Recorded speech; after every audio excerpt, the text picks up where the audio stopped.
Question. How do we call?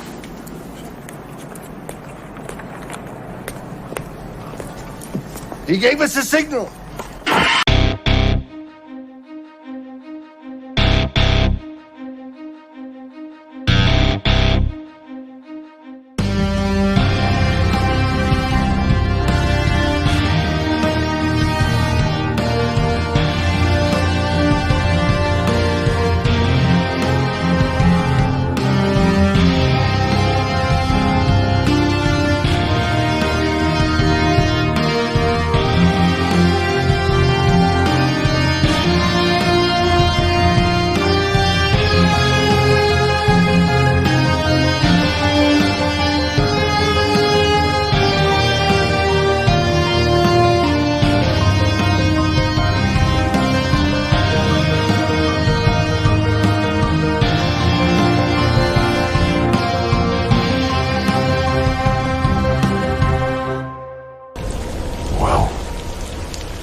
Oh man, it feels good to be back, ladies and gentlemen.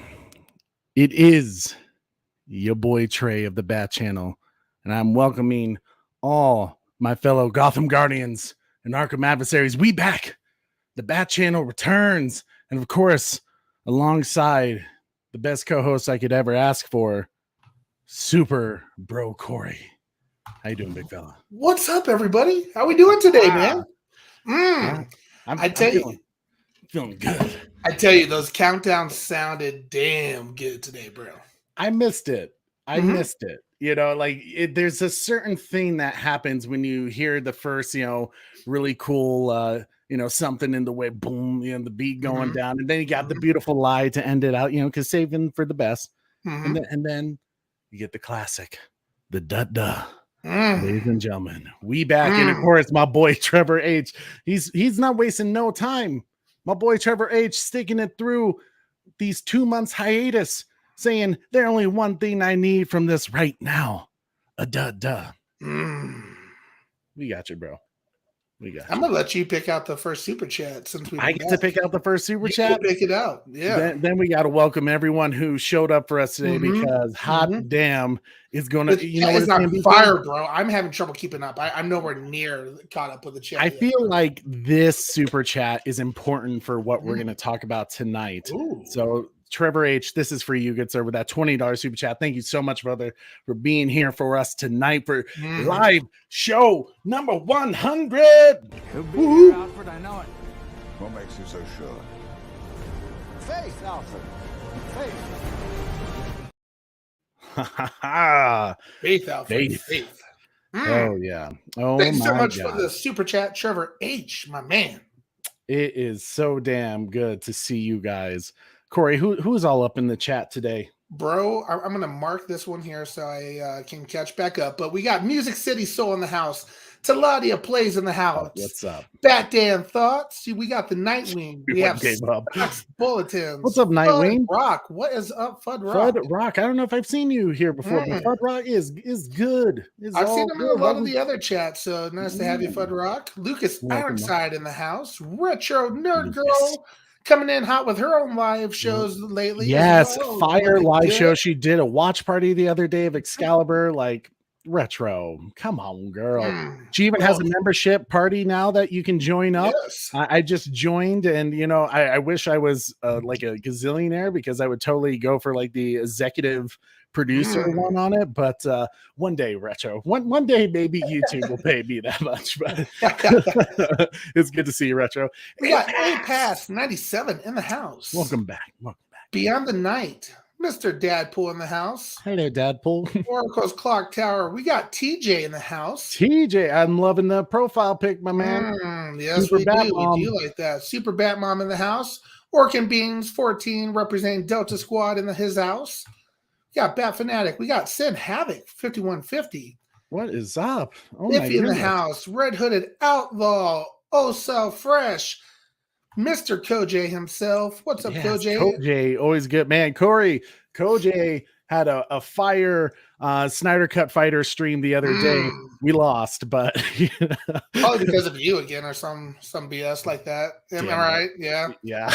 Yeah. So guys, if you don't know what I'm talking about with Snyder Cut Fighters, Koj does these like awesome like streams where he does like a WWE match that he like commentates and everything, and he's made characters of the SnyderVerse community. And Corey and I finally made an appearance with our own characters.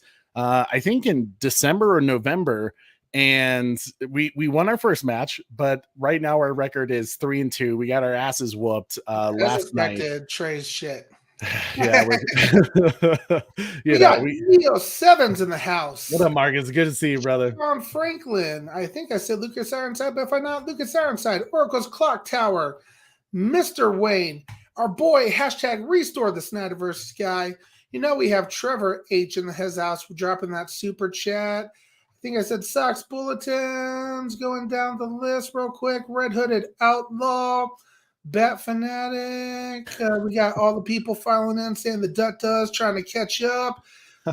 Train is I love that. I love when Corey struggles to keep up. So keep going throughout the night. Right. When Corey struggles to keep up, that's what I can bust him, bust his balls a little bit. It's coming in hot tonight, bro. We got Ryan Swayze. I see Ryan Swayze in his house. My man. Good to see you, brother. Oh, we got Domain. What's up, Domain? Domain. How's it going, dude? Dude? Snyder Queen. What's up, Sammy? Snyder Queen? Sammy, I have no idea what's going on with our Snyder Night shirts. I looked it up and it said it was still processing. I was like, it's only been a few months, like at this point, we'll get it next year. Right. Oh my gosh. Hide your socks, ladies and gentlemen. Socks Bulletins in the house. Definitely hide your socks. All right. Oh, jumped on me. All right. We got, yes. Batten with the hashtag somebody save me. It wouldn't be a Bat Channel live show if we didn't get someone doing the somebody save me. Corey, this is all you because I can't do it. I can't do it. Thank you for that $2 super chat, Bat Dan style.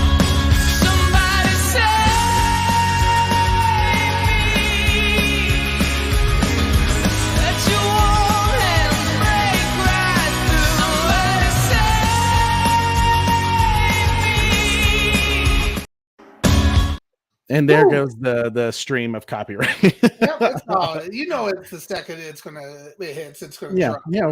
It's all good though. We love being here with you guys. Oh my goodness, yeah, man. Oh yeah, Necron in the house. We got the cool table here. The cool table. Necron, man. We're gonna be talking a little bit about some of the things the cool table has going on right now. Yeah, Trey, we're never getting those shirts. God, I know it's so, I did this like really cool like giveaway thing, and Sammy figured it out so cool by doing all these little binary code things. And now it's just a waiting game for our awesome t-shirts. But hey, it'll happen, Sammy. At some point it will happen. But guys, thank you so much for being here. Seriously, it warms my heart. I know we kind of left abruptly, and it always kind of seems like it's this time of the year that we kind of disappear. I mean, last year we were dealing with a family loss that I needed to take a break from. This year, Sarah and I moved. As you can kind of tell, the background's a bit different. We were no longer house sitting for her parents who were living in Australia at the time. They're finally moving back in. And obviously, it's time to move on and have our own place for the first time. Now thinking about it. Oh, that's kind of crazy. We moved into an apartment. And of course, that takes time, especially to set up my office. But then, I mean, let me put it this way. I am like the master of moving now, because shortly after we moved, and we had like company holiday parties that we had to go to. And it's the craziest time of the year for my company that I do my daytime job for. My parents were leaving their house. So I helped them move out of their house. Which of course it's different from when you're house sitting and you didn't have a lot. Well, I mean, we had quite a bit of stuff, but compared to a house that you lived in for what 16 years, I don't know. It took some time to get them out of that house, but we did it. And then we moved them into a hotel for a little bit until they, got some stuff figured out. And then I moved them again in an Airbnb until they're able to make the final move. So like I said, full-time moving situation, but hey, I'm gonna bust Super Bro Corey's, chops a little bit on here. Super Bro, I gave you 100% confidence to do your own show, even gave you some ideas, and you took that as in I'm going to go over and do other people's shows. I did. You said I could do. You said I could do some shows on the channel, and I did do some shows on other people's channels. Hurtful. Yeah, I did a lot. I was going around to the Cool Table and some other shows as well. So, I was around, and I was on Twitter and all that, but I just wasn't doing our shows. And why? I don't know. I'm just giving it. You don't have to explain yourself. You're not the only person who gave me trash, Trey. Yeah, I know Sky was getting on it. Sky called me up one night and he was like, "Bro, yeah, you need to either create your own show or start doing more shows on Trey's channel." Yeah. Yeah, like, so where the hell is the bad I want everyone to go in the chat right now. If you would like Super Bro Corey to kind of do his own portion of the Bat Channel, do like maybe a bi-weekly show on the Bat Channel, the Super Bro channel returning. Let us know yes or no in the chat. And we'll see what happens there, but I have to give a shout out to Dad Pool and Super Bat Mom. They hooked me up with some super nice cans and a new mic, so hopefully I sound a little bit clearer and crisper. We'll get the whole arms set up and everything like that. It's not hooking up to the desk quite yet, but we'll think about maybe doing some more stuff as well. So I think Super Bro Corey should, because there's a lot of stuff that he knows and he enjoys. A lot of Smallville talk. Maybe a lot of Smallville. Yeah, a lot of Smallville watch parties, guys. Oh no! If you want to see an iconic Smallville watch party week after week, you let me know right now. Yeah.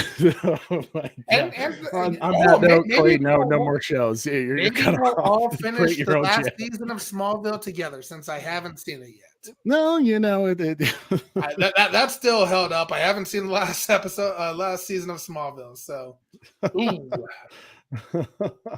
oh my gosh, it's just one of those things where Super Bro Corey doesn't like when things end, and I don't blame him, because Sarah and we finally, I think APAS said, like, yeah, I bet Trey was stressed out during I was like, there was no time to relax, really. Every day had something going on. Really, to be fully honest with you, since Thanksgiving break, Sarah and I have been nonstop every single day until like last weekend, when we finally got to watch.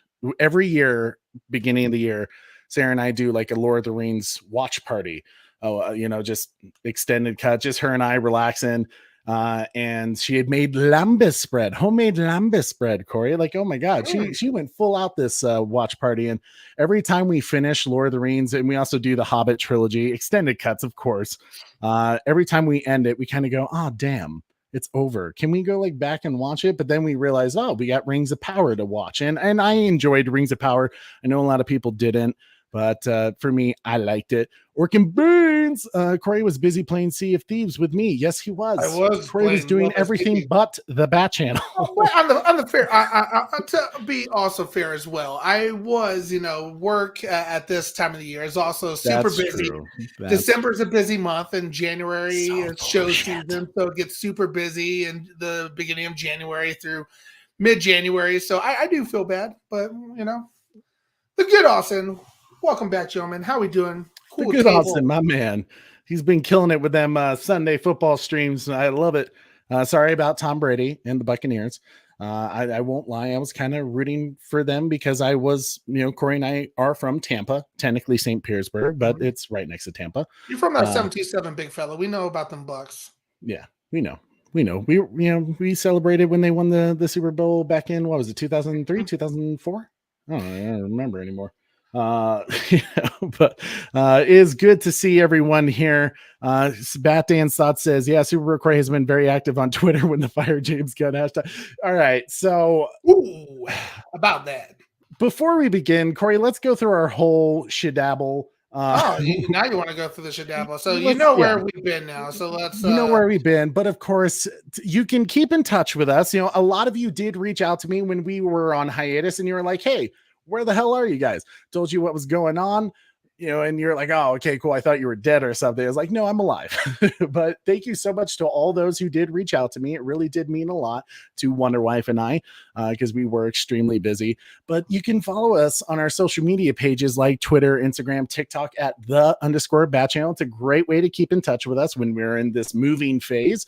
Or you can reach out to us at Facebook at Holy Bat Channel. I'm going to get in touch with Taladia Plays very, very, very, very soon about setting up that Discord, and Orkin Beans is also going to assist with that. But yeah, man, we got a lot going on, of course. But you want to know another great way to support us? Smash that like, share this video, subscribe. We're so close, I think, to 1,600 subscribers, which is crazy. Wow. I never understand how, like, when we go on hiatus, we like get more subscribers, and then as soon as we start doing shows, we lose Like, subscribers. nope, not You're like, today. oh, just kidding.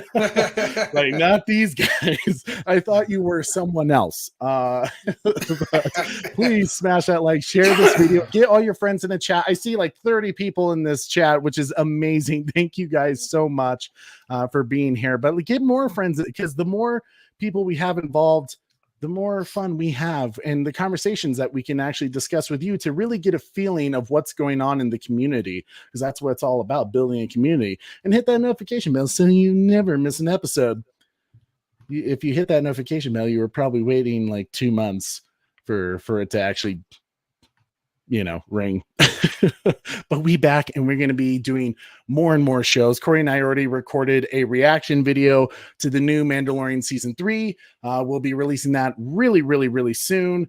So yeah, it's going to be great stuff there. But if you also want to support us, just like you saw Trevor H and Bat Dan earlier, Super Chat goes a long, long way to helping us out, to help us build our show to be in a better program for you guys, for the entertainment to keep going, but more importantly, for it to be more exciting with improving equipment like cameras, lighting.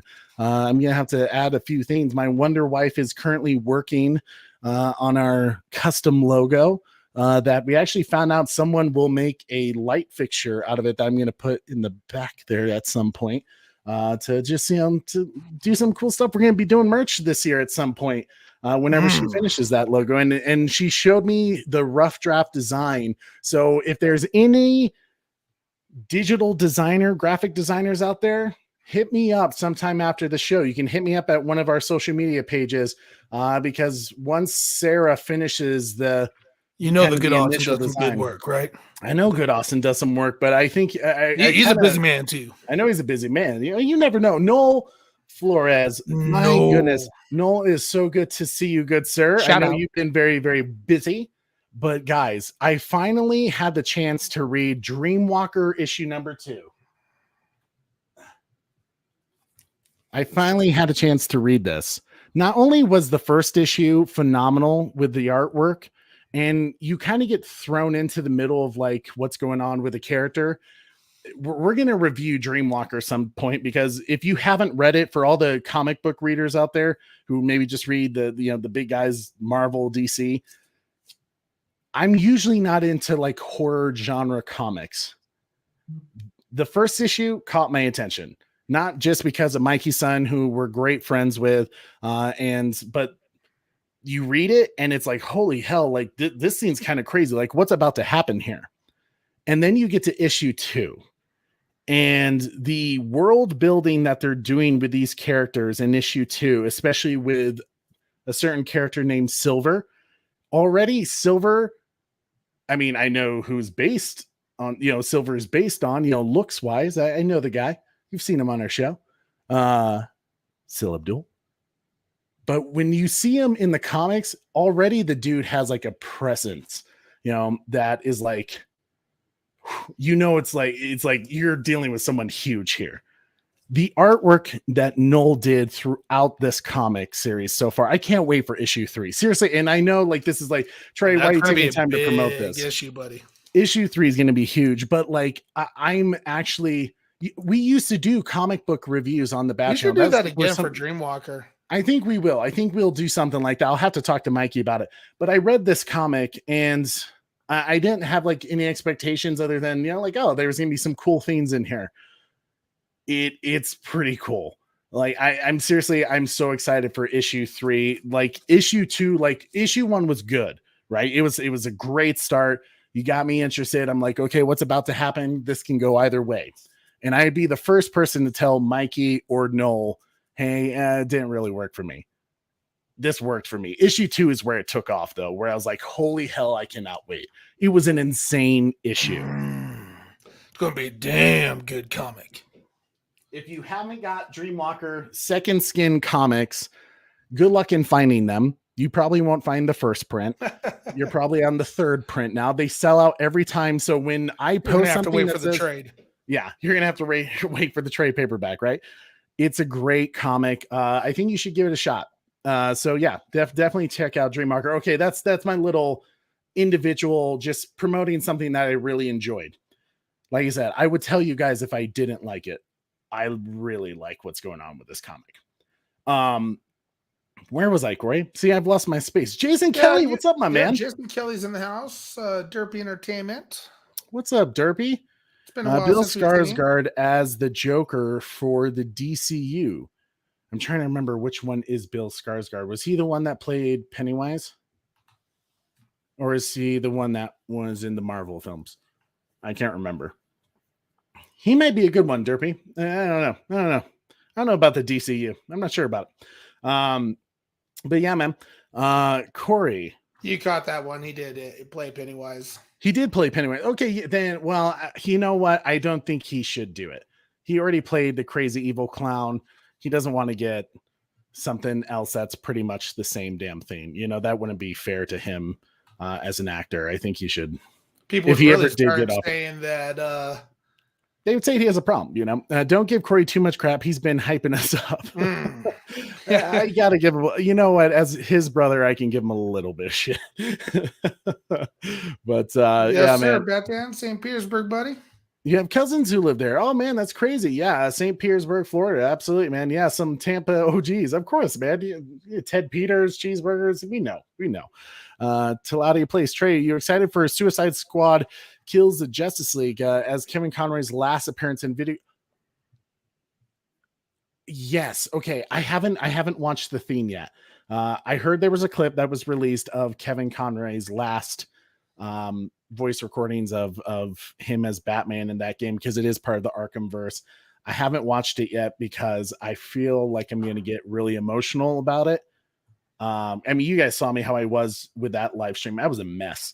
Yep. I might do a reaction to it because that might be a nice real moment we can share together, because that one's gonna hit hard for sure. Part of me was also like, should I just wait for the game when it comes out? But I don't know. We'll see. Oh, thank you so much tonight. We appreciate that. Mando season 3 looks good. Yeah, it does. It does. Yeah, I got to record my Mandalorian season 3 reaction. Okay, yeah, man. Yeah, dude. The good Austin got my badass logo. Okay. And everyone's greeting each other. I love that, guys. Yeah. That's one of the greatest things about our community, is that the fact that all of you greet each other is just like, it's like really just the friends that we build, the relationships. It's all great. Raya, evening Trey. What up? Smash that like. You're the best, Raya. Raya just recently passed 1,000 subscribers, which was long overdue. Seriously, if you have not checked out Raya the Glimmering Harpies channel, you need to, because she's fantastic. She's great. Truly a rock star, and I love her show. There's so many great content creators who are in the chat right now who you should be subscribed to, like Retro Nerd Girl. Socks does some shows. I think the good Austin, like we talked about earlier, Batman stuff. Necron, Batman stuff. Necron. He had the witching hour last night. I tuned in for a little bit and it was like, it's always Ko good J. to listen to those guys. Ko J with the Snyder Cut Fighters. I mean, there's seriously Snyder Queen does some really cool music videos. Taladia plays with his video game streams, man. I mean, come on. He is just rocking it. Jason Kelly, even he has a great gaming streaming that he does. He did some Halo recently, and I was like, I mean, Taladia plays. Taladia plays. I mean, like I said, Orc and Beans 14 over on Twitch. Delta Squad, he joins us. You know. Sorry, I'm just scrolling through to make sure I don't miss anybody because I'd feel bad if I did. Hopefully, I didn't. I finally caught up on the chat, bro. You finally caught up on the chat? Man, the first time in 30 minutes that Corey finally caught up to the chat. Right. Well done. Well freaking done. Well, guys, obviously we're going to kick off this show with you with a couple of things. Everybody's having a great time and annoying us, Trey. And annoying you guys is done. Corey, let's go ahead and talk about our first topic. There's going to be quite a few things that we talk about today because I know we've been gone. Let's talk about something I know nothing about, Trey. Yes, we'll talk about something real quick that's super real. Corey knows nothing about, other than he heard me talk about it. The Last of Us over on HBO Max. Now I know some of you are like, "Hold on, wait a second, Trey. I thought you deleted HBO Max. I thought you canceled HBO Max. You were so pissed about what happened." I did. Oh, I did cancel HBO Max. Yes, we both did, and I didn't. I didn't resubscribe. But I have a family who has HBO Max, so I tune in over at their house to watch this show because they played the video games called The Last of Us. And as you guys have heard, I'm a huge fan of The Walking Dead, and I loved Army of the Dead. I love the zombie genre, which wasn't always the case. But with this thing, I've always heard being an Xbox player. Yes, I am an Xbox player. I've always heard about, we have Halo, we have that great gaming franchise, but there was this one game that people talked about called The Last of Us. It was always kind of the thing back in the day that people would be like, oh, well, you got Master Chief, but we got Joel and Ellie. And it's like, well, I don't know what the hell what that means, whatever. And they made the remastered version. Well, I started playing the video game and I'd watch people play, and I was like, wow, the story of this game is actually super, super great. The first episode that came out last Sunday, episode 2 comes out tomorrow. Ooh, man, in terms of game adaptations, there's not a lot of good ones. There's not a lot of great game adaptations. That is a video game, is it? It is, yeah. It came out on, I think technically it was PS3. There's not a lot of very good game adaptations. There's not a ton, no. I mean, the name like Resident Evil. Halo. Oh, okay. Well, hold on. Are you talking about the series? We're talking about the series, big fellow. Okay, if you take out the Kwanha storyline, then yes, it's a great. You know damn well you enjoyed the Halo series. I loved the Halo series. There was just I had certain issues, and it took some adjustments the moment they took off Master Chief's helmets. But once he got through that, you're like, okay, it's still a good show. But everything else that you think about game adaptations, I think they did a Blood Rain thing. I watched the first movie and I was like, what the hell happened there? Resident Evils. Yes. The Mila Jovovich films were not bad, but they kind of got to a place where it's like, okay, this is dragging on way too long. You just don't think about many, like usually when they say, hey, we're going to make a movie about a video game, it doesn't turn out usually well. The first episode of Last of Us nailed it. Pedro Pascal as Joel nailed it. Like they almost, it almost made me nervous because it was almost shot for shot of how the video game opens. And they had some extended scenes where like they really got into a certain character that's really affects the story in the long run, especially with the main character. And they gave you some more impact with that character so that it would hurt harder. And they just nailed it. And not only that, they took the liberties they did take with the show versus the video game, I felt like will allow for greater character progression with the main character, Joel, that you're really, I think it was the right move and a smart move. Some things you do for a video game so that the player has something to do, they're more involved. this is really coming at it through a character development standpoint and makes more sense to me. And so far, if you haven't seen The Last of Us, I do recommend it. I think they did a great job with the first episode. We'll see what happens with the second, but I think they're on the right I have track. some questions in, Trey. Yes. So a lot of people, maybe in this chat, as you know, yourself and my, as well as myself, got rid of HBO Max. Yeah. Due to certain reasons, whatever. We'll talk about it. We'll talk about it. But that said, Trey, just like when Paramount Plus came out with Halo, we discussed is Halo because at that time all they had was Halo. They didn't have, all the Yellowstone, 1883, Mayor of Kingstown, Tulsa King, The Offer. Now Paramount Plus. It took us about mid-season before we said, oh yeah, Paramount Plus or towards the end of the season that we said Paramount Plus is worth the buy. If people got rid of HBO Max, most of everybody already has, all of the superhero movies on, digital streaming, or they have the boxes and everything like that. With the first episode of The Last of Us, is that enough for you to say, you know what, maybe I will rebuy or renew another month? At this point, I think the important thing to know is you have to look at it through content of what content the streaming service has. The Last of Us is a great show, and I think you should give it a chance. But is it worth spending $8 a month or whatever? I think it's $15 a month for HBO Max now to watch Last of Us. I don't know yet. I saw the first episode, and I would say the first episode, like you said, if you're a fan of the video game and if you loved Army of the Dead, if you love Dawn of the Dead, if you love Walking Dead, then you're going to love the show. You're going to be a fan of this genre. Is it worth the $15 a month? I would say, sure. Yeah. Give it a go. I mean, because HBO Max has also, I personally didn't really enjoy this show, but like House of Dragons, I didn't really care for it. To me, it's just not interested. Yeah. But some people are huge fans of Game of Thrones and House of Dragons. I was a huge fan of Game of Thrones until season 8. And House of Dragons was kind of more of the same for me, where I was kind of like, yeah, I'm not feeling it. I preferred Power, Rings of Power more than House of Dragons personally.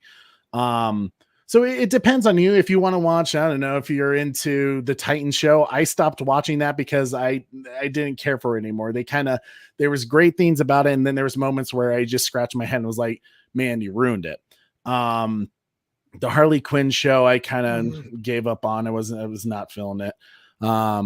I agree, Sin Havoc. Tulsa King is pretty good. Maybe I definitely don't watch Peacemaker. Like I said, I watched the first episode and I couldn't do it. It was, to me, it was awful. It's not my type of comedy. If you want to give it a go, maybe wait for the show to be fully out, do the free trial of HBO Max, watch it all the way through, and then cancel. Go right ahead and do that. I mean, do what's best for you in your business, your situation. But, if you like other shows like House of Dragons, if you liked Peacemaker, then go for it. It wasn't for me. Yeah. I've also been streaming Superman Lois. I haven't watched that show either. I was just never quite interested with the Arrowverse. I kind of lost love for the Arrowverse. I'm kind of interested to watch the final season of Flash just to know where it ends up. But after that lightsaber episode, I was like, I'm done. So Marcus, you enjoyed Rings of Power. I'm glad to hear that, because when Corey and I reviewed that, we try to come at it in a different angle of like, hey, like if you didn't like it, that's okay. But here's what Corey and I really liked about it. And that was like, people hated on that live show so much. Like we weren't like saying anything mean to the people that didn't like it. We were just saying what we liked about it, and people went nuts about it. They were like, you guys know nothing about Lord of the Rings. It's like, I've read the books. I just started reading the Silmarillion, which is not a great book, to be honest, which I think Lord of the Rings Tolkien fans would agree, because it wasn't really written by J.R. It was written by his son, who was trying to piece together what his dad was doing or talked about. So it's not really a complete idea. It jumps around a lot. It's kind of hard to follow. It's not the easiest book in the world. So, I mean, relax. Right. But, Superman Lois looks good by Tyler Hoechlin isn't Superman. I can't see it. He's just a bloke in a costume to me. The first time I saw Tyler in the suit, and you could tell they patted the hell out of him, that kind of lost it for me, to be honest. You could tell it was like, dude, work out. I'm sorry. If you're going to play Superman, work out. I'll have to give it a chance one of these days. Yeah. It's kind of the way I feel about Batman. If you're going to play Batman, work out. but I've also come to the point where I don't like watching shows when they're, current and up to date, because it gets me just, constantly waiting for the next season, and that wait, that I can't binge watch it when it's, currently going out. Like Yellowstone is the only show that I stay up to date on, and it drives me mad sometimes waiting for, mid-season breaks or the next season. It's absolutely right.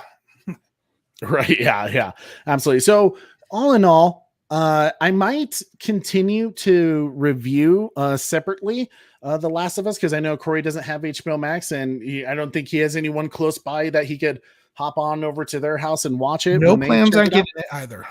There, exactly. So I'll probably continue to watch it and let you guys know my thoughts, because I love the zombie genre. This was a show that, when I canceled HBO Max, and I'll explain why I did in a little bit, but when I canceled HBO Max, this was a show that hurt. Like, it was like, oh man, I'm not going to be able to watch it. But then a family member, my in-laws told me they were still, going to have HBO Max and they were going to watch it. So I was like, okay, well then that's my way out. This is coming over every Saturday night, every Sunday night. Yeah. So right, like, I hope you guys like me. Get your popcorn ready. I like it extra buttery.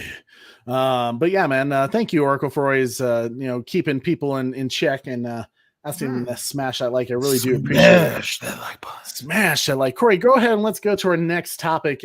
We are going to be talking about the trending sell the SnyderVerse to Netflix and sells a ZSJL to Netflix. And we will be talking about our thoughts about the Gunverse in just a moment. So make sure you smash that like and you stick with us, because we know we've been gone for a while. So we want to kind of do an overview of things we've kind of missed to tell you guys about, but we want you to know what my thoughts are if they follow me on Twitter.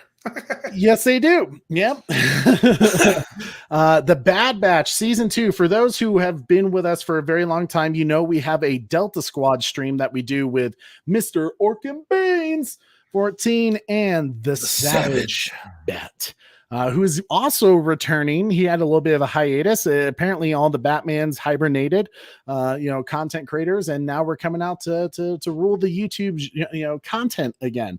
But he's going to be doing a show tomorrow, so make sure you guys look out for that. But we will continue our Delta Squad stream soon here. The Bad Batch season 2. I know Corey hasn't watched it because he hasn't watched Bad Batch season 1 or Clone Wars. Hey, I have been catching up on Clone Wars. I have been watching some of that while I've been gone. So I saw the movie. Didn't see the samurai one that Kojay was talking about, but I saw the main movie, and I'm pretty much through the first season. I think I have like one episode left. But so I'm getting there. I'm working on it. Okay. Well, hey, that makes me happy that you're, out of curiosity, so far that you've watched Clone Wars. Thoughts? I hate it. No, you don't. Don't lie to yourself. It's pretty good. Maybe I will talk about that more in some of my shows. But that's fair. Yeah, we'll have to do some Delta Squad talks about it and everything like that. I know Working Beans has also been kind of working on it as well, and maybe we'll do season overviews as a Delta Squad team goes and everything like that. So yeah. All I know is Tales of a Jedi really got me into that. Tales of the Jedi is peak series. Clone Wars, and that was the last season of Clone Wars. So if you love Tales of the Jedi, the last season of Clone Wars is at that level. Such a damn good show. I mean, I've watched Clone Wars now 3 times. And every time I watch it, I still love it. I'm rewatching Rebels right now, and season 1 is a bit rough, but the moment season 2 hits and you start bringing back some of those characters from Clone Wars, like it's fire, APAS hashtag. Yep.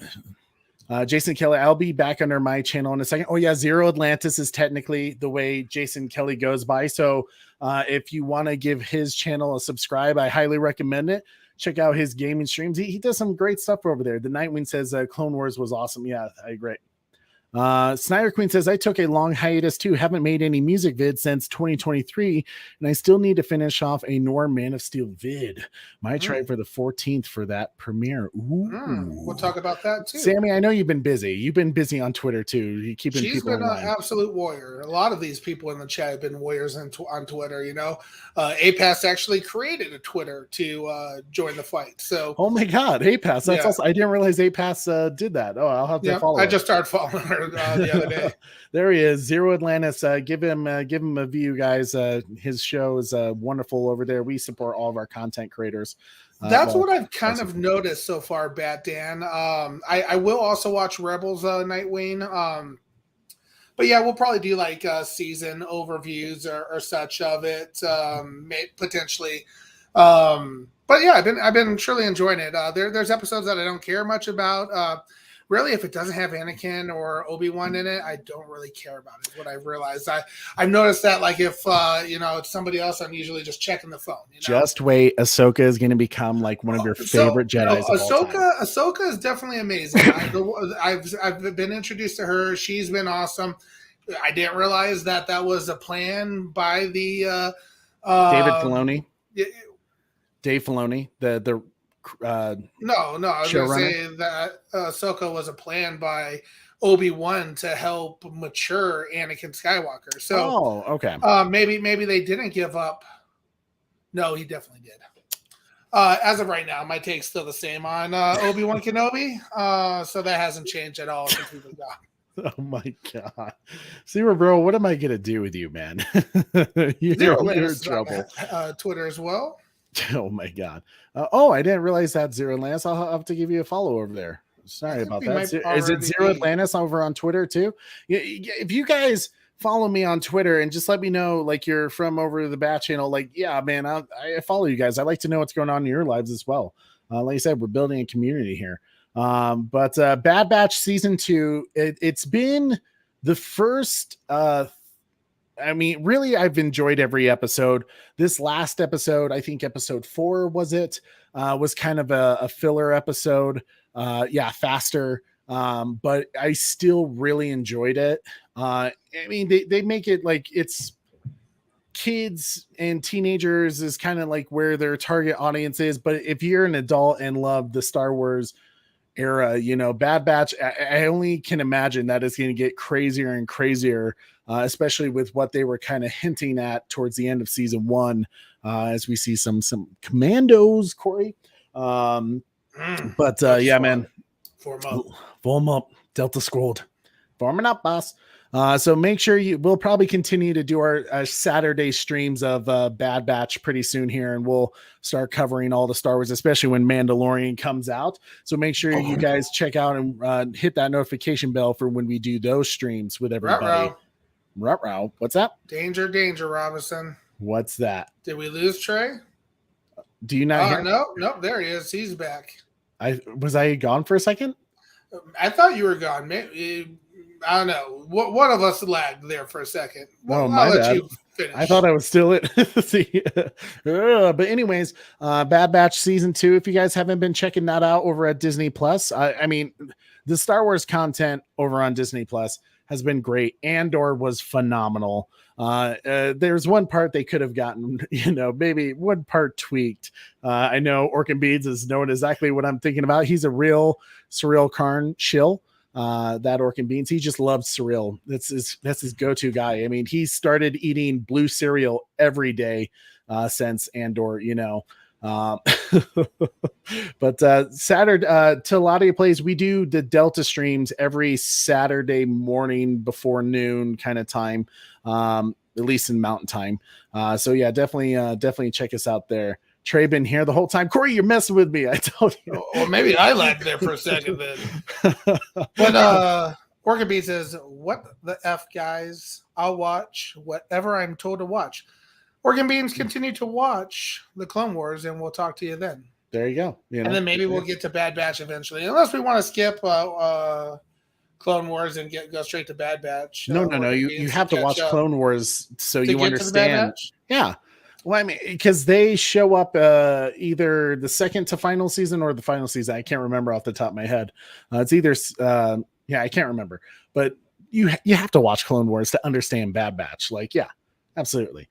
Okay, now Trey is lagging bad. Really? Or are you guys messing? No, Bat-Dan's messing with me. Oh my gosh. But yeah, so Bad Batch season 2, check it out. And also check out our Delta Squad streams. Corey, you're pausing right now to mess with me and it's not working. I've figured it out after all this time, good sir. But let's go ahead and go to our next topic. Let's go to a hot topic here. Hot topic. The ones that everyone was kind of waiting on a little bit. David Ayer has been talking to some people on Twitter who have been saying some shit about his Ayer cut, talking about how there's no real difference. And you know what? I heard you talking shit, boy. Yep, I got to call out one of my boys. He was a groomsman of mine. I love him to death. Jules. Jules. Jules. Mr. Anderson. Mr. Anderson. Jules has given me shit about the Snyder Cut, saying there was no real difference of the Snyder Cut. Oh my God. Of course he shows up when I do this. Of course he shows up. He never shows up on our show usually, but when I mention Jules is like, you say dude's always lurking. And he's appearing. Jules. Why, Mr. Anderson? Why? Why do you do it? Why, Mr. Anderson? Why? Jules has told me there's no difference between the Snyder Cut story and, Justice League, that it was basically just an extended version. I'm not going to get into that argument with him. You should probably make Julian an admin before people. Yeah. If you guys see Julian Anderson, he's I love him to death. He's a troll. He'll troll us. He'll troll this community. Let him be. He is always safe. He is a welcome person on this crew. I love you to death, but I welcome your opinion because I do care about it. He was the one that other opinions here. Well, I don't always agree with him, but he brings up sometimes good points. Other times we would have debate night just about every Friday night.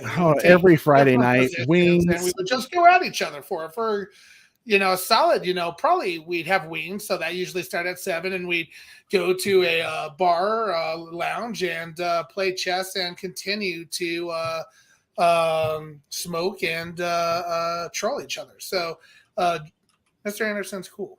Yeah, it's what brothers do. We bicker, we argue, and we just try to bust each other's balls. But he came similar. When I was seeing someone talking about this on Twitter, I was like, oh my God, this is like as if I'm listening to an argument from my friend Julian. Literally saying like, dude, like you were there, you were part of the premiere of the Suicide Squad. Like you should, like, there's no difference with the Ayer cut. Like, let's be honest with people here. And of course, David Ayer comes on and is just like, are you part of the film editing process? Like, were you there? Like, my movie was vastly changed. The studio went in and changed my film completely. They added scenes, they took out scenes, they changed the tone of my scenes, they changed the music, which music is a huge part of how you interpret and how you feel about a movie. And anyone who says different is wrong. Imagine if they started playing like a funny song every time the Jaws shark showed up. That's interesting. It's interesting that he said that because I know he's a big time reader as well. So I'm curious if he's still in the chat, if he liked The Shining the book or The Shining the movie. Which one did you like better? Because one totally went into so much more detail and one did not. So I'm sure he'd probably say the book is better, you know? So it's like, obviously, depending on how you edit stuff, it can completely change the outlook of a movie. So if, you know, an ultimate edition had, you know, 30 minutes more of a movie, it can completely change the, you know, theme of the movie. Yeah. But you know, it's like the difference. A lot of the issues that people had with Batman v Superman, the theatrical cut. I still enjoyed the theatrical cut, but I would be the first person to say, was it a perfect film? No, but there was something there that was like, ooh, there's something great here. And then all of a sudden, when the Ultimate Edition came out and they added those extra 30 minutes into that film and explains the very issues that people had with that film, all of a sudden it went, oh my God, like, yeah, this makes sense. They were all part of this plan by Lex Luthor. So any person that says, hey, 30 minutes doesn't make a difference of an entire film, I don't think that's true. And yes, Jules can have his opinion, but you know, when it comes to Jules about his opinion, you know, I just have to, especially when it comes to this whole topic about the SnyderVerse, you know, I just have to say,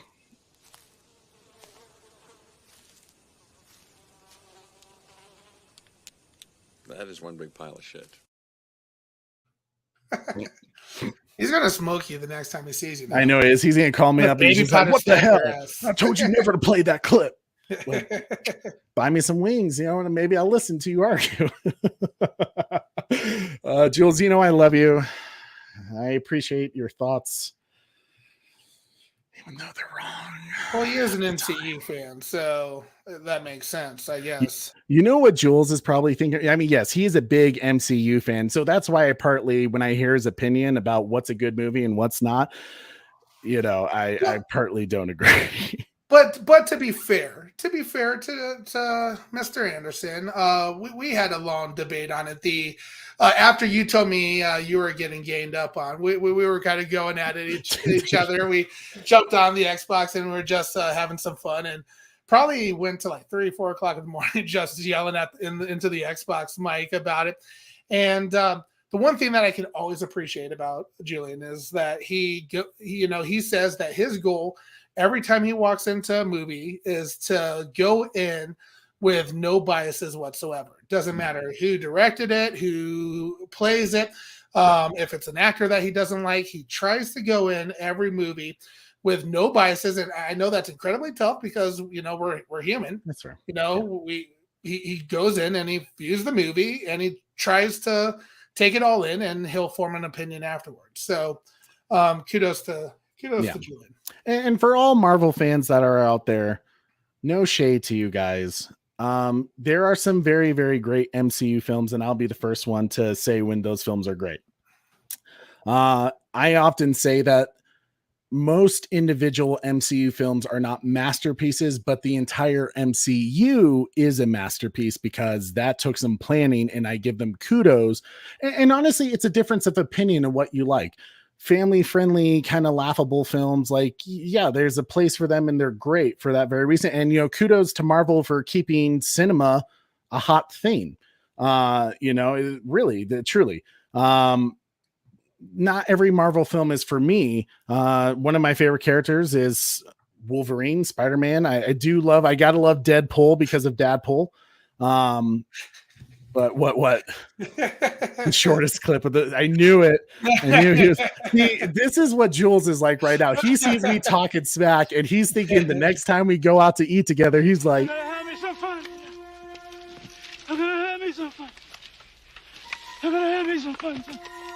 I'm gonna have me some fun. I'm gonna have me some. I'm gonna have me some fun. Hey, Keezy, what's up, buddy? What's up, Hank? Oh, Hank, man, it's been a while. Oh, an MCU fan, that makes sense. I love Deadpool. No. Awesome. Well, I mean, Deadpool. Well, now Deadpool's, I guess, MCU. Maybe, I don't know. We'll find out. But I mean, hey, oh yeah, see, Spider-Man's your favorite. Nothing. You even liked Love and Thunder. Oh man, Love and Thunder, I struggled with. I watched that film and I was like, this is where I this want to is- watch. I probably will watch Love and Thunder just so I could debate Julian. the on only whether or part not I he liked it. about that film was Christian Bale, and I thought they did him dirty because of the crap surrounding him. He Oh, gave interesting. like amazing performance, and I felt like me personally, everything else around him, I thought was like Taika Waititi just going off the rails, and it was like, I know, and I like Taika Waititi films. Like I love, oh gosh, I'm totally spacing the one film, the Jojo Rabbit. The Jojo Rabbit is a crazy good film. But and I would even say, while I wasn't a huge fan of Thor Ragnarok, I thought there was elements of it that were really, really good. Nonetheless, Thor Love and Thunder to me was kind of like a film that just went way too far to comedy. But like Snyder Queen said here, the early MCU stuff like Iron Man 1, she mentioned Thor, which is funny because that was, one of like the old, like I can name a few movies because Julian doesn't go to really movies with other people. He likes to go by himself. Thor was one of the movies that I did get to see him before he went off. So that's I actually truly enjoyed the Thor movie. So that's why I've kind of been hesitant to see Thor Love and Thunder and Ragnarok because people have talked so much trash about those movies.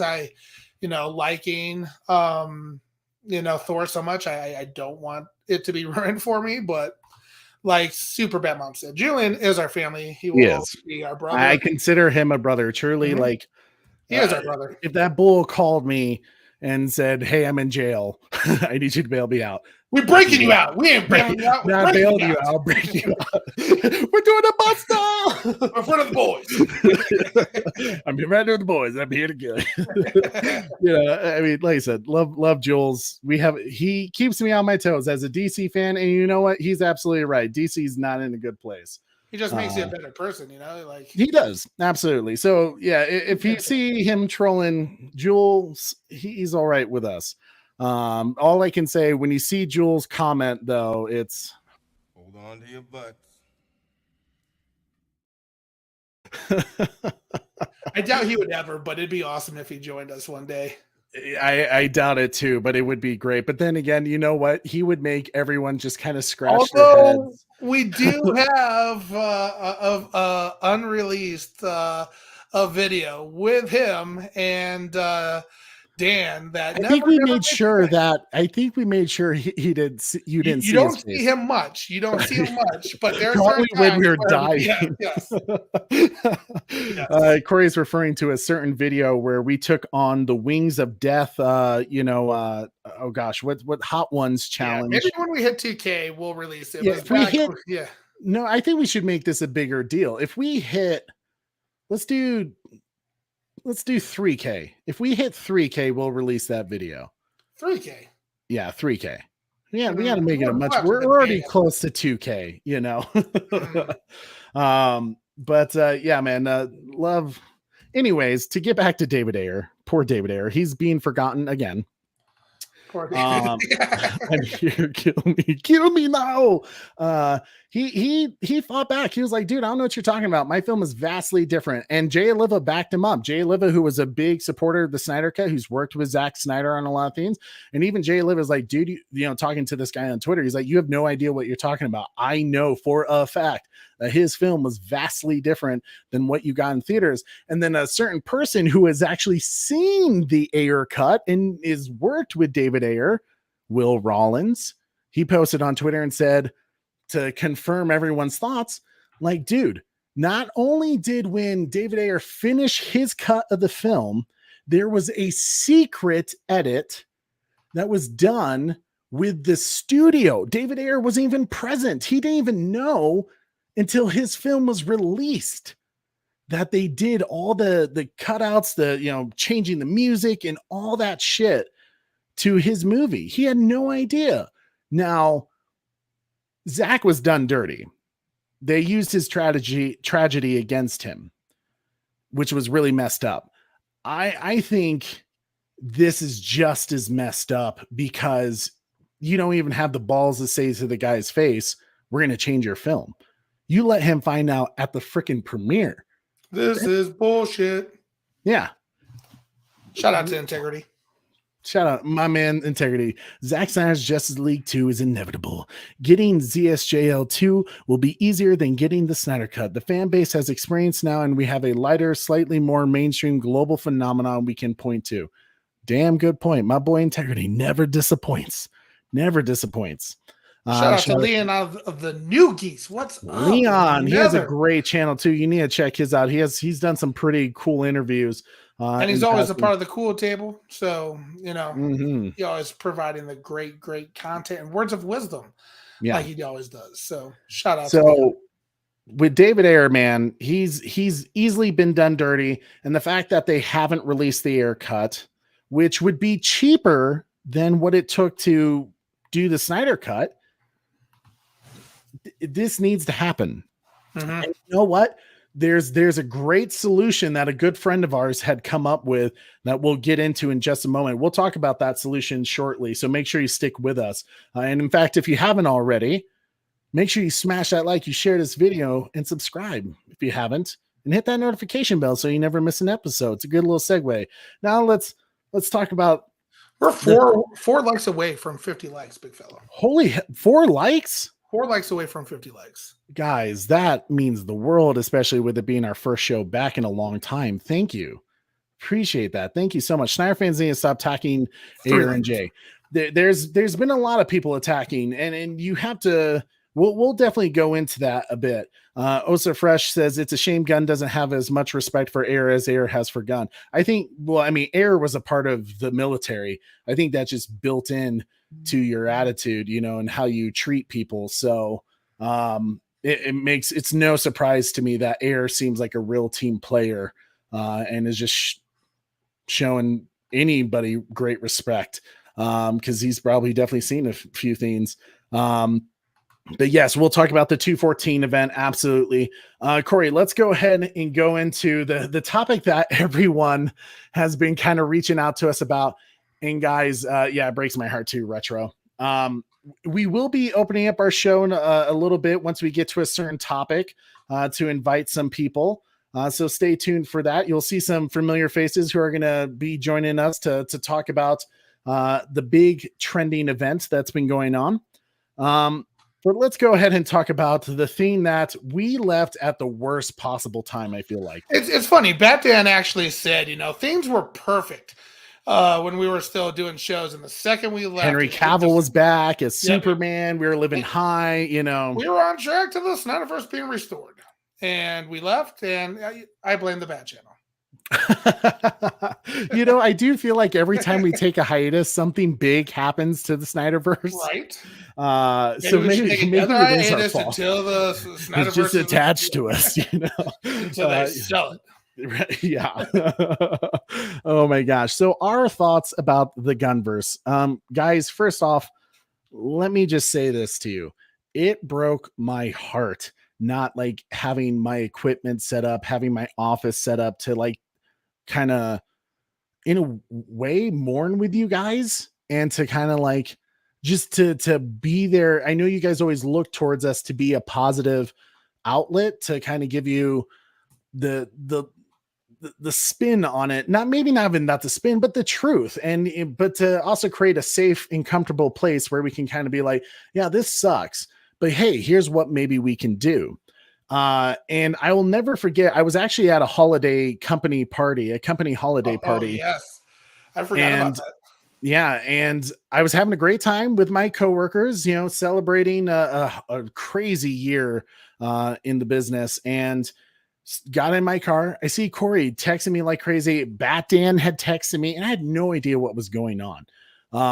As you already know, I was one of the first people saying, I'm not happy about James Gunn being the co-head of DC Studios. I was not a fan of it. He was not, on my list. He wasn't the last person on my list. He was nowhere on my list as a person I wanted for DC. I don't like his movies. I liked I'll be honest. I liked the first Guardians of the Galaxy. Did not like the second one. I can't stay awake through it. I like the Scooby-Doo film he helped co-write. I don't like any of those films, bro. you know. But in terms of his style of comedy and the way he does movies, I didn't even like Brightburn, which he was a producer of. I like, there was elements I liked of it, but then when I saw it, I was like, it's not as good as I was hoping. I was not a fan of Gunn being the co-head of DC Studios. Didn't have an opinion on Peter Safran. He could have gone either way for me. He was not on a person I was kind of hoping for to lead DC Studios, but I wanted to give Gunn and Safran a chance, even though I did not want to. I was willing to see what they would do, hoping that maybe they would get something done. And the part that breaks my heart the most is when we were all living high because of Henry Cavill's back as Superman. You know, Black Adam, Dwayne Johnson really seems to be pushing for the SnyderVerse. We're getting all these cameos with Ben Affleck coming back in Aquaman 2, Henry Cavill going to be, in The Flash, Wonder Woman, Gal Gadot showing up in different places. And so it seems like we were back. You know, this was going to happen. It was inevitable. And you even get that article from the Hollywood Reporter that confirmed that Mike DeLuca and Pam Abdi were going to restore the Snyderverse. They were going to give it its last run. They were going to do it. And that's what also hurt the most, was to know we did have it. But the person that came in and really changed the game was James Gunn and Peter Safran, and David Zaslav took that as an opportunity to listen to those guys. And I think I have an understanding of why he decided to listen to them, and which we'll go into. But it broke my heart that I couldn't be here with you guys and to kind of chat with you, because I know we were all hurting, and I was hurting too. Corey stopped me. I was going off on Twitter about to say some really messed up things to James Gunn, because I was not happy with him. And I thought, more importantly, business wise, he did Henry Cavill dirty. You know, you don't have business wise. That is the worst thing you could do, to have someone be like, yes, announce you're back, tell them you're doing more projects, and then 2 weeks later say, haha, just kidding. Nope, I'm gone. That's messed up. You, at that moment, I think you kind of have to say, we made the bed that, you know, here we are. He announced it. It's professionally and, with integrity. You need to keep this guy. You need to make it work somehow. And to have Henry Cavill, who was on that big interview that we did a live stream with, talk about how excited he was to come back, and to take that away from him, it doesn't sit well with me. I blame the Bat Channel too. Sorry, Sammy. By the way, we just hit 50 likes. Oh my gosh. Thank you so much, guys. Seriously, 50. Like, Corey, I feel like we have to play something for that. This one's for you guys. What are your superpowers again? I'm rich.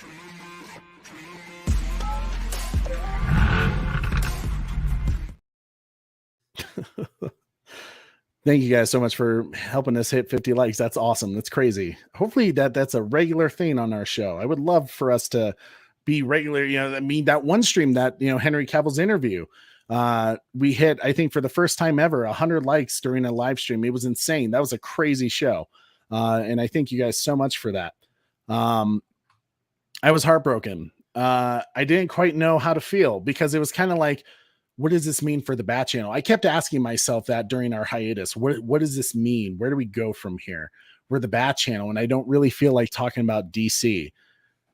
That's kind of weird if the channel that prides itself on Batman and DC not to talk about it.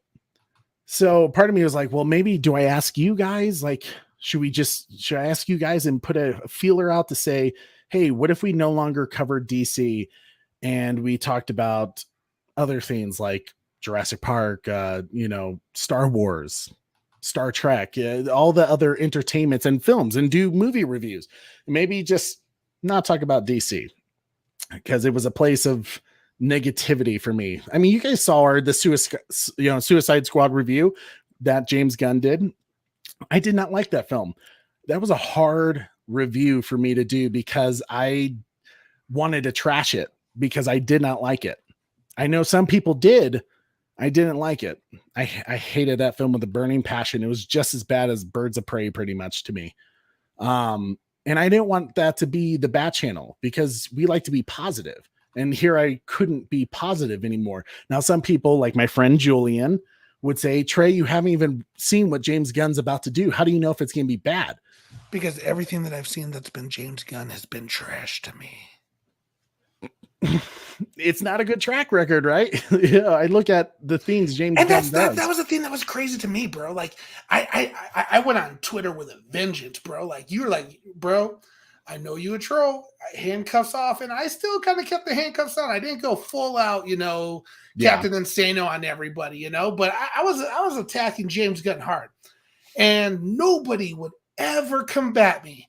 Anybody who defends James Gunn would ever, get past me talking about how he's not qualified for the position. Like Leon of the New Geeks always says, coin the phrase, failing upwards and everything like that. That's James Gunn to the T, bro. Yeah. That's him to the T. Yeah, it's just one of those things that I wasn't, like you said, wasn't a James Gunn fan. I said I was going to be the first person to call him out when he messed up. And I'm not happy with what he's done with DC. Like I get wanting to create something for yourself, start fresh, start new. I understand that, but clearly there was a demand. There was a call to action, and the current Warner Brothers Discovery, heads like Mike DeLuca and Pam Abdi, they really wanted to continue the SnyderVerse, and you were seeing through social media engagement a general enthusiasm for these characters returning.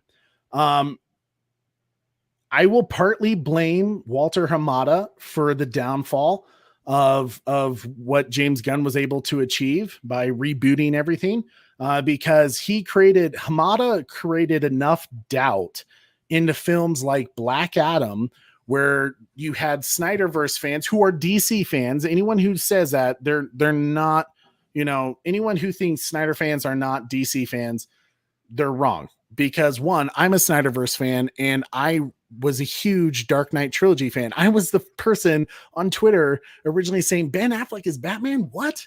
That's stupid. Why? I told you. Yeah, Corey told me, and he was right. Corey was right. Ben Affleck to me is the greatest Batman live action wise. And then we get to this point where James, Hamada, like I said, he created that doubt into DC fans and SnyderVerse fans, because when you think about what Hamada had under his control, Birds of Prey, Wonder Woman 1984, those were not well-received films. A lot of people kind of went, yes, the Joker was under his film, but you know what? The Joker was always going to be a hot film because you had Joaquin Phoenix doing it. Everyone had said for a long time, Joaquin Phoenix as a Joker would be a crazy cool film. And personally, like, was the Joker an artesian film? Was it really was it a great film?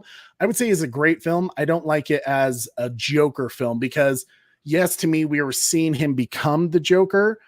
And when he becomes the Joker, to me, it didn't do it for me. I was kind of like, well, let's see what he does with the second film, which the second film sounds awesome, with Lady Gaga being Harley Quinn, or at least a version of it. I don't know what they're doing. Lady Gaga. But Hamada created enough doubt to where people, when you had someone like Dwayne Johnson who wanted to return back to the Snyderverse, he wanted to bring people like Henry Cavill in, and in a weird way, he had to incorporate what was going on then with the Suicide Squad people showing up. But he was creating a connection. At least he was creating a pathway back to the Snyderverse. And he created enough doubt to where Snyderverse fans were just not going to give it a chance. And to the point where the question became, is Henry Cavill our Superman, or is he another version of Superman? Is he the Justice Superman? That became the question, rather than it's Henry Cavill is back as Superman. And I understand that. I'm not going against any of those diehard Snyderverse fans who were not happy with the return of Henry Cavill because they weren't sure what it meant. I understand that. I understand the doubt. I had doubts, but it was really great to see Henry Cavill back because he is a great Superman. I do believe that. He's the best. He's the best. But all things considering, with Black Adam not doing so hot, and partly because it didn't release in China, where Dwayne Johnson tends to do very, very well. Domestically, it did actually pretty good for Dwayne Johnson. It was his biggest domestic box office opening of all time in his career. And when you think about the amount of films that Dwayne Johnson has had, big box office films like Jumanji and the Fast and the Furious films, you kind of go like, what the hell happened here? And I think it was just partly the doubt that was created in DC fans. And now you have it used as an excuse to kind of tell Gunn, well, see, no one showed up. So let's do my thing. Let's reboot it all. And in a way that's going to hurt. They really made a huge mistake. No matter how you want to look at it, David Zaslav made a huge mistake by announcing this too early. They should have waited. They really should have waited to see what happened with this 2023 film slate with The Flash. Let what they wanted to do with all the cameos, because it sounds like they've taken out cameos to make you think that there's not really a SnyderVerse continuing in this film. They were hitting it hardcore.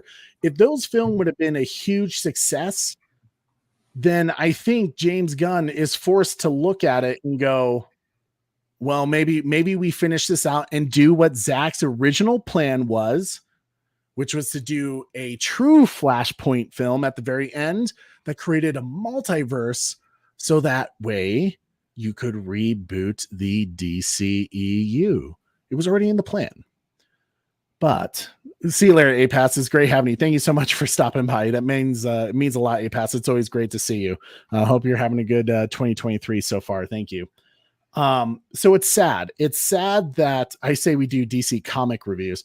Well, see, according to James Gunn, Wonder Wife, I'm sure you've heard me say it, James Gunn is also taking over the DC comic portion where they're going to be connected to the movie verse that he's creating.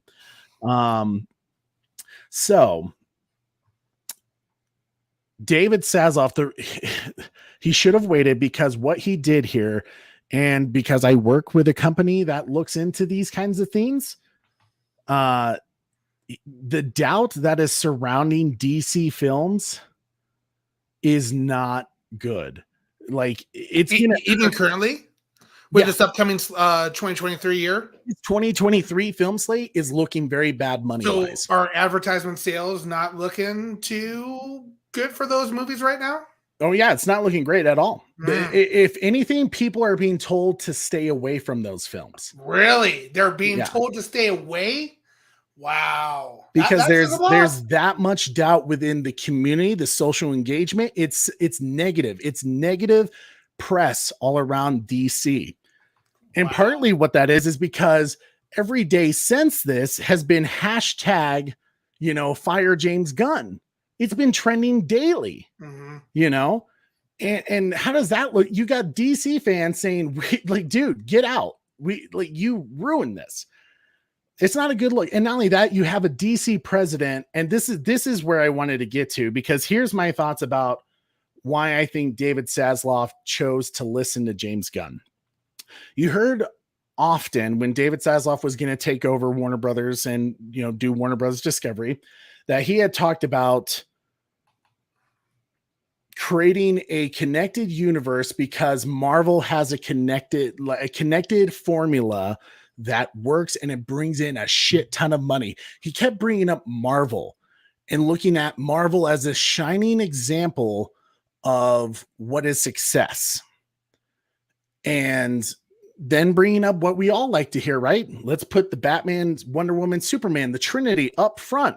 We need a connected universe. Walter Hamada wanted this weird thing where nothing connected. And that was a dumb move on Walter Hamada's part. That was just dumb. So then you have someone who is like, well, I really want this Marvel thing. I want this Marvel financial success.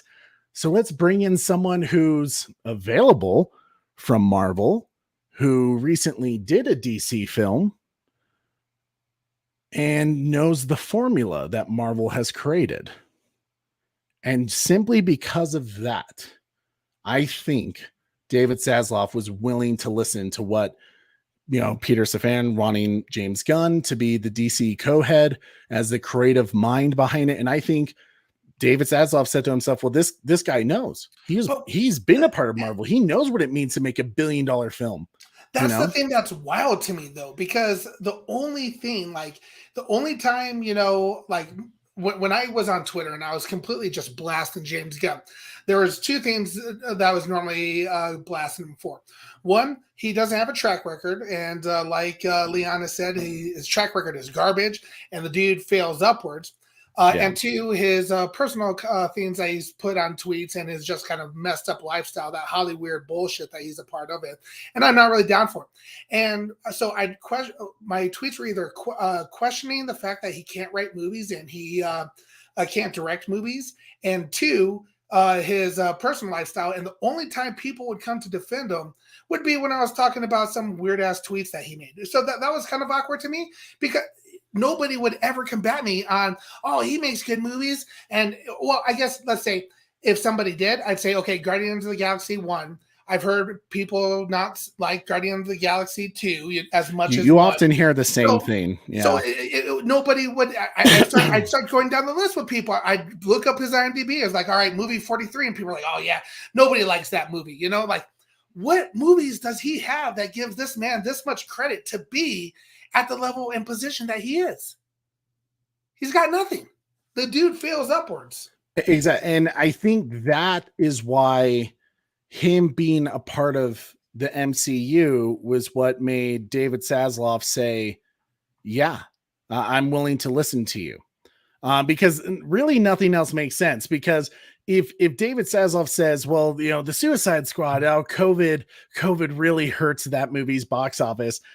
If that is his answer to James Gunn isn't a failure for DC, I want to smack. Well, then you go into like, well, Peacemaker was super successful. Okay, but Peacemaker was on HBO Max, and streaming TV shows are different than money-making films, blockbuster films, right? And how many times did you hear, all the Hollywood Reporter Collider say, oh, the Suicide Squad, the greatest film since Dark Knight? They always say that with every DC film that comes out.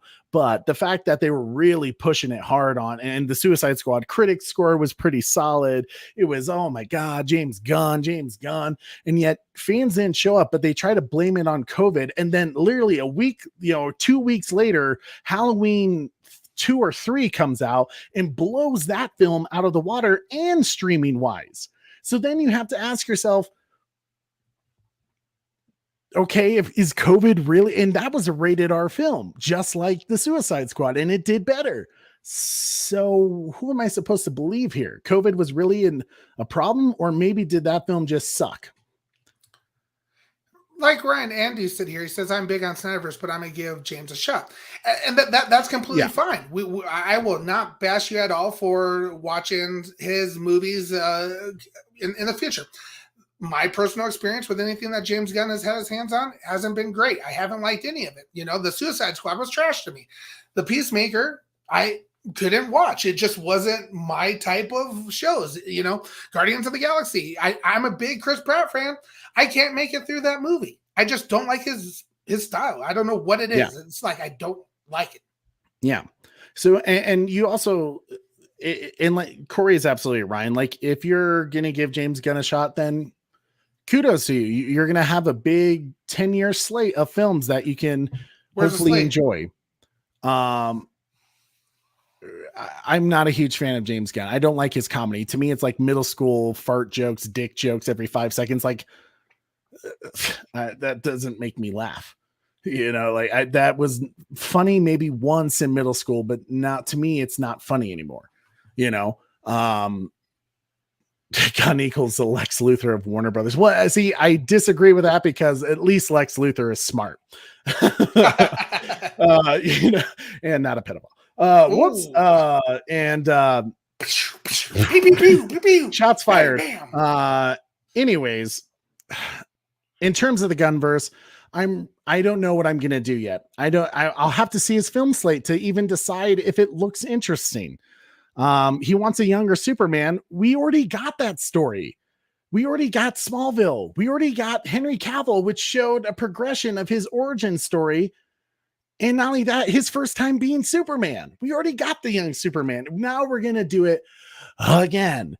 And the part that doesn't make sense to me is that Matt Reeves just confirms that his Batman verse is going to stay separate from the DCU. So when David Zaslav said there's not going to be multiple Batman, somehow Matt Reeves is getting a pass on that. And I'm not saying that's against Matt Reeves. I'm just saying, how's this going to make sense that we have his Batman films going on and not James Gunn's DCU Batman going on? It's only a reset for people that we don't like or that we can't afford to pay. That's what it seems like. And that is a big, I'm glad you brought that up, Corey, about money, because money, bitch better have my money. Money, we're definitely going to talk about that as why we think this trending hashtag that's been going around is actually going to be a great option. Well, that's going to be a separate topic. We keep it separate. Yes. I'm pissed about the cameos being cut. Yeah, see, and that's where I said Gunn is purposefully destroying this 2023 film slate, because if the Flash fails, if Aquaman 2 doesn't do as good as before, and there's not really an outcry of why aren't we getting a continuation of everything? We're like, Ben Affleck is in Aquaman 2. Remember, Twitter went crazy when Ben Affleck appeared on set of Aquaman 2, even though it was leaked information, and people are going like, oh my God, this is going to be the greatest shit ever. And all of a sudden it was. Could you imagine what's going to happen if Ben Affleck's not there anymore? If he's not in Aquaman 2? I highly doubt he will be. I mean, even Jason Momoa kind of caused doubt on it, because he was like, I worked with multiple Batman, which means he worked with Michael Keaton, he worked with Ben Affleck. So, and he's like, I have no idea what's happening behind the scenes. So he doesn't even, his film is going to get cut into places where they were trying to connect to this bigger thing, just to make sure that no one at the end of that movie says, oh, what's going on? What's happening here? And the fact that DC, we already kind of remember when, in a weird way, we had the SnyderVerse, and then there was kind of the silent reboot where we didn't really talk about the SnyderVerse. We act as if it didn't happen because Hamada wanted to not have anything connect. Everyone called it the silent reboot that he was doing. And now you're going to have this other thing where it's like, nope, it's a full-on reboot again. Imagine the confusion of the general audience. I remember sitting in theaters at the Batman, and people were like, where's Ben Affleck? Is this a younger story about Ben Affleck's Batman? And I'm like going like, no, it's completely different. The general audience is just, here's the bad news. It's why they don't like DC movies, bro. Exactly. DC has no connected tissue. You've now been just superhero films. There's going to be what I've been worried about. There's going to start to be superhero fatigue. They had talked about it happening back in 2013, and that made me really, really nervous, because I was like, and you know what? Here's the funny part. I actually thought the film that was going to do it in for superhero films was Guardians of the Galaxy. I remember I was like, who the hell are these guys? And I wasn't a big Marvel fan. I knew the big guys, Superman, Spider-Man, X-Men. I knew the big, Marvel superheroes. I didn't know who the Guardians of the Galaxy were. I knew my DC people. I was a DC guy. But it came to that point of, here it comes. No one knows who these characters are. This film's not going to be good. And James Gunn did a pretty good job introducing those characters. Like I said, second one, I was kind of like, it kind of lost me. But superhero fatigue could be happening. There's 3 superhero films that come out for each studio every year. And now you have Prime releasing a superhero film with,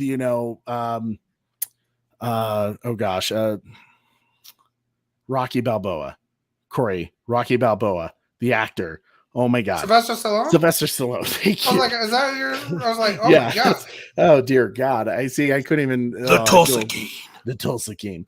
You have all these things going on, and superhero fatigue, it is going to happen at some point. I mean, hell, when you think about it, why did Black Panther 2, which was a tribute to Chadwick Boseman, not crush $1 billion? Why?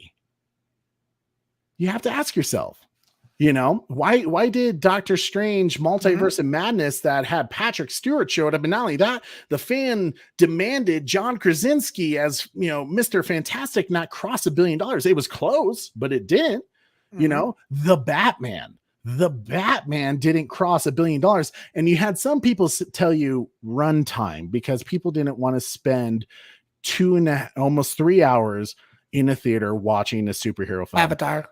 And then you have Avatar 2 come out, which is 3.5 hours, crushed $2 billion. Hey, shout out real quick to Leon of the New Geeks. He said, it sucks that DC comics are weak now as well. And I can't agree with this more, bro. Like, think about that. Remember the days when we were like, oh, man, Marvel has the movies and, DC, at least we have good comics. We don't even got that no more, bro. No. So we don't even got that no more. Yeah. When it comes to I cannot stress how big of a mistake David Zaslav made simply by allowing James Gunn to announce a reboot. It should have been kept. I don't know.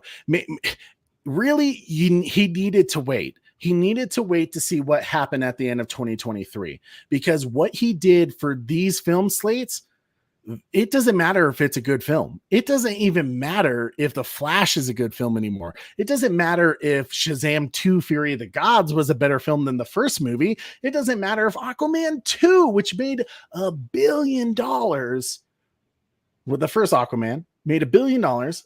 It doesn't matter if Aquaman 2 is a better film, because people are going to say, what does it matter anymore? Like, who cares? Who cares? It makes it even worse when DC fans are questioning it, bro. That's what's even tougher. Yeah. When it's not just general audience members saying it, but you have actual DC fans say, why does it matter if I go see Shazam 2? Why does it matter if I see Aquaman this year? Why does it matter if I go off and see Flash and then watch them just rip everything from what I was looking forward to? Yeah. Well, even if you're a fan of what's coming with the Gunverse, why do they have any vested interest if none of these characters really matter anyways? They're just going to recast, Aquaman. They're going to, do whatever they want, Yeah. And it's funny because you really got to hope James Gunn is on top of his game for this Superman film. I hope to God he makes it nothing like the Suicide Squad film. I hope he makes it nothing like Guardians of the Galaxy, where it's just this comedic, I don't even know what you'll call it. Because if the Superman film, whatever he makes, doesn't if it's not the perfect Superman film in the entire world, and you know what? That is a tall order, because when you think about it, Chris, who's to most generations, other than the newer generation would say Henry Cavill, who does our parents say, who is Superman? Christopher Reeves, right? He's still donned as the greatest Superman of all time to most people, or I won't even say most people, to a large group of people. And, to the point where he's going to maybe have a cameo in the Flash film because he's regarded as Superman. They made a film that continued Christopher Reeve's Superman called Superman Returns with Brandon Routh. No one showed up for that film because there's this is, it's corny. It's stupid. It's nothing like Batman Begins. Yeah, it didn't take enough risk. And then all of a sudden you had Man of Steel come out, which took some risks with Superman. It made him more connectable. It gave him the human side to see how he becomes the Superman we all know and love. But then there was oh my God, I can't believe Zack Snyder did this. He had Superman snap Zod's neck, even though Christopher Reeve's Superman did a depowered Zod and threw him into a pit. He didn't even need to throw him into a pit. He just did it. Is that not murder? Is that not worse murder? Because he doesn't even have to. He could just easily arrest Zod now. He's human. He has no Kryptonian powers, but yet, hey, if I toss him into a freaking pit and he dies, there's nothing wrong with that. But Henry Cavill snapping Zod's neck to save a family is somehow wrong. Okay. We'll believe that for a second. But nonetheless,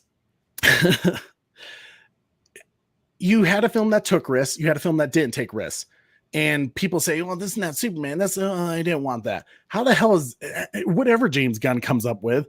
I don't know how he's going to please any side of Superman. You know, it's bro. Damn, dude, like the stuff that you're saying right now is insane, bro. It's absolutely insane because on the opposition side, all the people who are gun supporters, the people who are for this new gunverse, all they keep saying is, man, this is a good business decision. This is a great business decision. If you know anything about business, this is what they should do. And yet, what do we hear? We hear record low numbers potentially, concerns about, are people going to actually see this upcoming 2023 movies? And then as well, on top of it, you got the advertisers worried about even paying money to advertise it because they're worried nobody's going to show. And the bad, just feelings around DC right now, bro. That's huge, man. That's freaking huge what you said. It's not DC's not in a good place. And unfortunately, no matter what James Gunn does, even if James Gunn creates a film slate that is fantastic, and when I say that, I haven't seen it, so I can't tell you. I can't say I will say I have doubts, but I can't honestly, with those doubts, say like, oh yeah, it's gonna be trash. He could come out with a film slate that's like, oh my god, it's so good. Like this is what DC should have been all along. It doesn't matter. Business. The doubt is there. The doubt from a large group of DC fans who want nothing more to do. And this is the part that I kind of laugh about. Some people blame the SnyderVerse community for Black Adam failing.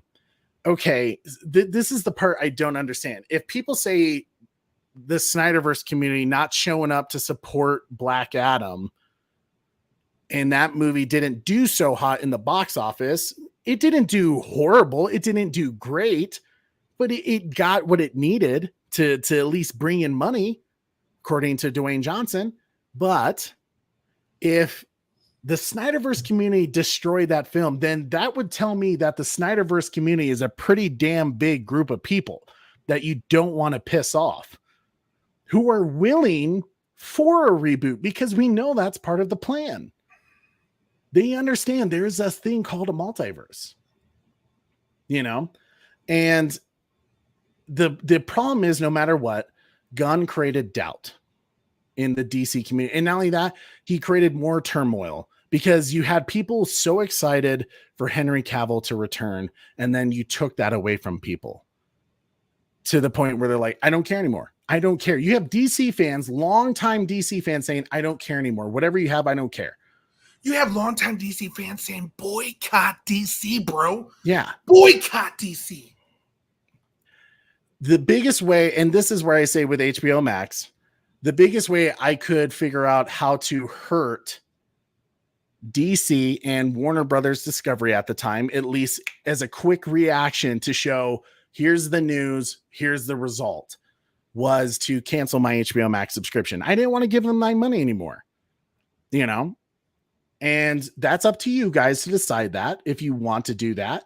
But more importantly, and like I said, if you're still happy about the Gunverse, if you're excited for what him and Peter Safran have going on, awesome, fantastic. I'm happy for you because here's the great thing about entertainment, right? When you pay for entertainment, you should be happy with the product.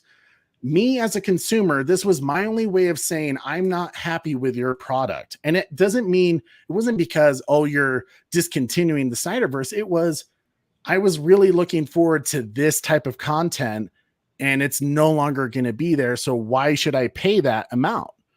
This is the way you speak to the product, to the business that's providing you a certain product. You tell them through your money. And whether you want to boycott or cancel HBO Max, that's up to you guys. But, and here's where I really wanted to get into this thing here. Someone has created a very positive outlook with this idea of forget hashtag fire James Gunn, forget hashtag restoring the Snyderverse, right? Like, because right now, we're done talking about you, Gunn. Yeah, we're done talking about James Gunn. Because at this point, the Snyderverse is dead. The Batfleck movie is dead. The Ayer cut is dead.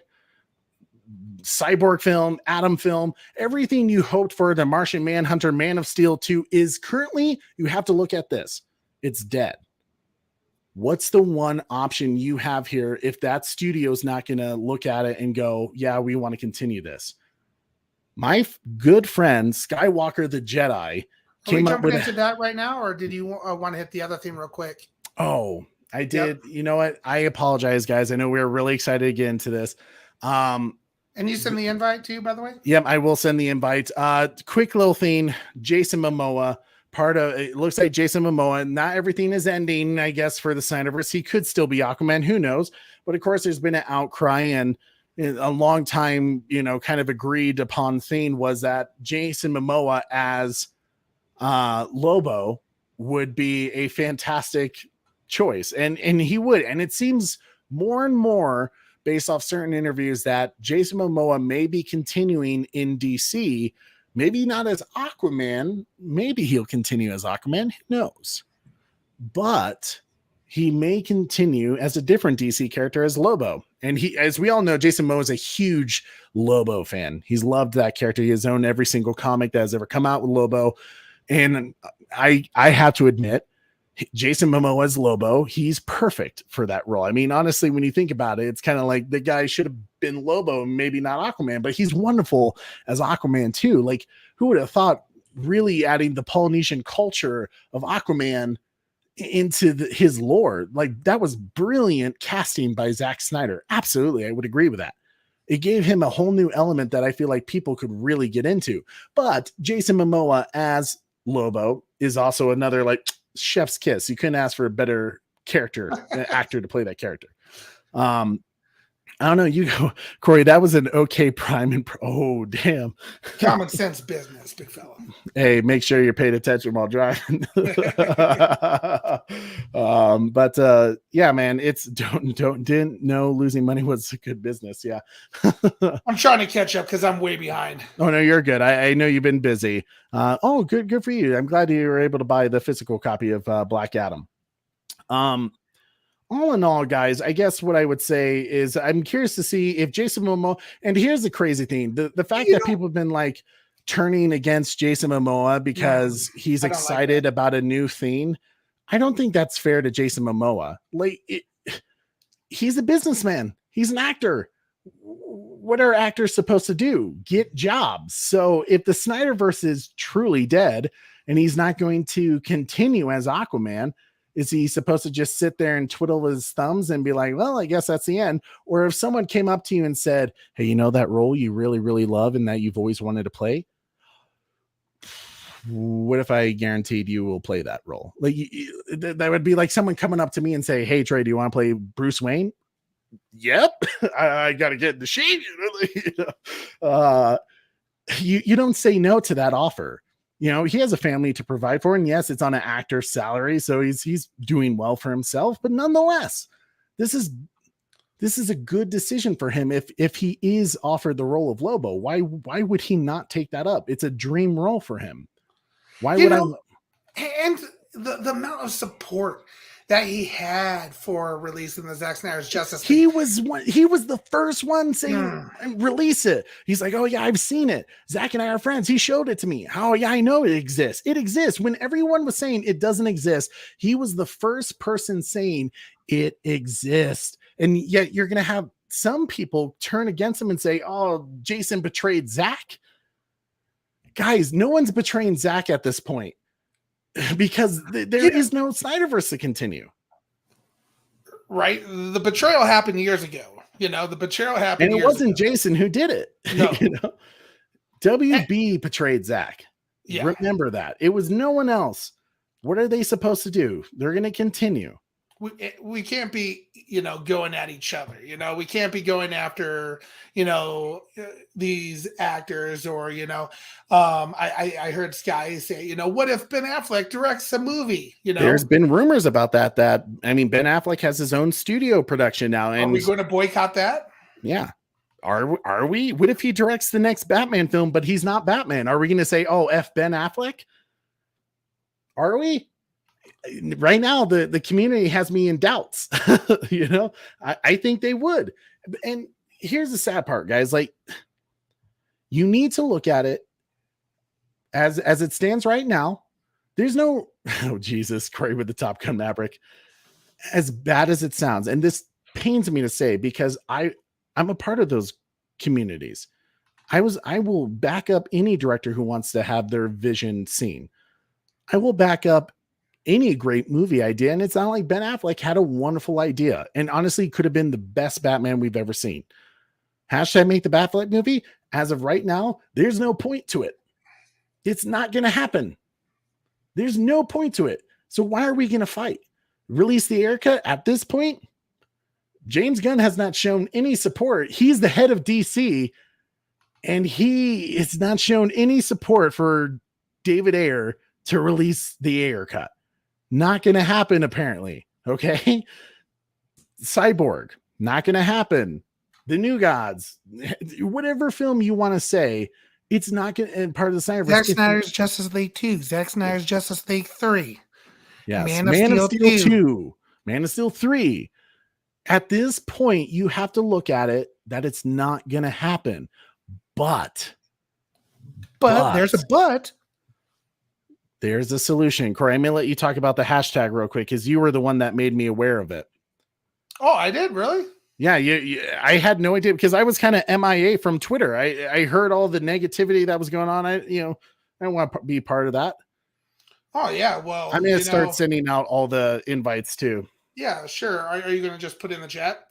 I'll say real quick too, kind of talking about a little bit more on the whole Jason Momoa thing. I do not blame him 1 second. He's doing what he needs to do to kind of move forward. And like we know, he loves Lobo. And I'm not going to fault him at all. I do like Jason Momoa. I think he's a good actor, and I'll continue to watch his movies. Which, there's actors that I like, and I'll definitely go support their movies and see if I like it as well. I'm curious to see how he plays a Lobo or whatever they possibly have in store for him. So, kind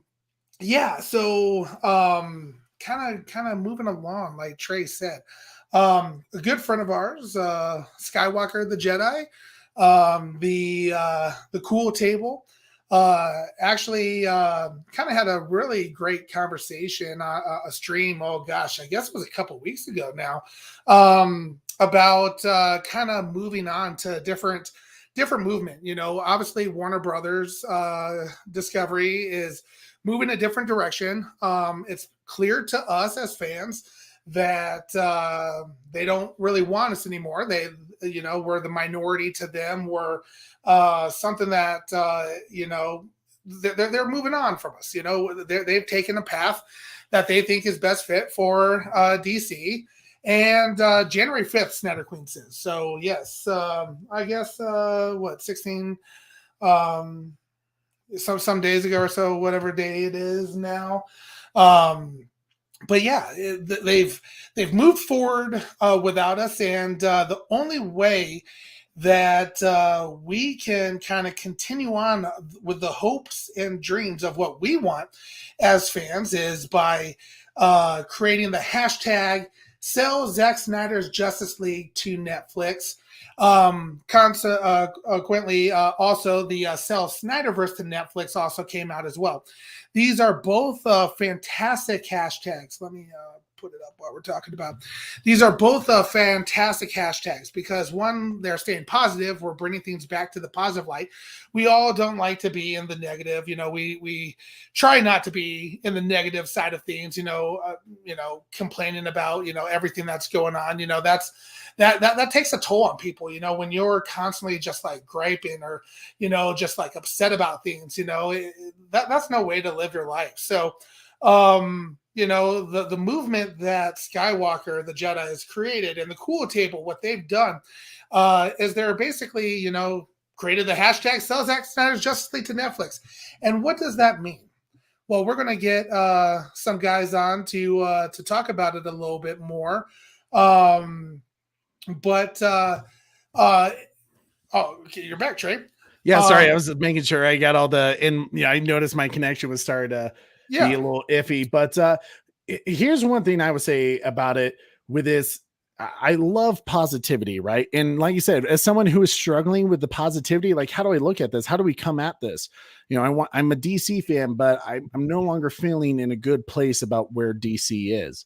And then I hear about this hashtag from Superbro Corey, and I chatted with Skywalker last night about it. Bro, he did the same thing to me, bro. He called me up a few days after, and he does the thing, man. He's like, man, we need you. We need you to have a voice. You need to be there. You need to be present, and you need to show up for what we're trying to do. So I would love to hear more about the conversation that you had with them last night, Trey. Yeah, I mean, and I'm sure Sky and I will kind of go more into our conversation, but I think here's the important thing, and here's how I want to come at this, is this movement, and people have often said the Snyder community is toxic, blah, blah, blah, blah, blah.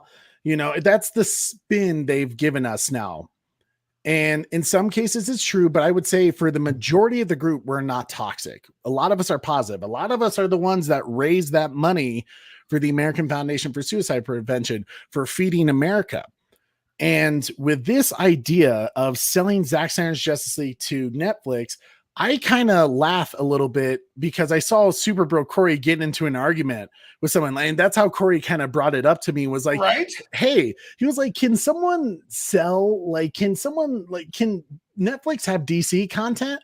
And I was like, they're doing it right now. Like, there was Lucifer, there was Sandman, there's Sweet Tooth. Like, what's your issue? Like, yes, of course they can license, which aren't shows that I'm currently watching. I was like, man, is licensing this to Netflix even possible? It brought up a great question. It's so possible that David Zaslav has already talked about doing it, because some people say, well, they'll never do it with Batman. They'll never do it with Superman. David Zaslav has already talked about doing it with Amazon, with a Bruce Timm Batman animated series called Caped Crusader. That was a big show that everyone was looking forward to because Bruce Timm and Matt Reeves were attached to this project. And yet all of a sudden, word has it that it's being looked at being shipped to Amazon Prime, a competitor of streaming service. Well, that's interesting. Very interesting there. So anyone who says, well, there's no way they can license it, guys, here's some big topics, and we're about to bring on some guests and Mr. Skywalker, the Jedi himself. Here's something big to look at. David Zaslav has admitted that Warner Brothers Discovery is in debt. Massive debt. Okay. They need money. The money. They need it bad. And not only that, second topic, you have a community that's very pissed off right now that is willing to boycott. And we'll take that away. I don't want to threaten that out because there's some of us who are just going to continue being DC fans. But there's a large group because they blame some of that community for Black Adam not doing well. I don't know how they can keep doing this. They can tell us we're not a big community and then blame us and for when things don't go well. It's weird. Whatever you decide to believe, if we're willing to spend the money over to Netflix, and Netflix loves Zack, they support Zack. They said, what's that? A zombie film you want to do? Perfect. You have any spinoffs? Army of Thieves? Done. A TV show? Viva La Dead? Like, perfect. What else you got? Planet of the Dead at some point? Perfect. What else you want? You have a Star Wars show in mind? Cool. 2 films. You know, you have another animated show about Valhalla and the Vikings? Like, done. You know, Sounds good. What else would you like, Zach? Yeah, what else? They are so on Zach's train that they're like, whatever you want, man. And now billion in debt. Netflix has the money. WBD needs money. You need to make a community chill out a little bit. How do you make them happy and maybe make them receptive to whatever is the future of DC? Maybe you send it over to another company who is willing to put in the money for you, and you'll get the credit because all they have to do license it out and they'll get a piece of it back. You know, and they do none of the work. I think we need to bring the man in. Time to bring the man himself who brought it up. He is the man of fire, the man of hope, the man of light, Skywalker, the Jedi. Hey, if we want to hear you talk, I will shove my arm up your ass and work your mouth like a puppet. You hear me? You hear me? What? Say what again? Say what again? I dare you. I double dare you, motherfucker. Say what one more goddamn time. I'm Superfly TNT. I'm the guns of the Navarone. You the motherfucker should be on brain detail. Sky. How's it going, big Yo, what's going on? I'm feeling great. It is fantastic to be over here back on TBC, the Bat Channel, with Trey, my main man, and Corey, hashtag my favorite Ham Smith. Much in love to you guys, yo. Yo, it's so great to be back on this platform, yo. Y'all are missed. You guys were missed tremendously, right? Your presence was sorely missed, and it's really good to have you guys back. Absolutely. Thanks, brother. It's good to be back. We miss you guys. Oh, yeah. And thank you for letting me on stream number 100. You know what I'm saying? Yeah. Yo, real talk. Real talk. You know what I'm saying? Let's get it. Appreciate that, Sky. Definitely appreciate that. And Trey, you okay if I bring in the next guest as well? Absolutely. Yep. Go ahead, and then we'll let Sky really kind of go in deep and like kind of get us in the origin of this and where we're at and what we can do more with this hashtag. Because before we bring in our next guest, I just have to say, Sky, I appreciate you so much for this hashtag because it gave hope. But more importantly, for anyone who says it's not realistic hope is wrong, because this is realistic. This is possible. It's more than possible. It's been done, you know? So I appreciate you because I don't think many people thought of this solution, and it is an easy solution, and it couldn't have happened at a better time. So Corey, go ahead and bring in our I'm going to comment on that next too, real quick. And this guy knows I absolutely love him, man. He's another brother. He's just a fantastic human being. You know, he's not afraid to combat things when they need to be combated, but man, when he led the charge of bringing, a new hope for, everybody, him reaching out to, myself, me hearing that he reached out to you, it just speaks to Skywalker's character and how good of a person he is. He's not, just he's a little bit of a softie on the inside. He's a little bit of a softie on the inside. That hard shell on the outside. He's a good guy. He's a good guy. That's what I'm trying to say. But you gotta be careful, Corey. He's gonna come after you now. I know. He's gonna come after me now. But let's get our next guest in here.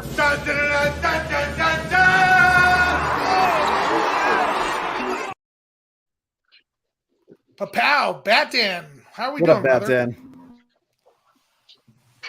Oh, I think you're on mute, buddy.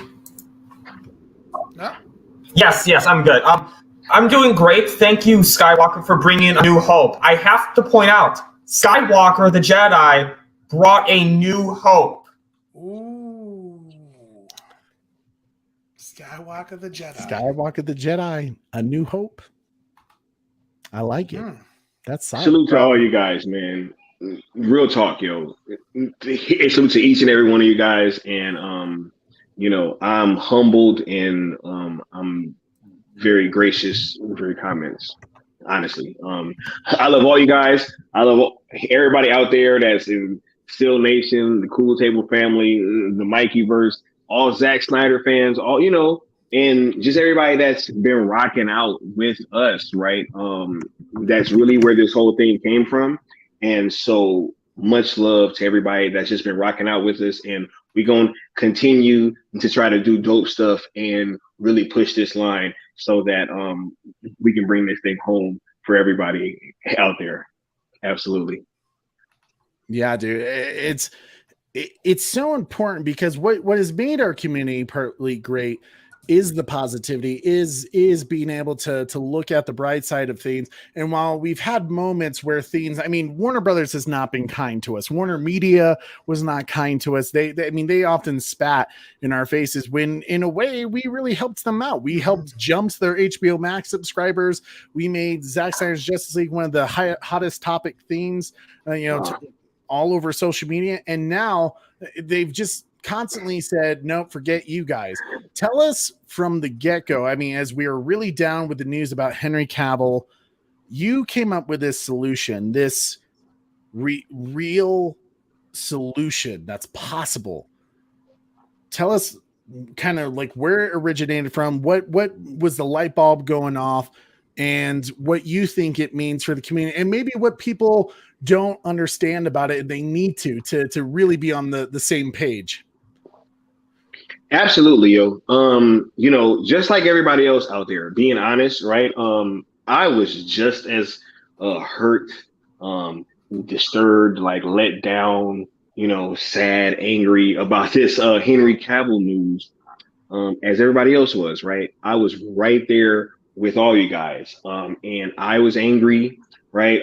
I even took some time off of social media, really, right? I took some days off from streaming because I was upset too. And I was just seeing how upset and hurt and that everybody was, and how everybody was just mourning during this period. And so literally after just days and days and days of this stuff just kind of going on, and I'm seeing people be angry and upset, and they're going at WB, but there didn't seem to be like any like concrete path for us to really do anything but to just complain and keep yelling at WBD about their decision, right? And so I really was just trying to think of a solution for, like I said earlier, like for Seal Nation, the Cool Table family, and the Mikey verse, right? Because literally that's what I was concerned with. I was really thinking of like our audience and our community, right? That I'm glad to be a part of, and that I feel I feel for each and every person that rocks out with our platforms and that shows up to our chats and are active with us on social media. Like, yo, I really do rock with all you guys. And so I was just doing some thinking, and I'm like, yo, I have to try to find some kind of solution to give people some kind of hope, just so that everybody in our community wouldn't be so angry, right? Because it was just so much anger and hurt. And you called me up, Sky, and you're like, bro, Corey, I see you going torch earth on everybody, but man, and even Trey was like, oh yeah, handcuffs are off, bro. Go after gun, go after whoever you want. And I just went torch earth, bro. Yeah. And sorry, I was just simply saying, like, yeah, Corey, I was pissed off, and like Corey was like, I can do this, Trey. You just let me know. And I was just like, you know what, Corey, go ape shit. I want to see what you do. If you don't get blocked by James, I got a lot of blocks. James Gunn hasn't blocked me, but I did get a lot of blocks.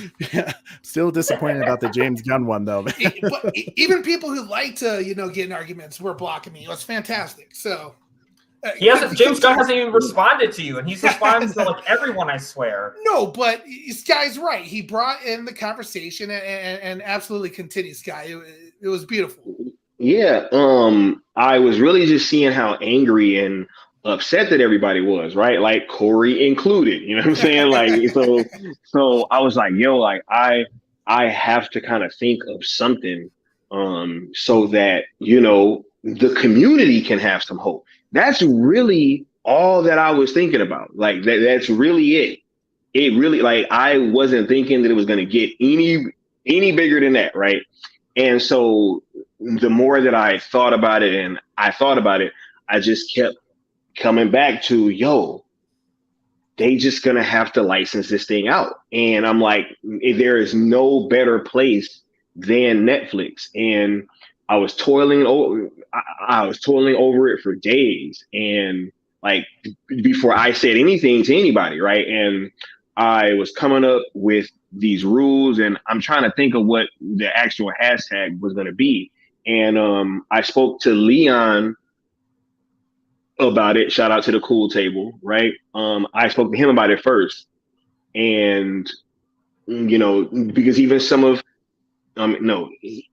during some of our conversations, he was kind of hearing how like upset I was over this Cavill stuff, and it really came from me watching that Hallelujah trailer.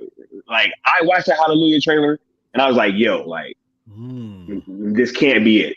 And then I went and I watched all the trailers and those little character trailers. I was like, yo, this cannot be it. And I was just thinking about how that movie ended. And I was like, yo, like, no. And I kept coming back to the Netflix thing. I talked about it with Leon. He was like, yo, that actually sounds perfect. And then I ran it by the big homie, still Abdul, and he was like, yo, that actually kind of sounds perfect. Like, go ahead and drop it. And so I really sat on it for about a week total before I put it out on my channel.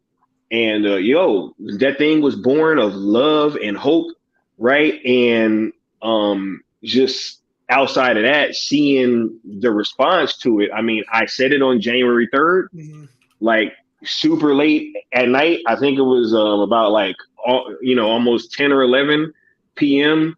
the Pacific time, and it was trending within 24 hours. So Wow. the Crazy. response to it has been wonderful, and it's only really gotten bigger and bigger ever since it came out. So and shouts out to all you guys, yo, because I didn't make this thing trend, yo.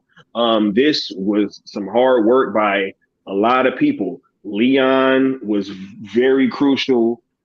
Absolutely. Sammy, Snyder Queen.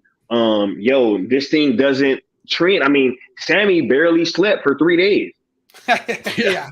She was Real going talk. hardcore, and mad Real respect talk. to Sammy. I saw her in the chat. Sammy, well done for all the things you've been doing for this hashtag, Right. and really getting the word out there about it. I mean, and just talking about the success of it already in the short amount of time that you came up with it. Like, holy hell, it has blown up. You know what, too, real quick, what's also funny is you mentioned Leon, and coincidence? I think not.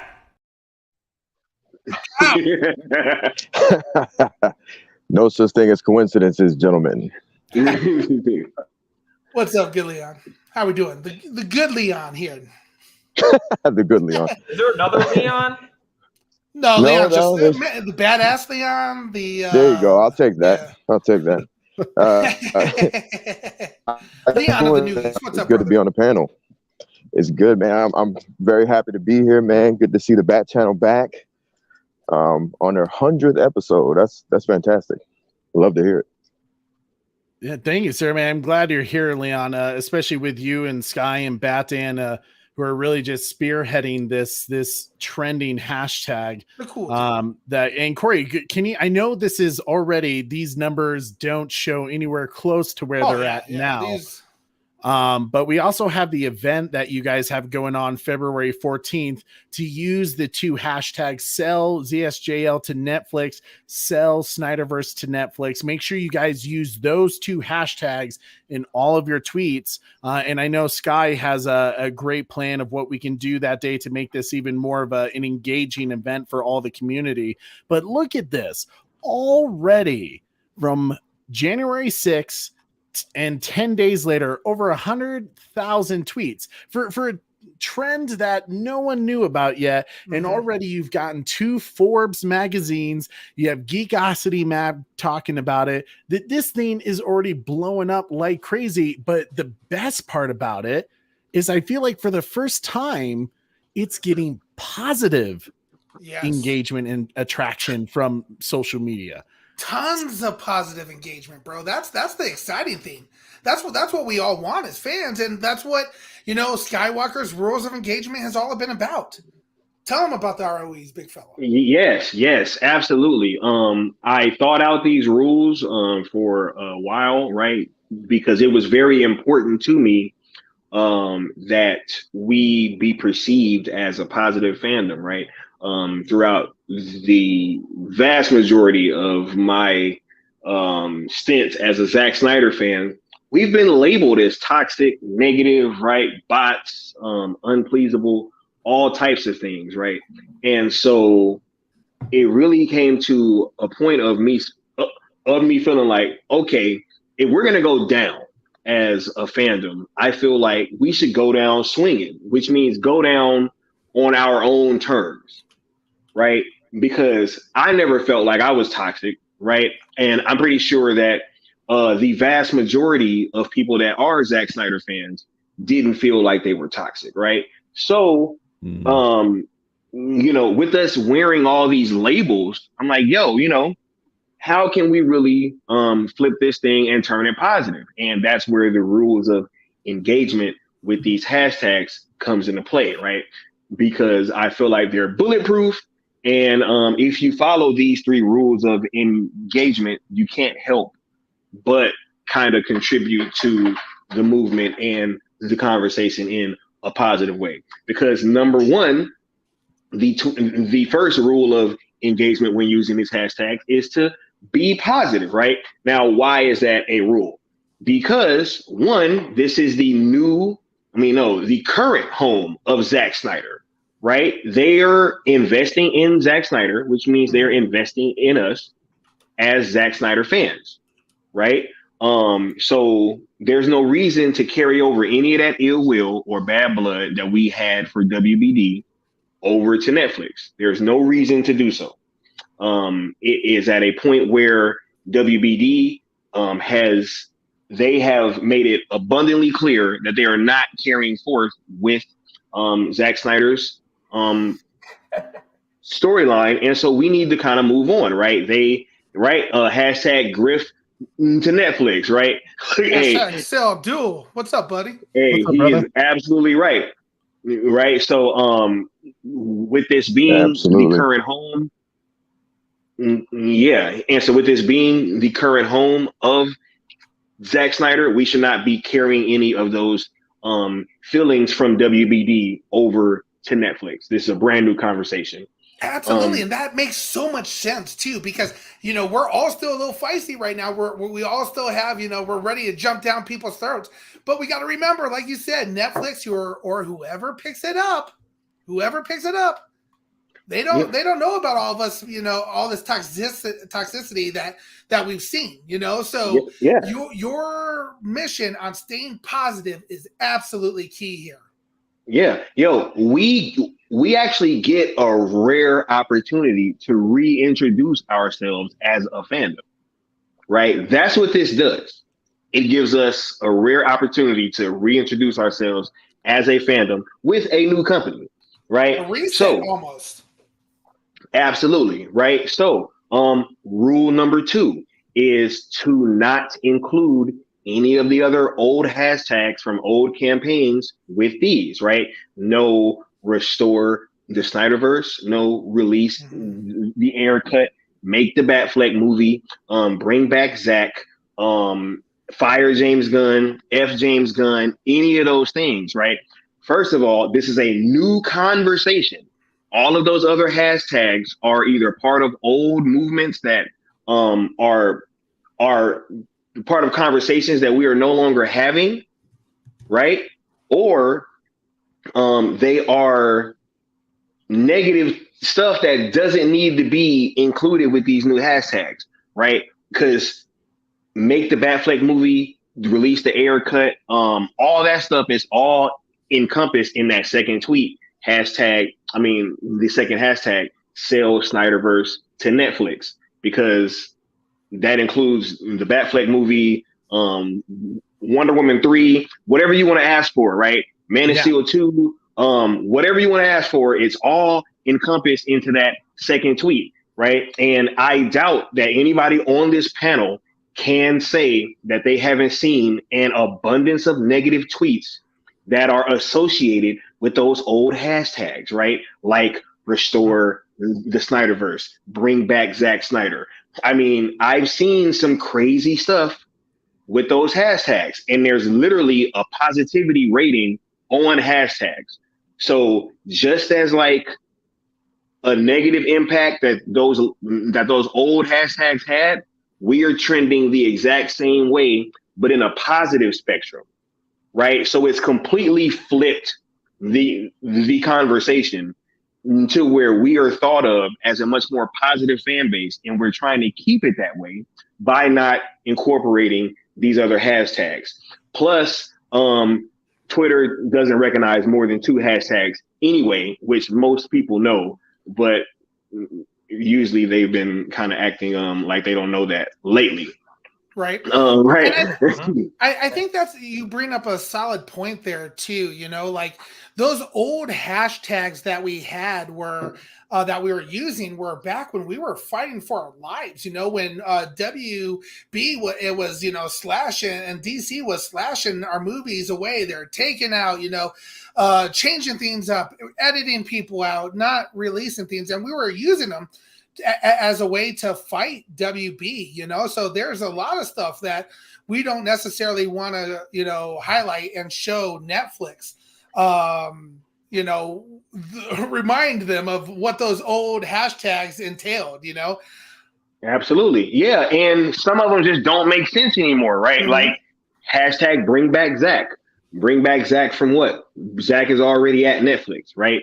Hashtag fire James Gunn.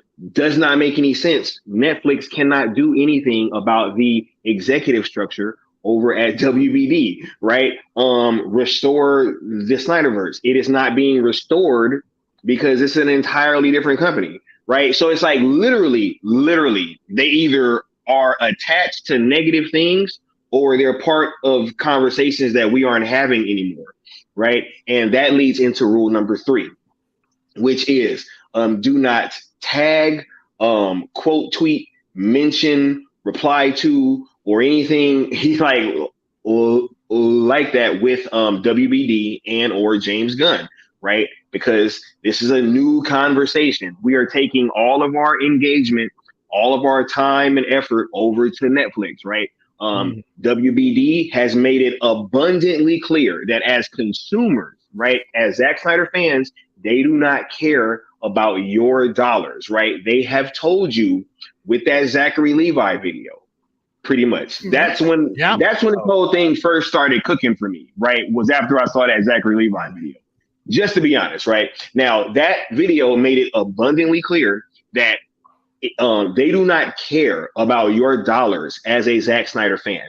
They do not care about you hashtagging, right? They don't care about any of these things anymore, right? They are moving on. So with that being said, I believe that it is our time to move on and to show Netflix, right, that they have a sizable fan base, or no, a sizable subscriber base that wants to see this stuff going forward, right, on their platform. Because I believe that if we made Zack Snyder's Justice League the global phenomenon that it was, right, with pretty much no marketing from WBD or WB, Warner Media, at that time, right?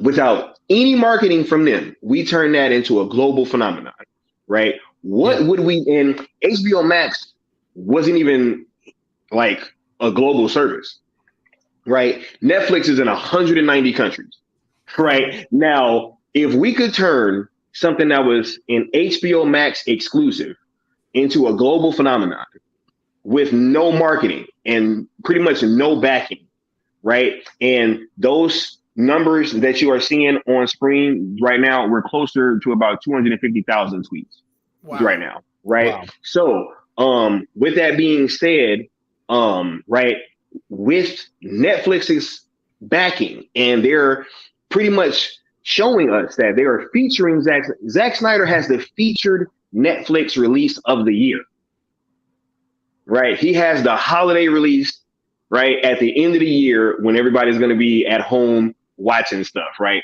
So, with them showing so much confidence in Zack Snyder already, right, and showing that they fully support him, imagine what we could do on Netflix. And I'm pretty sure that they won't be hiding those numbers, right? Kind of like we had with the release of the last film, right? Where we really don't even know how big it was. We know it was a global phenomenon, but we don't know how big it really was. Yeah, Warner Media made sure to keep that hidden. Right. Especially in the US. Right. So yes, wrapping up with these three rules of engagement, I feel like it has no other choice but to push the conversation forward in a positive manner. As long as everybody is just, kind of engaging with the knowledge that, hey, this thing seems to be working. Zack Snyder has like 3 different posts with our hashtags on it at this time speaking. We've gotten coverage from multiple outlets and trades. Forbes has covered us 3 times. The first one was a little snarky, but the second 2 have been progressively kinder. The majority of all the coverage has done nothing but gotten kinder and kinder pretty much. So, we're just asking that everybody that, hey, if you are really sick of what is going on at WBD and you really feel like they are not caring about you as a Zack Snyder fan and you want something that you can partake in that is positive and won't be labeled as toxic, right? Come on over to #SalesZSJL to Netflix and we can do this together. I think we have a great chance at doing this, yo. Absolutely. And our ROEs are plain and simple. 1, stay positive. 2, only use the hashtags that are specifically designed to move this along. And 3, there's no reason to look back at Gunn and WB. We're the minority, I guess, and they're leaving us behind. So we're going off in a separate direction as well. Yeah, and more importantly, before we bring in on a few more guests with us, one of the biggest things that I've noticed about this, and I know you've heard me talk about with the realism of it, but it's the timing. We talk about the stars aligning for this particular project. You have Zack Snyder coming in his final deal with Stone Quarry and Netflix. So they're going to want to look to renew that deal with him. And what's a bargaining chip? Well, hey, what if we got the SnyderVerse over here for you so that way you could finish your project? And we know Zack wants to come back. I saw a comment on Twitter that said, well, how do you know Zack wants to do the SnyderVerse? Because he talks about it a lot still for someone who he's like the 3. The first post was a video that was posted to Vero breaking down what our movement was, right? He liked that post, right? Hey, but that's just one, right? The second post that he liked was a link to the Forbes article where the headline said that surprisingly selling the SnyderVerse to Netflix is the best option. And third post that he liked on Vero was a graphic of the potential slate that Netflix might be able to acquire. So that is a Zack Snyder trilogy, as Leon always says, right? And so absolutely, I'm thinking that we got the go ahead from Boss Man himself to continue. Oh, and absolutely. Zack's likes don't mean anything. And lastly, the last time we heard from Zack Snyder, it was Zack Snyder telling Henry Cavill he couldn't wait to work with him. Couldn't wait to work with him. So yeah, absolutely. And people need to realize that Netflix is willing to spend the amount of money for this type of licensing. Hell, look at Knives Out. They gave him almost $500 million to get that IP over there. And it was a great decision with them because Knives Out 2 did really well over at Netflix. So, not only do they have the money, they have the respect for Zack. They have the love for his IP, and they know what he can do. And they know the power of Zack Snyder, because as soon as WB didn't want to work with him no more, it was like, well, hey, Army of the Dead, perfect. We'll take you over here. And look what it did for them. Army of the Dead, when it came out, it was in the top 10 for Netflix's all-time released originals. So they know that Zack has the crowd and the following to make whatever he does hugely successful. They have the money. Warner Brothers Discovery needs the money right now, and they're willing to sell and license their IP. Now, when we say sell Zack Snyder's Justice League to Netflix, that doesn't mean Batman and Superman is going to be owned by Netflix. It just means they're licensing Batman and Superman to be used for this specific purpose. So, which means, and that's what's also wild about the opposition about this right now. Like, business people find ways to make business and do things. Netflix wants more fans and subs, like working being said. WBD needs money. I guarantee you they can figure this out. For all those naysayers out there, there's ways that business people, salesmen will create a way to make this work. He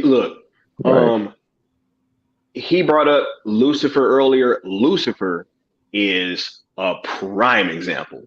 That is a show that started on one network, Fox, that was canceled, that was licensed out to Netflix and got 3 more seasons, and gave a huge hit on Netflix, and gave the fans some closure to that story, right?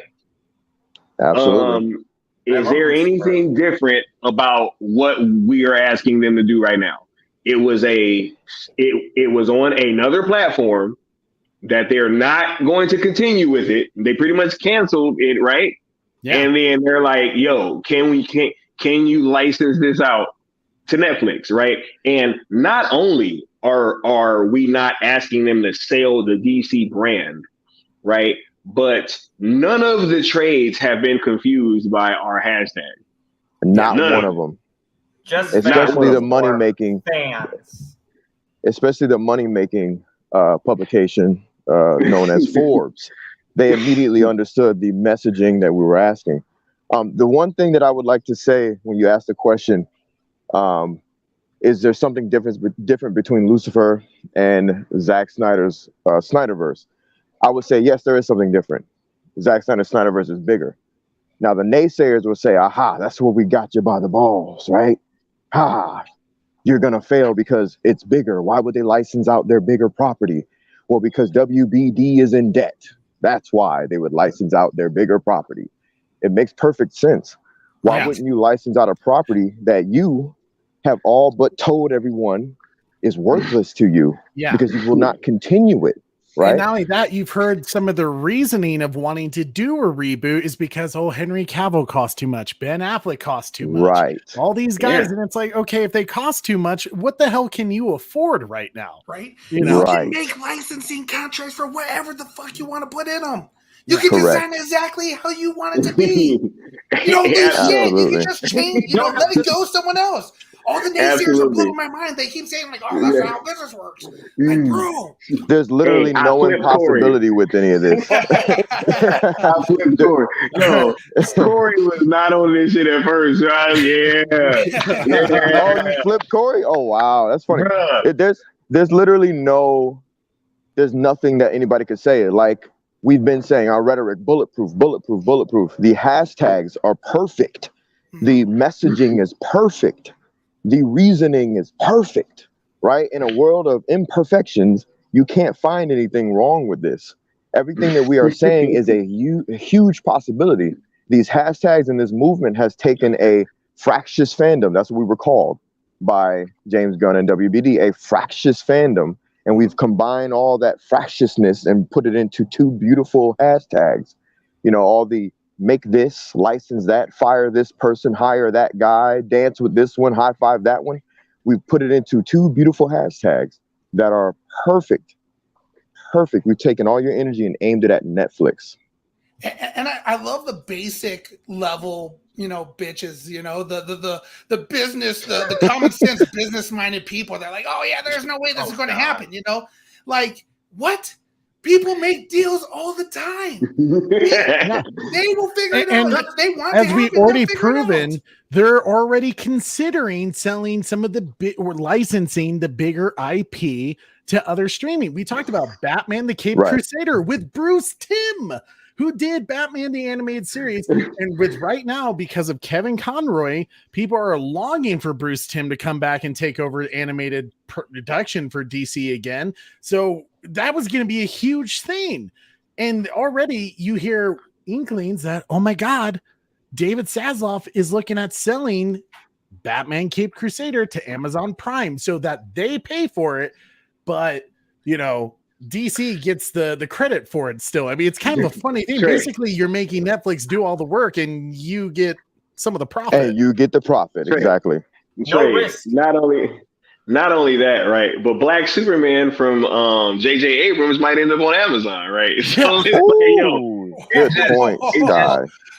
Right? Look, but here's the thing, right? And I'm about to let y'all in on a little secret, because look, ain't nobody listening. It's just us, right? It's me, Trey, Corey, Leon, and Bad Dan. Ain't nobody else in here, right? It's just us.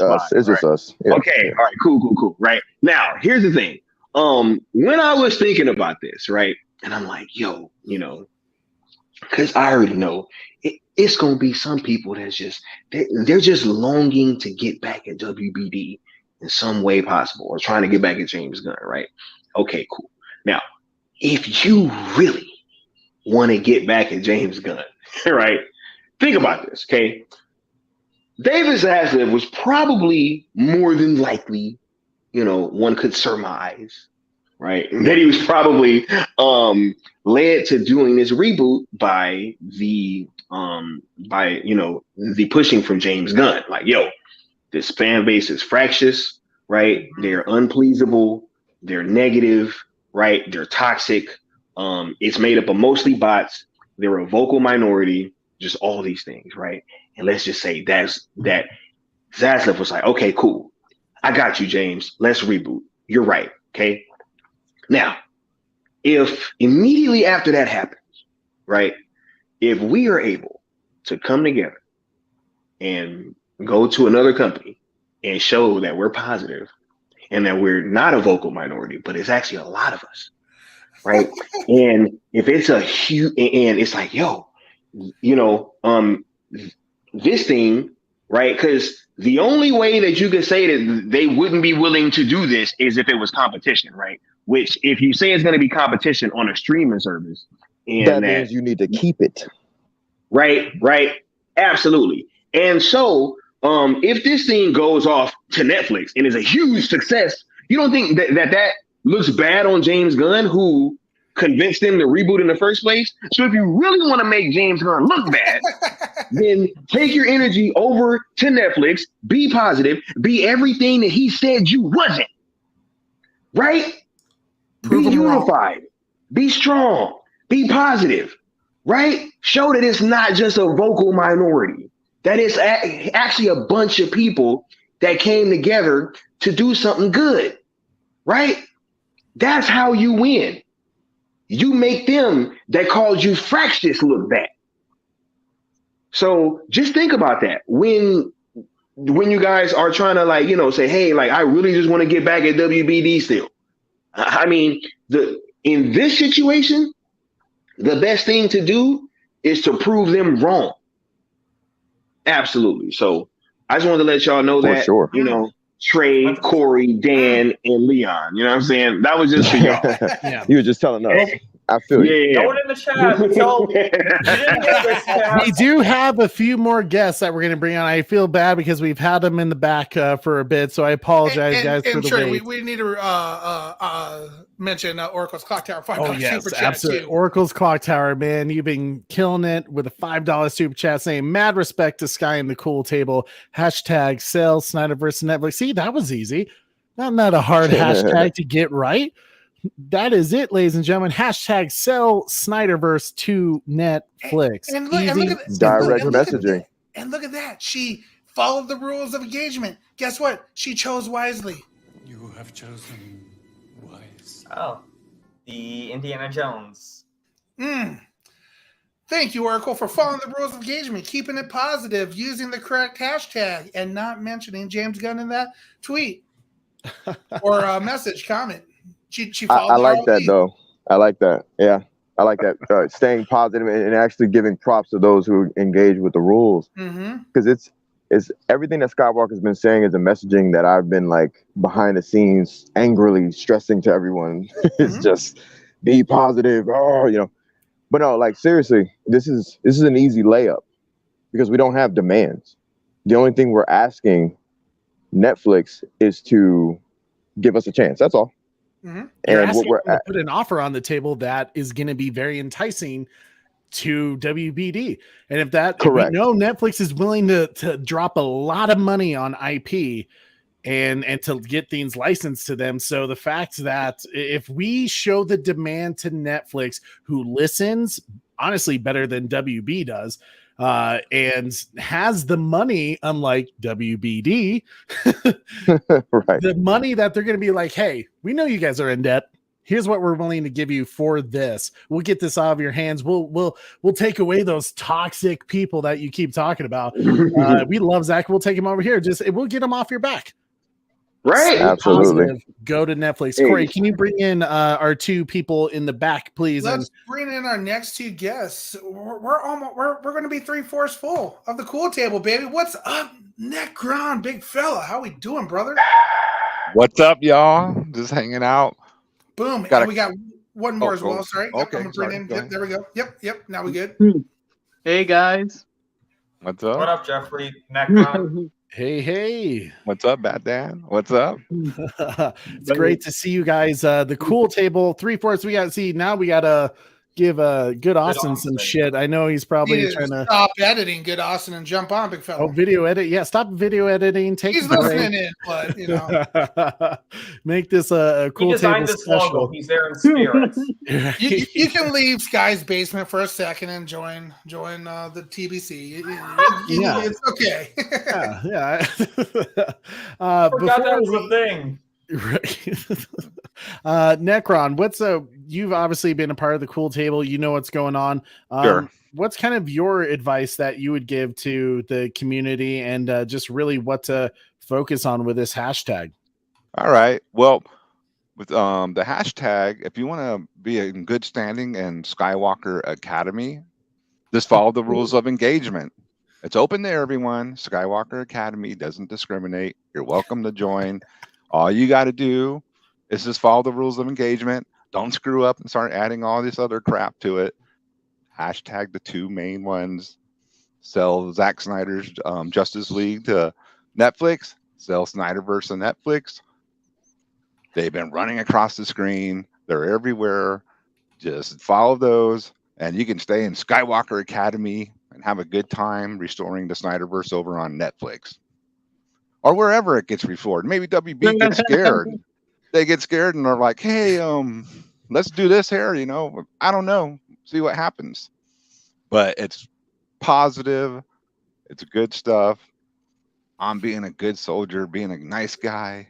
Not being negative to anyone yet. Man. What's up? I'm gonna start calling you the good Necron, man. That was impressive, man. And especially not only were you just super awesome there. You can't I don't know if Skywalker Academy is a show yet on Sky's channel. That needs to be a thing. When you're talking about these things, we're going to take you to the Skywalker Academy. That's a catchphrase, bro. That was fire. That's some good Austin, the good Necron type level shit going on there. I dig that. We all come up with our shit here and there, but that was fucking metal. Yeah, I'm not the good Necron. I'm the well-behaving Necron at the moment to make good things happen. I know. I was messing with the Don't good, search my Leon. internet history, because man. we're being positive. Stay Right away now. from We're not it. smoking, brother. We're not smoking people right now. We're everybody's good. The good Skywalker, the good Necron, We're being good. the good Super Bro Corey, the good That's Leon. right. Yeah. Super Bowl Corey is never good. Skywalker He's a Sith Academy. sympathizer. Skywalker Academy. Follow the rules of engagement, and you're in good standing in Skywalker Academy.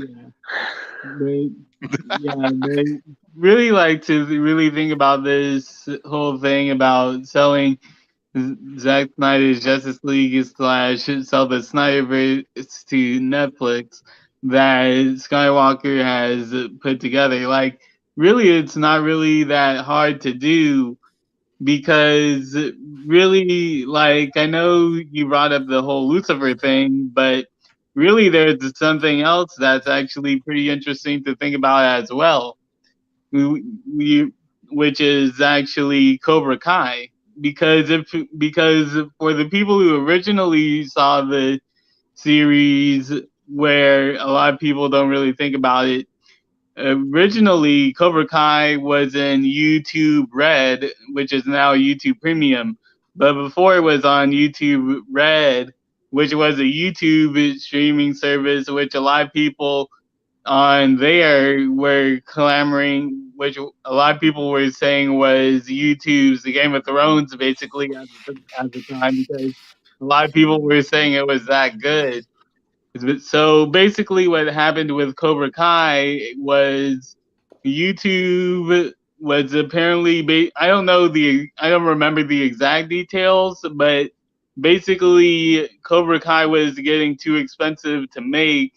So Netflix came in, scooped up, who kind of saved the series a bit.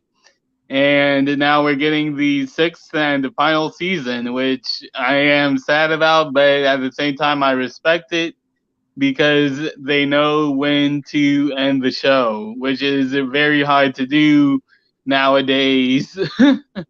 A proper conclusion to the story that you love, right, Jeffrey? Yeah. Which is all we Snyderverse fans are asking for. Not for the Snyderverse to continue forever, but a proper conclusion to the story that we all love.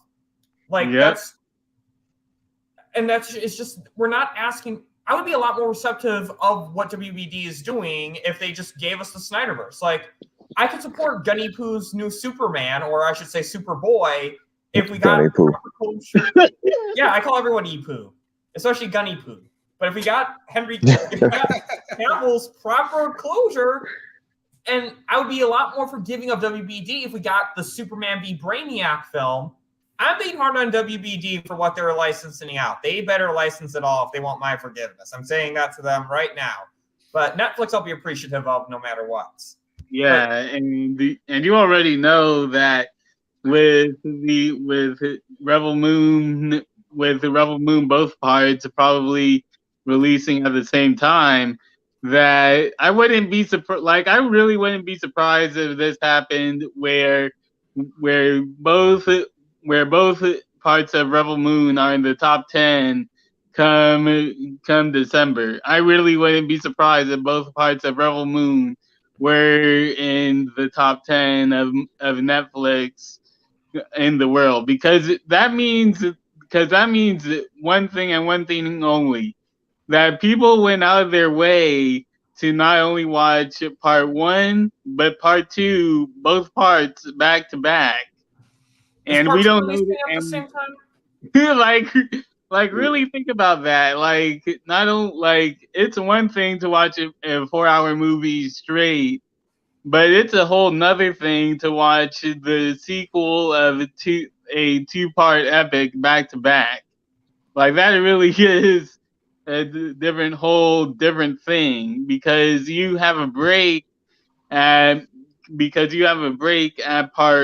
after part one, and then you go into part two. Like really think about that in that sense.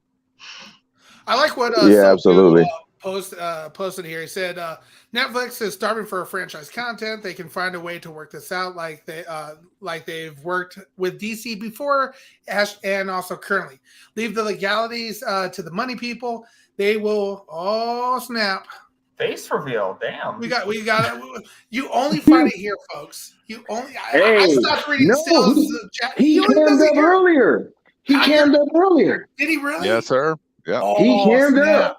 For like 15, 20, 30 just seconds, ignore me. Ignore me. I felt something on my face and I wanted to see what the hell it was.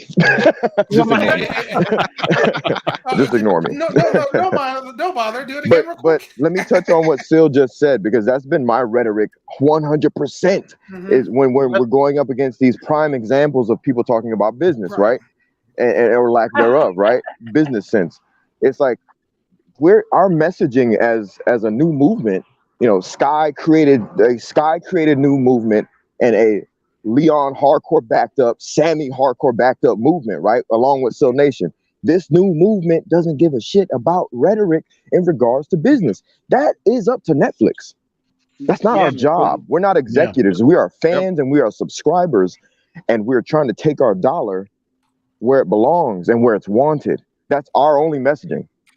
We're not here to mince words about, oh, hey, how much is it going to cost? And we can have that conversation, obviously, because that makes for good entertainment and it makes for a fun conversation. But when it becomes a debate to try to debunk what we're doing, you lose us because we're not executives. We don't have their pockets and we don't know what they're capable of. They know what they're capable of. We're just taking our messaging to them. That's all I want to say about that. And ladies and gentlemen, real quick, I know I'm about 20 minutes behind in the chat, but we have Mr. Mikey Sun in the chat.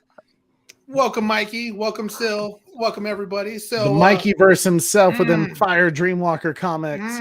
Which I have to say, Trey, I like the new setup, buddy. I like the new setup. And you got the Dreamwalker comics behind there. I finally got to read issue 2 after moving, and I was like, I already loved issue 1. It was like interesting and kind of throws you in the middle of it where you're not sure like exactly where the origins of the main character, and then the second one. It like takes it to a whole new level where you're like, holy hell, this scene's crazy. And I was waiting for this character, right? I've already kind of talked about it early in the show. I was waiting to see Silver, but the way Noel drew Sil as Silver, the man already has a presence in the comic panel that you see him in, and you're like, holy shit, that's the dude not to mess with. Whoa. Crazy. Trey, did you just say you can't wait to see Silver? What's that supposed to mean? Zastane Fofremia. Dovarish. Uh-oh. Man, let's go. Let's go. Let's go. Hey, let's go. Hey, hold up. What's good? Hey, y'all know something crazy? I got this bomb, and I'm so glad Phil is here so we can see it too. Oh my god! Drop it in the. Yeah, I don't know. We'll get to that in a second. We'll let Sil say hi, and then we'll I'm just drop glad Sil's here. some knowledge. Yeah, I'm here for whatever, man. I'm just here for the show, man. I mean, supporting Sky's movement, and you know what I'm saying. We all kind of was pissed off about DC, last month. And so this is perfect what's going on right now. So I'm 100% behind it, man. Just follow the rules, 2 hashtags. It's real simple. You know what I'm saying? Stop talking about guns. I mean, unless you're just like this Stepford Wives situation where you got to talk about what hurts you like so much. Like, bro, like leave gun alone if you don't like them. WBD. Let's jump on this movement. Come to death row. You know what I'm saying? We're going to do numbers.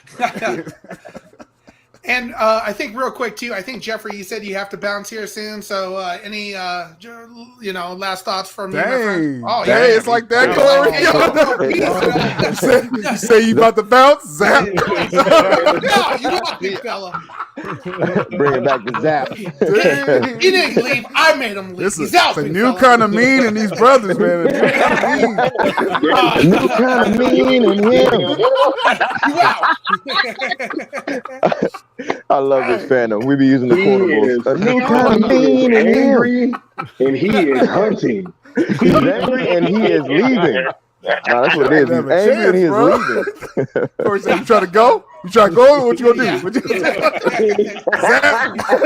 Oh, you out, big fella. Shout out to Jeffrey. Much love to Watchtower. Jeffrey zapped himself. Much love to the Watchtower, yo. Much love to the Watchtower. Oh my gosh. No, what do you think, Trey? Is now a good time for a Mikey bomb? I've heard that Sky has it. Is he allowed to reveal got bombs? Oh man. It's one of those things where I can only reveal it to you guys. He wants everybody's live reactions, but I'm glad that Sil's here. Mikey, know I hate So that. you can I'm like, feel Mikey, it too, right? I ain't teasing nothing. All right. I think it's funny that Sil hates it. That's why There Mikey y'all go. does it. Yo, there you go. Boy.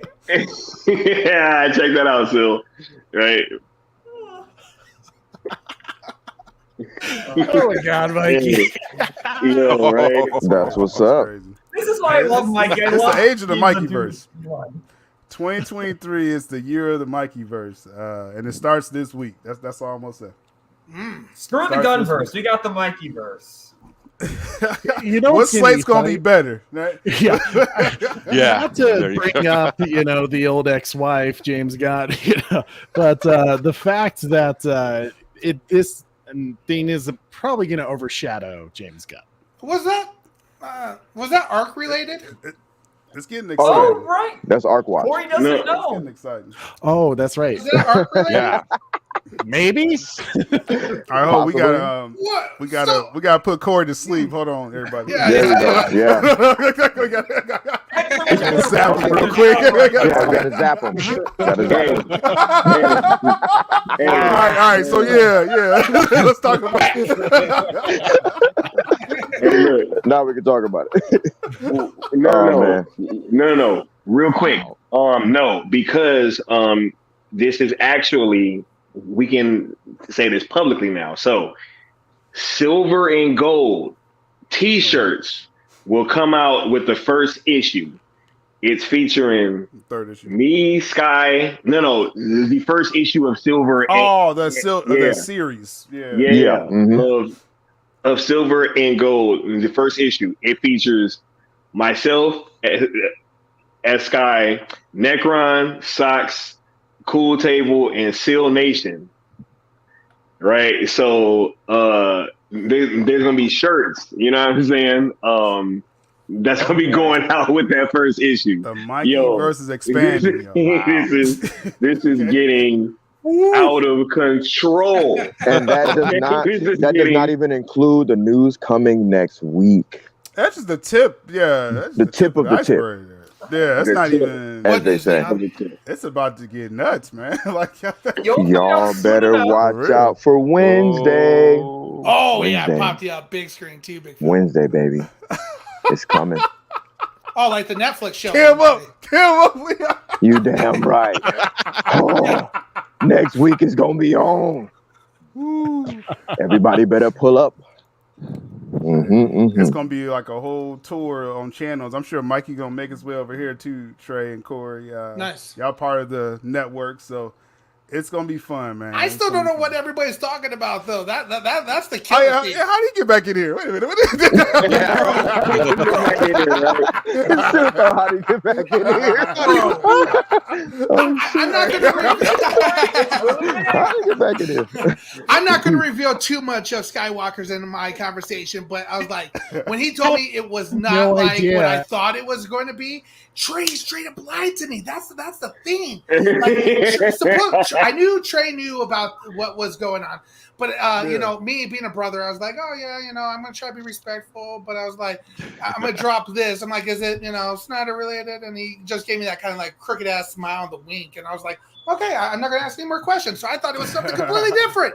I still don't know what it is. So it's like this man has messed with me, and you know, like I'm in the chat, you know, the streams with you guys. So like, I'm getting excited again, especially how much Sky was pumping it up when we were talking a few nights ago. Yeah. So just be a part of this whole, this whole Mikey verse thing. This Exactly, exciting, man. Knowing is hard. Skywalker's right. Knowing is a burden. It's hard not to tell people this. Like, I even told my own family this stuff because it's a secret, and I keep secrets. It's been super tough not telling Corey about this because he literally, when I told him, I was like, hey man, like Mikey wants to talk to me. And then I knew exactly what it was. He was like, tell me it, like tell me what he tells you after. I get off the call with you guys, and he's like, so what did he tell you? And I was just like, can't tell you. It's just like, dude, like he's like, you know, I can keep a secret. I was just like, Corey, it's not for me to tell. If Mikey wants to tell you, he'll tell you. Just know it's crazy.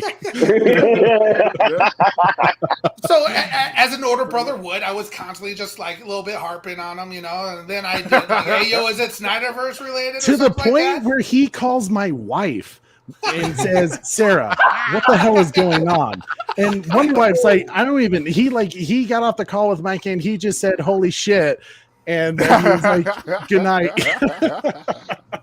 Hey, that's funny. Yo, look, I got two things because I got another Mikey bomb for the public. You know what I'm saying? I got another Mikey bomb for the public, right? But just to touch on that conversation with Corey, because I'm calling trying to tell him, because I'm trying to sell him on Sales ZSJL to Netflix, right?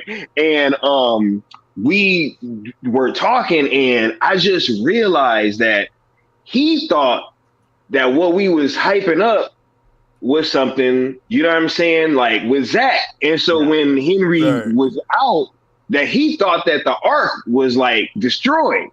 You know what I'm saying? And I was just like, bro, I'm like, bro, like, you know, I kind of need you to get on board. And then I just started to notice, and I was like, bro, and you know, fucking this news is gonna drop, and he literally, like, he wasn't even cammed up. He cammed up and was like, wait a minute. That's right. He was like, you telling me that this ain't Zack Snyder related? And I was like, nah. And then he's just like, he flipped. I was like, bro. Hey, Corey, you weren't the only one that thought that, man. Like the naysayers. I told like, you, right, Corey? Zack Snyder. Bad news. You guys didn't get. We're like, no, that's not even what we were talking about. We were just excited that the Snyderverse might happen. What we're talking about has nothing to do with this. And but you guys played it off well, and maybe we shouldn't have revealed that because, you know, now that secret. Maybe I don't know. Is the secret coming out this week? We didn't reveal anything. We're just giving people a bait so that they can bite the hook. And we're gonna reel them in, and we're gonna cook their ass. Real quick, you know what I'm saying? Hey, look, real quick, because I got a second Mikey bomb. You know what I'm saying? Real quick. Before you drop the Mikey bomb, we gotta bring in. Right, we gotta finish the cool table. Welcome to the stream, the good Austin. The good Austin. Hey. What's good, everybody? How's it going, big fella? Yo, shout out to the cool table. Happy to be here, cool man. Table in the house. Congrats on stream number 100. Can everyone just stop real quick and give us a little clap for the boys? Yeah. Welcome back, boys. Welcome back. What a return. Happy to be here too. Happy to be here. Shout out to everyone on the panel. Yeah, man, what a night, what a celebration, and the news we're talking about. Woo! Boy, I can't wait till everyone finds out. Man. Me too. Coming soon. Anyways. Me too. Anyways. Real soon. Real soon. I'm also looking Next forward week. to issue 3 though. I'm really looking forward to that. 72 hours. And the Kate Valdez, Valdez picture, bro. That's gonna drop with it too. Ooh. Oh man, fire! All the shit that's going on, man. I'm hyped. I'm just right now because you dropped that bomb about Dreamwalker, my spinoff series, right? You know, it's all about me, silver and gold. That's some other people. It's all about me, though. You know, just But I'm just saying, right now, I would advise anyone if you haven't got issue 1 or 2 of Dreamwalker, you want to go to secondskinscomics.com, and I think you want to purchase that like within the next 72 hours. Purchase those comics. Nah, don't tell them nothing. Don't tell them nothing because I'm gonna get them all. Don't even worry about it. Nah, don't buy it. Purchase within the next 72 hours. The man. Or that's gonna happen to you if you don't buy Dreamwalker. That's what's gonna happen to you. You're gonna regret it. That artwork by Noel, man, is that dude fire. That dude was minding his business in that comic, and he just got snatched up, man. I literally the other day, and when they got to that part, I was like, "Oh my god, this is fucking crazy." Y'all thought Sil was a scooper? He gonna start scooping up bodies, all right? Biting your neck. Better stop tripping. Scoop. Time to eat. Real talk. Time to eat. Scoop confirmed. Straight up. Absolutely. Damn you, Sky! You were even good at that when we were talking. I was like, "Hey, is this possibly this related?" And you just looked at me and you're like, "I don't know, man." I was like, "What the hell are we talking about then?" Mind terrorist. That's what telling you, man. See, just so y'all know, I didn't give Corey nothing. You know what I'm saying? Outside of the fact that it wasn't related to Zack Snyder, that was it. That was the only thing I gave him. You know what I'm saying? But yo, get your comic books. Yeah. Oh yeah, for sure. Get 'em. For sure. Because the price of the brick is going up. You know what I'm saying? Yesterday's price is not today's price. I'm about to buy another set now because of you guys. Like, hold up a second. Can we drop that link real quick? Yeah, Corey, that'd be a good idea to drop the second. Absolutely. I'm literally like, I'm thinking that too right now. I got my phone right here. Get your issues of Dreamwalker, and like you said, right now you're probably getting the second print, the third print, the variant prints, but get whatever copy you can at this point. Yo, but look, let me drop this Mikey bomb though. You know what I'm saying? Another one. All right, there will be a free CD in issue 6 with Necron, Vega, etc. And a bunch of our photos are gonna be in the CD booklet. Oh, is it going to also have some music as well? No, it's going to be it's a real CD. It's a CD. And then it's going to what? Because I know you were writing some songs. That was hilarious. It's going to be music. It's going to be Yoda for 3 hours. Yeah, it's going to have some. You might watch it the whole time. Issue 6 is about me too. So that's yes. This is spin-off series. And this whole series is just about Sil, to be honest. I'm not. Hey, y'all, I'm not done. Sil said, before I'm done, this is what the series is gonna be. Go ahead, Sky. I'm sorry. I'm not done, yo. Wait, there's more. There will also be real life pictures of the Cool Table. Let's go with the comic versions in the back of Silver and Gold #1. Yo. Let's go. Oh boy, I love it.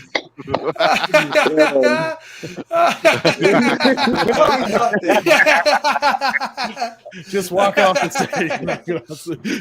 Mic drop. Real talk, yo. Wow. Damn, so it's not just about me. It's not just about me. Sil said, damn it. I am foiled again. Jesus. Foiled again. Yes, yes, yo. Wow. Nah. Yo, it's getting nutty. It's gonna get crazy. Go make sure y'all cop issues #1 and 2 of Dreamwalker. because I tell you that the price of the brick is going up. And one more thing, the last bomb is incoming right now. Because there's you know like what? I said, this is all about the community. Like, you know, what me and Mikey, you know, was started, you know, over 2 years ago. It was finding all of y'all, you know what I'm saying, and connecting with everyone. And so this is an organic thing. And it's cool seeing Mikey, you know, putting different people in the comic and, you know what I'm saying, making it a real community type thing. And it's worldwide, though. This comic book sells out in the Philippines like crazy. And so this is, man, it's a real organic thing. It's all kind of within. And so this is, man, as it gets bigger, like, we all are going to get more exposure, which is pretty cool. Pretty cool. Absolutely. Man, I'm listening to like every word you guys fucking say now. Like I'm like keying in on every fucking thing. I'm like, I just got a bomb from Mikey. I just got a bomb from Mikey. Doesn't know.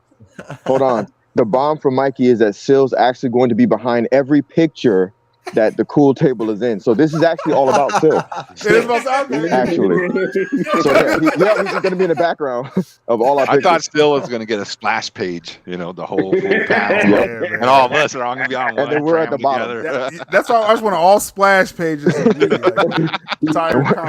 It was like, yo, I'm the main villain. It's me. I'm the main villain. The villain, the main character, the fucking background. I gotta have Allison, so Alicia should be in there too. There you But go. mostly me, like Alicia in a corner, you know. But fuck all of us. Oh, snap.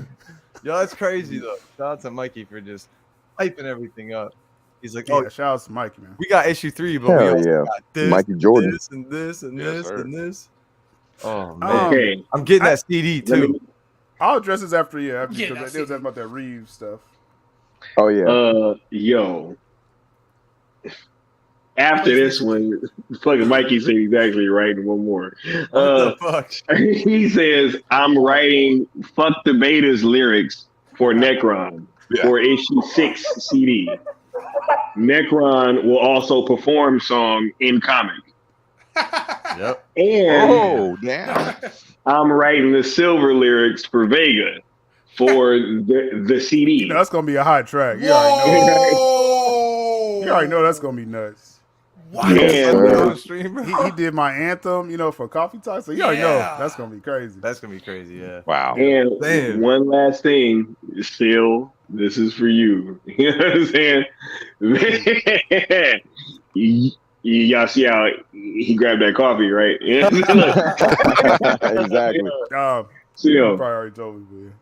Oh, Yeah. well, probably. There's a silver poster for issue 5. Oh damn. Like it's like a what do you call that? Like black light poster or something like that. Yeah. Oh, well, excuse me, because you already knew. I'm over here thinking that I'm about to.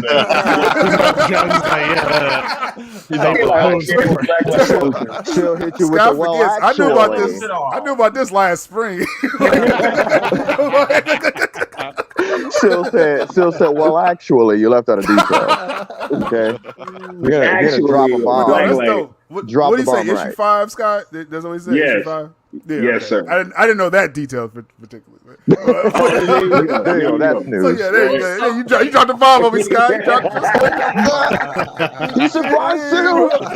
Oh shoot! Somebody clip this shit, bro. That's dope, man. That's dope, man. It's all coming together, man. I do want to address someone asked in the chat about this Reeves thing real quick. Definitely. Because first that's coming from the almighty Robert Meyer Burnett actually Let's dropped go. that bomb saying that he's hearing from his Warner sources that, man, WBD. Well, okay, let me back it up. I got a report a couple weeks ago that said whatever Gunn announces with his slate, they're not gonna make nothing until at least 2024. Like, put it in front of cameras, they not making nothing. So I'm like, the whole year, like, they're not making nothing. So I thought that was interesting. And then Robert Meyer Burnett just said a couple days ago, even Reeves' Batman, they may not have enough money to even make that. So Reeves is, off doing like a side project. They said possibly that's going to hold him up. So, Buster Keaton, Batman right? soon, you know what I'm saying, from him. Yeah, Buster Keaton. And so, yeah, the Buster Keaton series, which it's his project under Warner's, but they're shopping it because they don't have money, so they can't make it.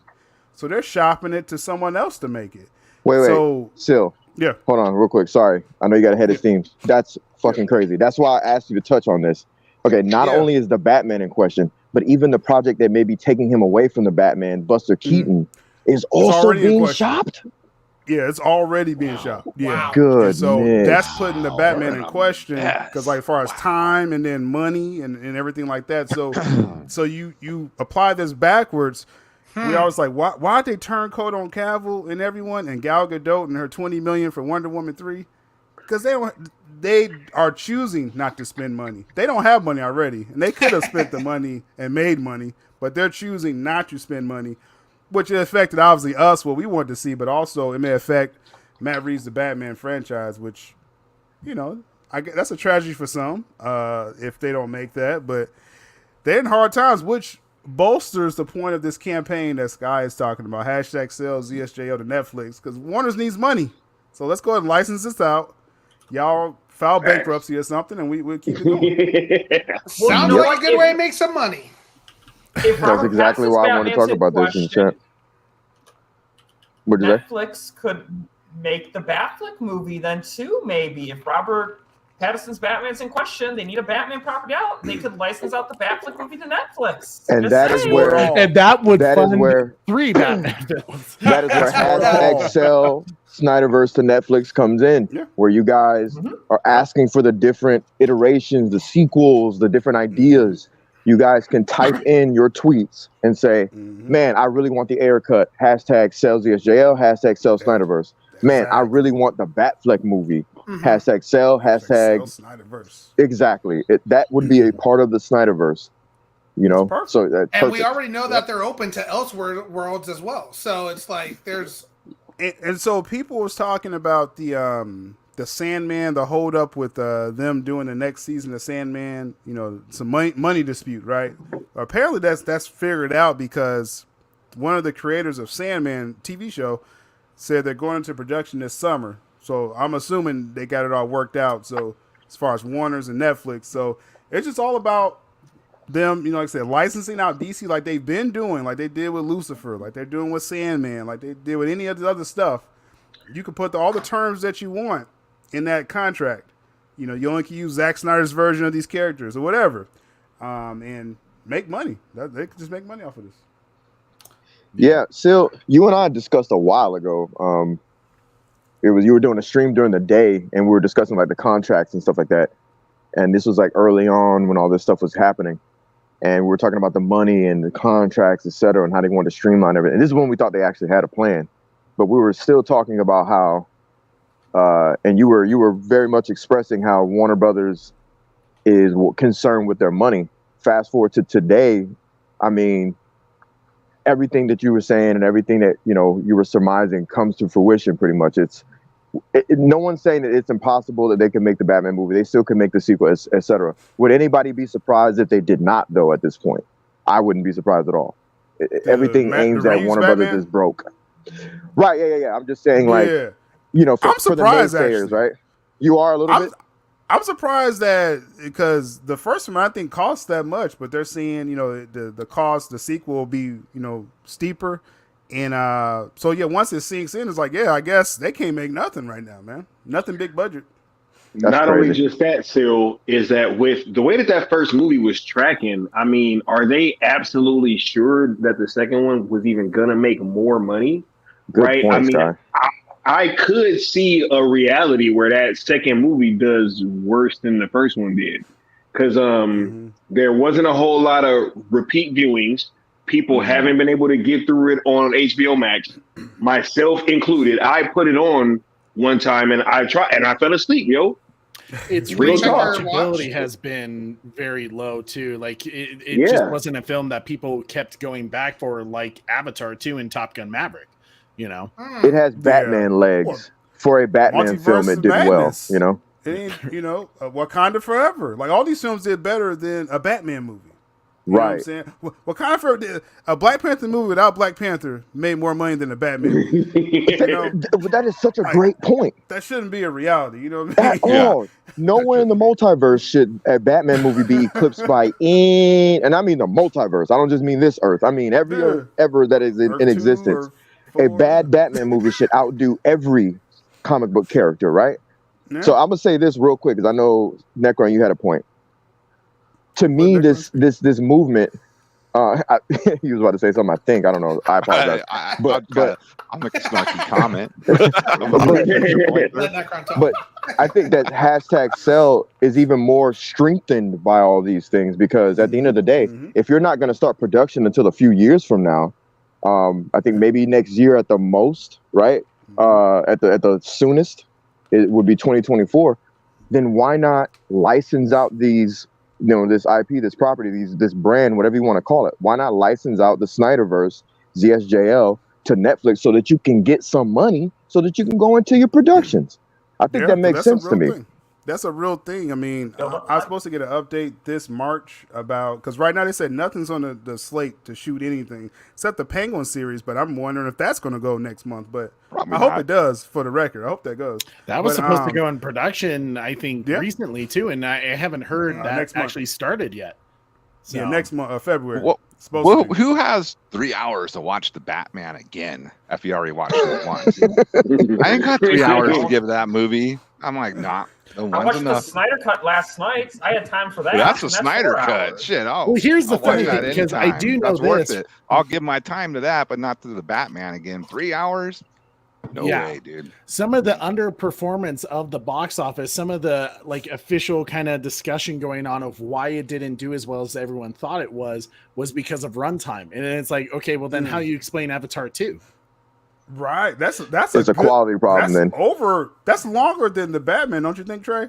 Avatar 2? Oh yeah, absolutely. Yeah, because the Batman was 2 hours 55 minutes. But that's a great movie. Feel the time, but yeah, it's a really enthralling story though. Avatar 2, you locked in there, so that's a good point. That's the thing. The difference between the Batman, Avatar 2, and ZSJL, for example, they all had every hour.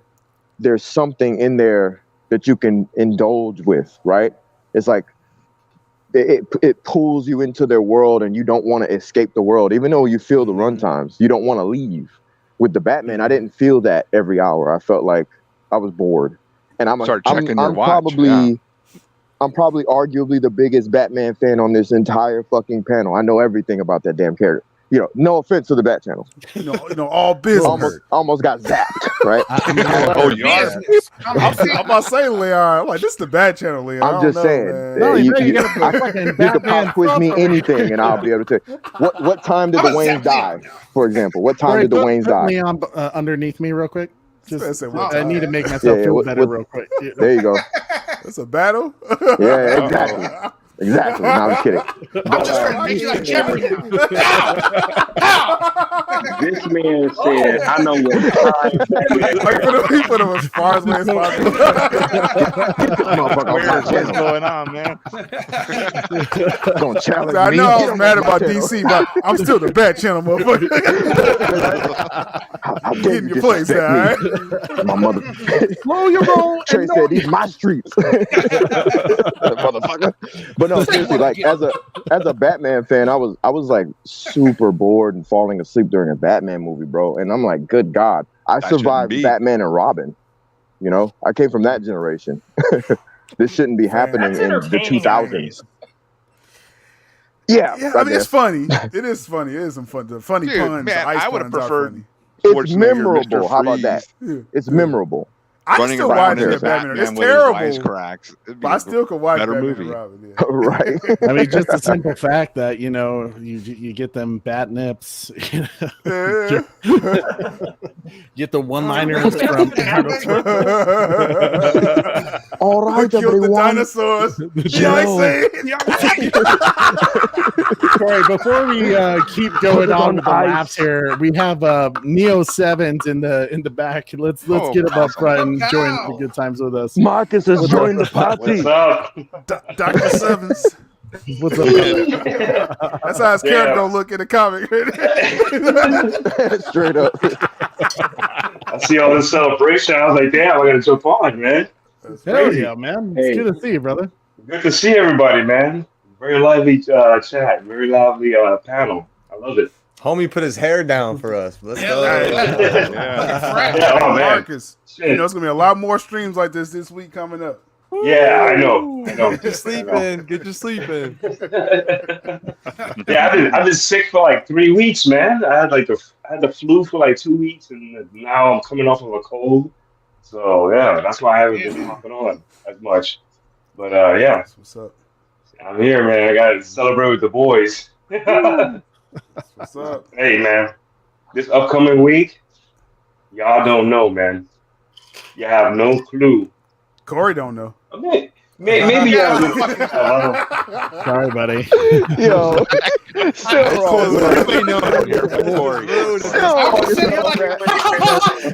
man, this is gonna be awesome, yo. It's gonna be fire, yo. Still said Corey don't know. Oh wait. Damn. Hey, listen.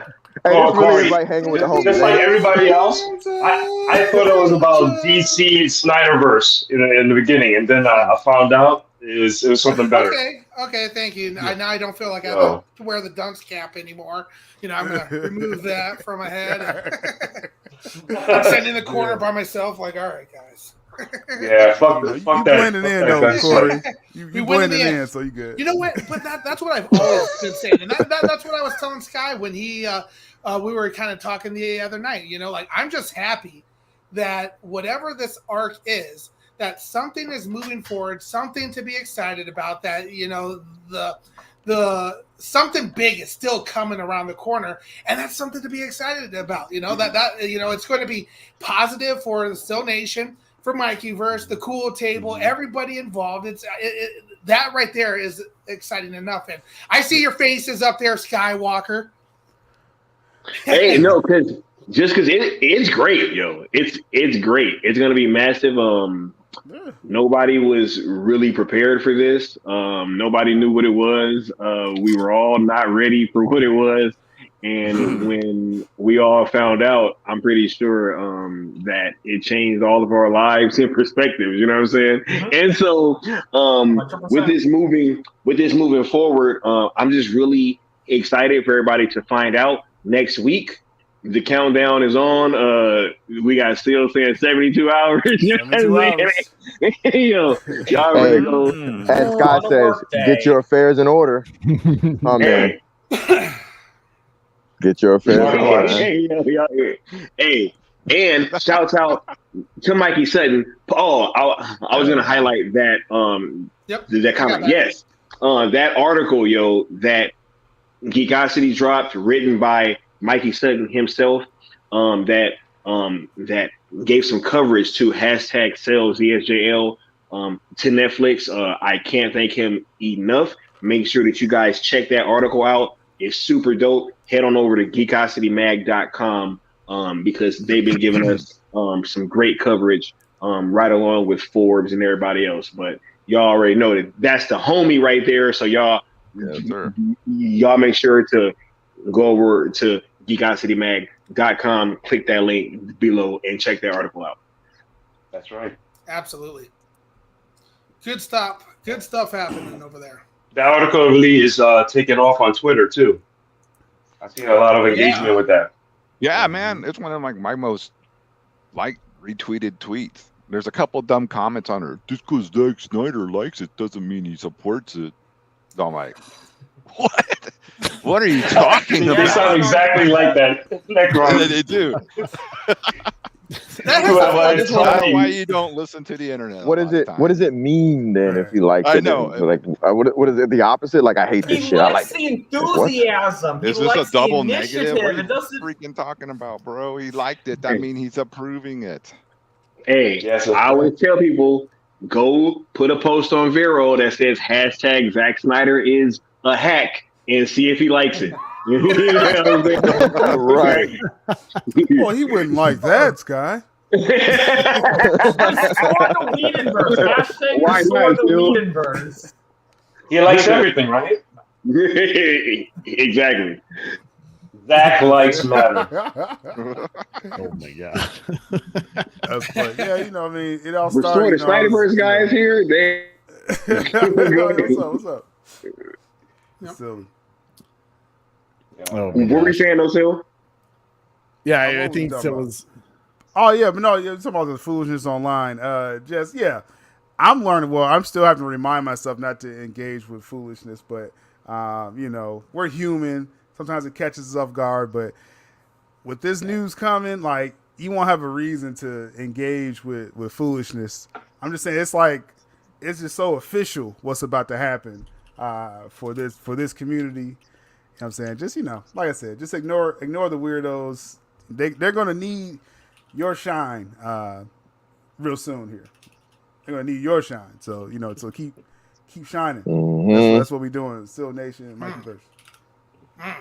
You know, man, and the wonderful thing is, as I was telling Sky in our conversation last night, shit is like, the stars are aligning in such a perfect way, and just like in the perfect time. Like, if there's like divine intervention in this, it's almost like proof by this. The fact that there's a big announcement coming this week that is gonna just take the Mikeyverse into a whole new level of awesomeness. Zill Nation is gonna explode soon, and then not only that, just the perfect timing of the negativity going around with obviously what's going on in the DC world. But Sky comes up with this brilliant hashtag that is, you know, and I love that first Forbes article that kind of said, well, this is outlandish. This is just nuts. And then all of a sudden you see clearly someone thought about it and was like, no, actually, this is a brilliant idea and I can get behind this. And all of a sudden you're seeing the narrative change. You're seeing the narrative change about the community. And like, you know, Sky has said, the positivity of this hashtag is blowing up. And with everything that's going on with Zack, with Rebel Moon coming out later this year, and the hype that has already caused. Zack is in high demand. Netflix loves him. They're going to want to keep him with it coming at the end of his contract this year, his first look deal. What are they going to do to entice him to stay? Yeah, that's why I like the positive nature, like Sky was saying. 'Cause that's the main reason why I kind of, you know, backed what Sky was saying, because he already thought about it. I think talked to Leon and other people, and then he was like, "Yo, I'm gonna drop this hashtag." And at first I was like, I didn't think we was going to hashtag no more, but I was like, okay, like, what's the idea? You know? What's the idea? And so he was telling me about it. I was like, cool. And then seeing again the positive nature, because I try to keep it real with people. And like, if he would have been like, yo, this is new hashtag, you know, F James Gunn and Saffron, and I'd be like, y'all know me. Godspeed. Corey, what you doing, big fella? You know what I'm saying? I got you from over here, you know what I'm saying? Right. But seeing the positive nature and it's actually doable. I mean, as soon as he told me, I was like, they license stuff all the time. This is easy. Right. So it really, like I said, it's a new movement. That's what people had. It took them like a week or two to realize this too. Like, this is a new movement. This is not attached to Restore and attached to, Release the Air cut. It's not attached to those things. This is a new movement. This new positive connotations to it. And we've been validated already with the 3 Forbes articles. So it's already validated. It's a movement. It's trended organically. And like I said, it's really every article, even if they said, it's an outlandish idea, they said, man, this is a more positive approach that we've seen from these people. And I was like, what do you mean these people? Now, but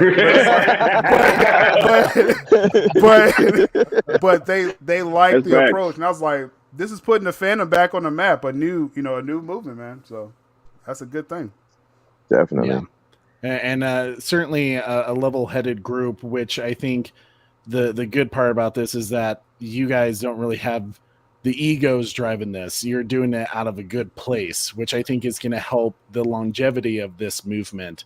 So guys, keep doing what you're doing. It's been crazy to think, like you said, it brought life to me a little bit to think like, oh, well, that's actually, why did I think of that? It's like, that's brilliant and it's simple and it's totally possible that it can happen. So as we kind of wrap up, Can we talk a little bit more about the February 14th event? That's exactly what I was Okay, gonna perfect. come into. Yep.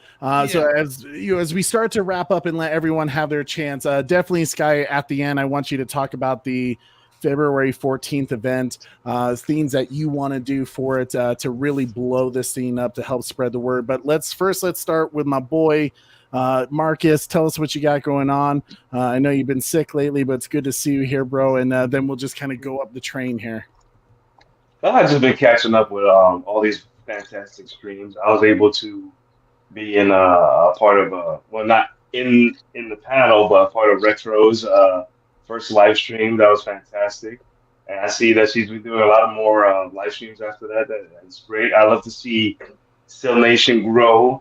I like to see everybody expand, do their own thing, and put out wonderful content. I see every now and then I pop into Necron streams, listen to some of his rad ass music and shit, his headbanger shit, and I'm just every now and then I'll just pop into people's streams and enjoy.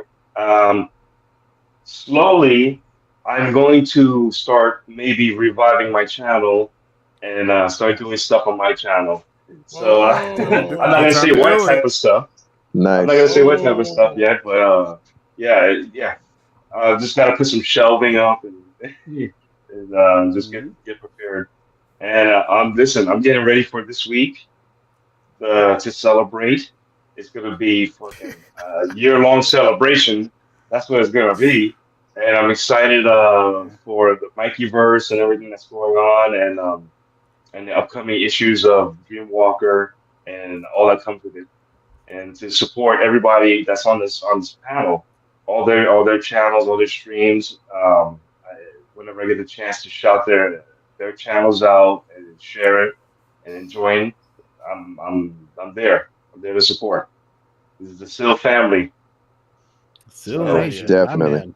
Marcus, it's always good seeing you, brother, man. I can't wait that you're bringing your channel back, my man. And That's a long time coming. Yes, sir. Yeah, it's been a while. We need some Years. baseball content. We need some baseball content already, Marcus. Yeah, maybe I throw out some baseball stuff. Maybe I do it. Maybe I do it with my son.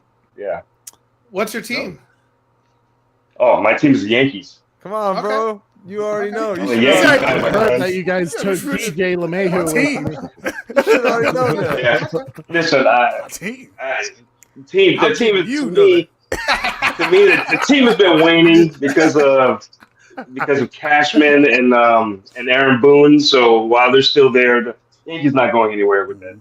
They keeping Judge. So. Yeah, they signed Judge. They signed Judge. Okay. He's got paid. He got paid his money. Well, they finally, got rid of Chapman and going over to Kansas City. So Oh yeah, Chapman was a long time coming. It's Kansas problem now. Bro, sounds Yeah, like Padres dodged a bullet. Well, we got baseball talk. I was gonna say Still Nation Sports Network, bro. Let's go. Let's fucking go. All organic. Covering all the major sports. Let's go. All they do is scooping. Scooping up W's. The nation is diverse. All you do is grip still. Well, I told welcome people, I to was the Grip like, Network. first I was just some black guy, then I was a people's champ. Now I'm the Griff champ. You gotta You embrace. Griff Master Flex, bro. All right. You gotta embrace it. I'm curious because I keep hearing grift. What the hell is this griftmas? Like what is it? I don't even know what the hell they're talking about. I keep hearing it come up like, oh yeah, he's a grifter. Like, what the fuck is a Grifter. That's one of my favorite DC characters. So that's what I was thinking of. Shout out to Wildcats and Jim Lee. Yeah, Yep. I thought that's what it was all about. I didn't. Yeah. Oh, cool. Griff champ.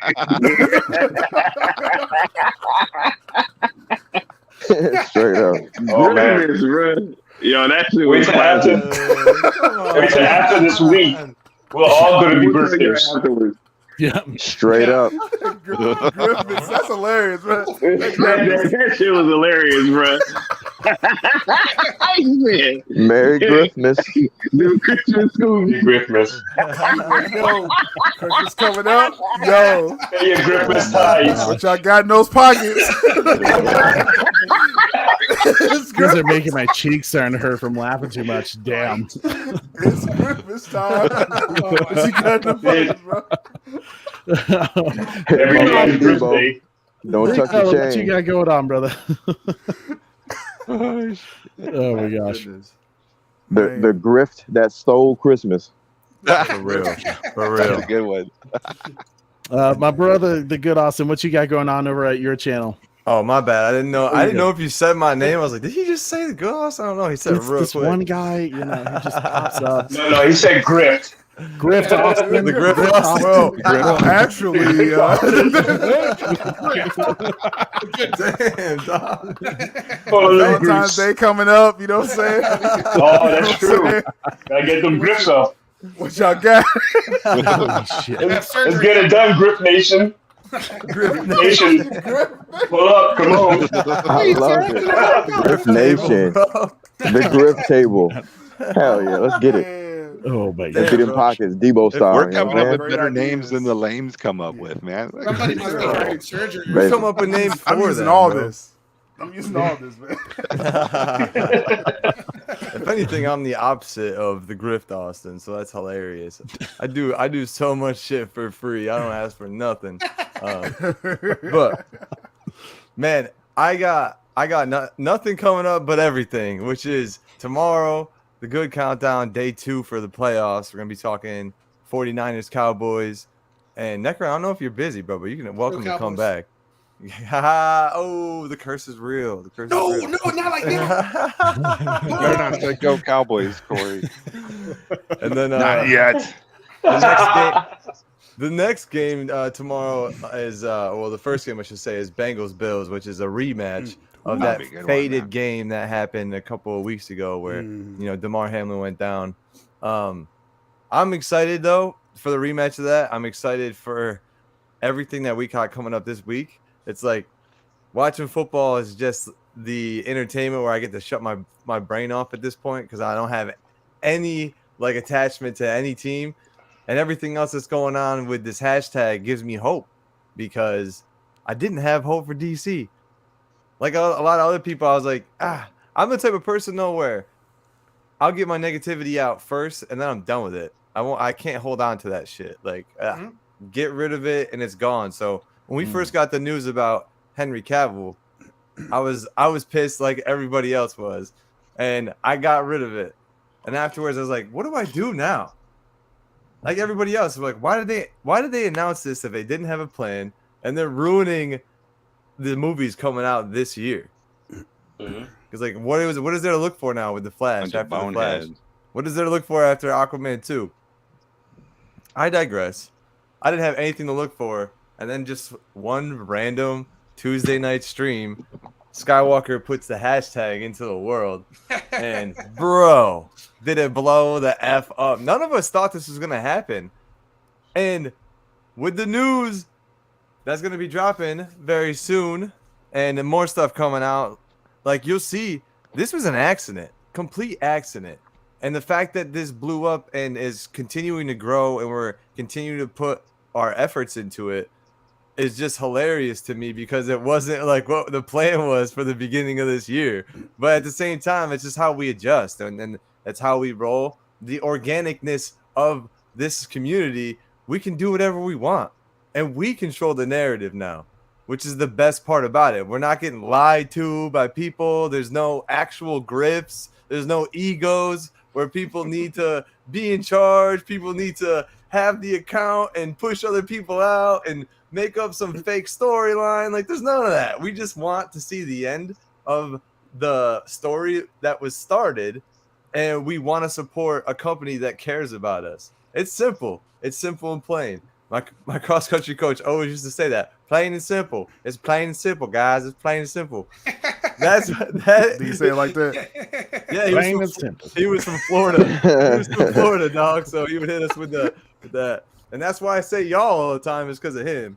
Oh, y'all slow. He would every time. I hear that all the time. You're slow. Y'all slow. Y'all slow. But besides that, I'm so happy that we got this movement to change the fandom towards being positive again. Because after we got the Snyder cut, it was like someone threw the perfect plate that we had and just threw it on the ground, and we just watched it fracture into a bunch of different sections. We're like, oh, what do we do? That was our favorite plate. Like, no, what are we gonna do?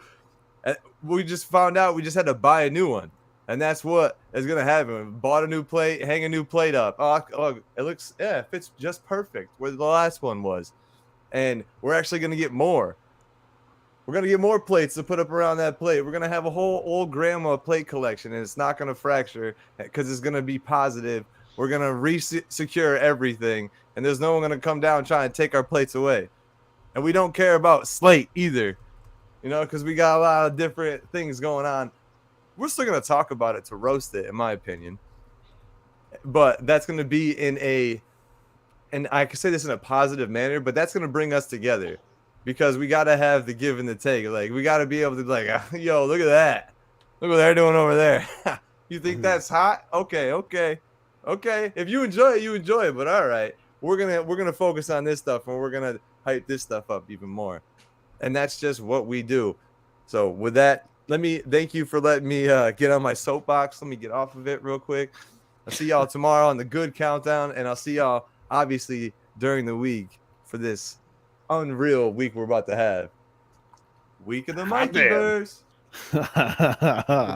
Oh my goodness. So the good Austin. I can't wait for tomorrow, brother. It's gonna be a good damn stream. Corey, who you got winning? Because I mean, vote for the other team. I can't say who I want to win, so just say it so I can root for the other team. You doesn't want to curse him. No, man, bro, you missed it, man. I cursed them hard, bro. Corey, I heard about it. You didn't even tell me the story, and someone else had reached out to me and said, "Never let your brother bet on a team again." Oh my gosh. That's how real it was, dude. It was sad. Like I literally hopped in the cafe zone. They're watching, Sunday Ticket, and I immediately said, like, go. I don't even know who I said first. Like, go Bills, and then bam, turn around, lost. Then I said, go another team, and boom, like immediately, like within 40 seconds, I cursed like 3 different teams, and I was like, well, shit, literally. that's.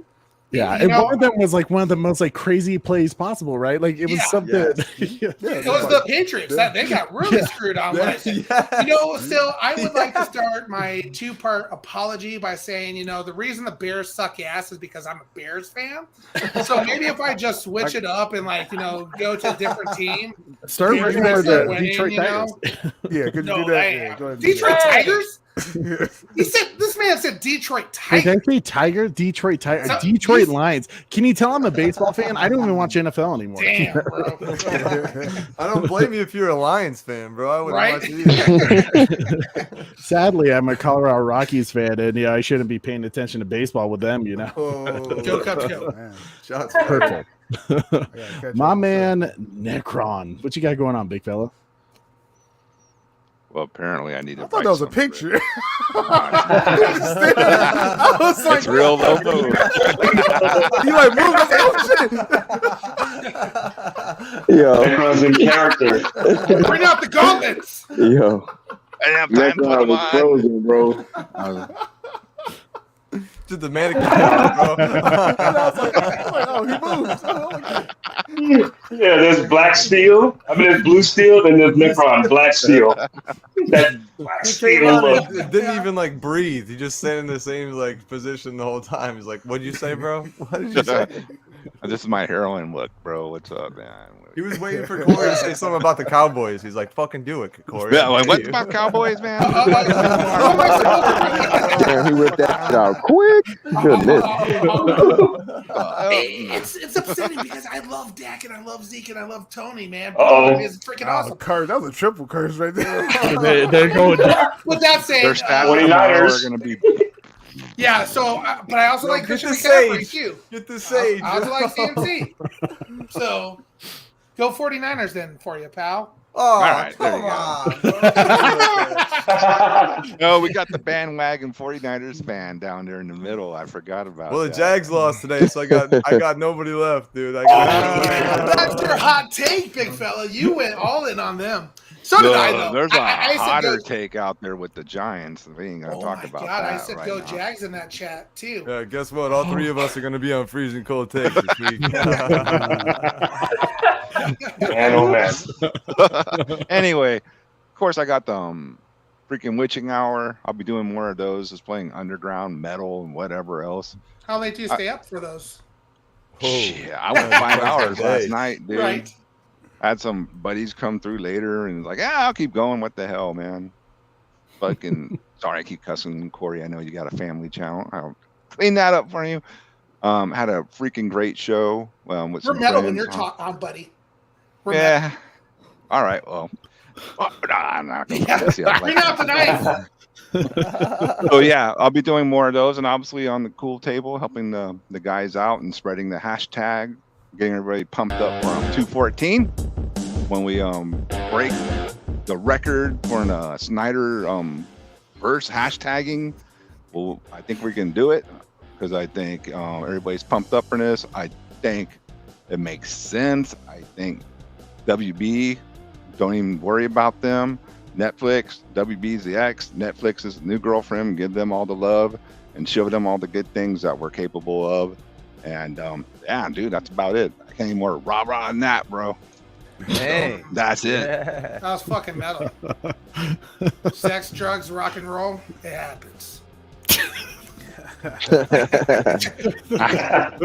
when I realized that Necron is not like some like jokester or anything like that. He's the real deal. When he was like, yeah, talking on stream, sex, drugs, rock and roll. He's like, hey man, it happens. I was like, holy fuck, that's like the most like, rock and roll thing I ever heard in my life. I can sit here and tell you lies and say, oh, none of that happens. But dude, there's some fucking filthy stuff that goes on behind the scenes of metal shows. Filthy. Oh my God! Surrounded by these filthy animals. My man Leon, what you got going on? Keep the change, you filthy animal. And have a happy new Griffmas. But yeah. I'm gonna give you to the count of 10. Straight up. So man, this is a great panel, man. Y'all got my cheeks hurting, bro.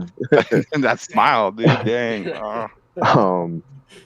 Yeah, man. I mean, what we got going on, what I got going on, behind the scenes, a bunch of shit, but I had to put it on pause for this hashtag stuff. I've been working diligently at the general's behest, the General Skywalker.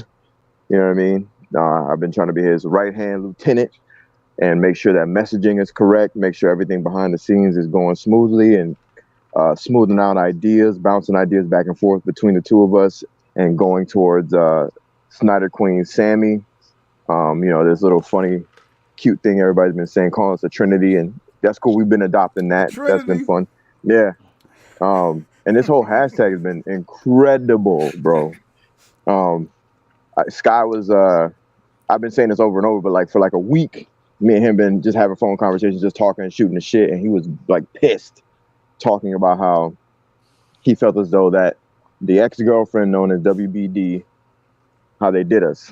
And he was like, man, basically, and I don't want anybody to take this energy, but this is, we can't let them get away with this, is what he was saying. And I was like, I feel you, bro.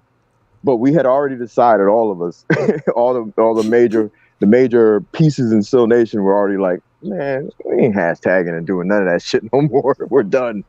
We're just looking forward to what is to be revealed in the coming week, right? We're just looking forward to that. But we still had this feeling inside of us, like, this is some bullshit. And Skywalker had it apparently the most. Because that brother was calling me damn near every day that week, pissed, until that final day. He said, man, I got it. And the hashtag was born. I was like, bro, hell yeah, that's what's up. The day he drops it on the stream, it was dope. As I'm tweeting and as Sammy is tweeting on wherever she is in the world, on the other side of the planet, I'm over here tweeting, and I was like, hold on, man.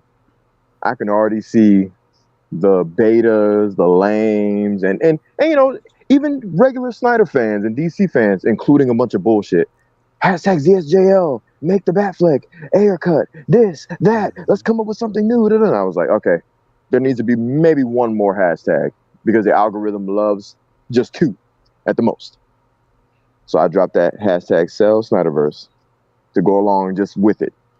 and coming to Sky about messaging repeatedly and trying not to be a fucking annoying ass about it. But Sky is cool. Like, he's like, man, I don't care. You got it, bro. Because a lot of times, like, we're in different, international zones, or international, we're in different time zones, stateside. I'm in the East, he's in the West. So, like, when he's working and shit, he's, like, relying on me to, without asking him, yo, what you think, to just come up with some shit. So people will DM me or DM the group chat that we're in and just say, what about this? What about that? And I'm just like, don't fucking do that. Do this. Do that. Don't do that. You know what I mean? So it's been kind of fun because I feel like I'm back in the military with somebody else that is also from the military. I feel like I'm back to like, that delegating in that like real militant manner. And it's put a battery in my back to be hopeful for DC. You know, no matter what happens, everybody listening, right? No matter what happens, we already won. Skywalker won as soon as he came up with this idea, bro. That's a W in and of itself. This man was pissed. We all were. We hope was lost. Everybody was down and out when it came to DC stuff. And I know that makes us sound dorky, like, oh, because we all have lives and careers and families and significant others, etc. But it's like, nah, man, we're all fucking geeks at the end of the day, bro. Yeah. My fucking name is Leon of the New Geeks, for God's sakes. I'm a geek, bro. Like literally. Literally. I'm a fucking geek. So I'm not going to pretend like I wasn't hurt and pissed, And it sucks to have to put that away. Excuse me. So when Sky came up with that idea, bro, I was like, my dude, you the man. So I was 100% just thinking of everything possible that could get in the way of this bulletproof idea.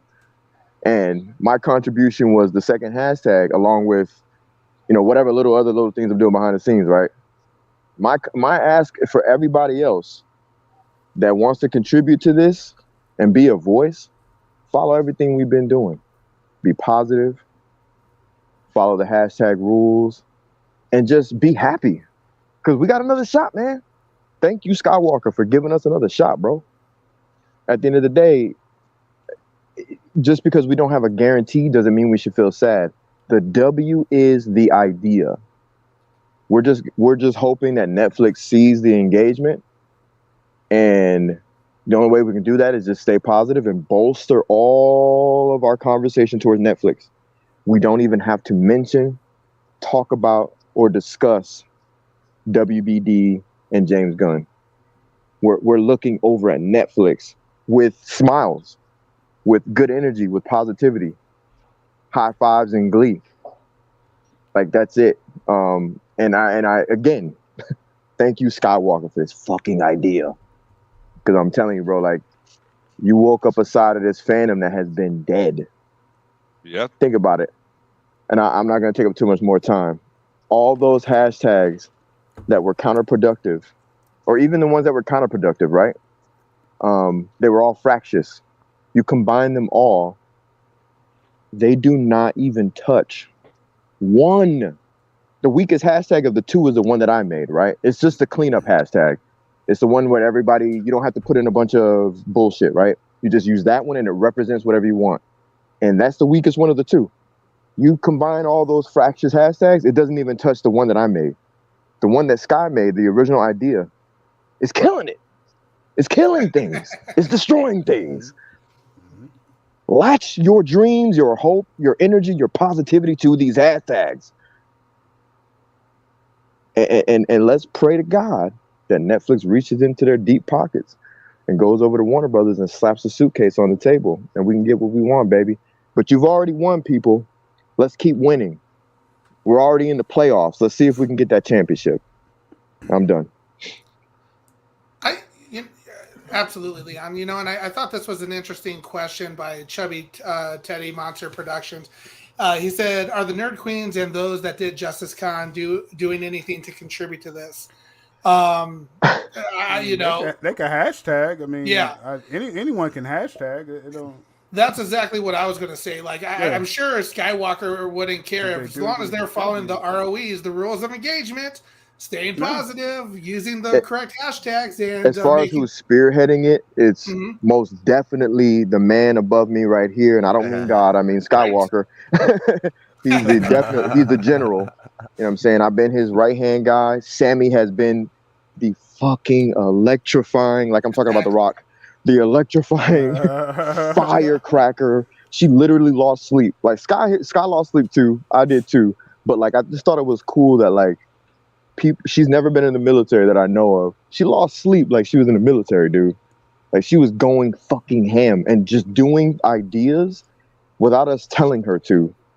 That was incredible with graphics and basically galvanizing the fandom. And 3 days straight, bro. 3 days straight.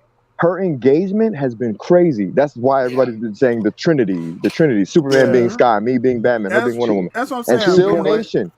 I think Sil as well.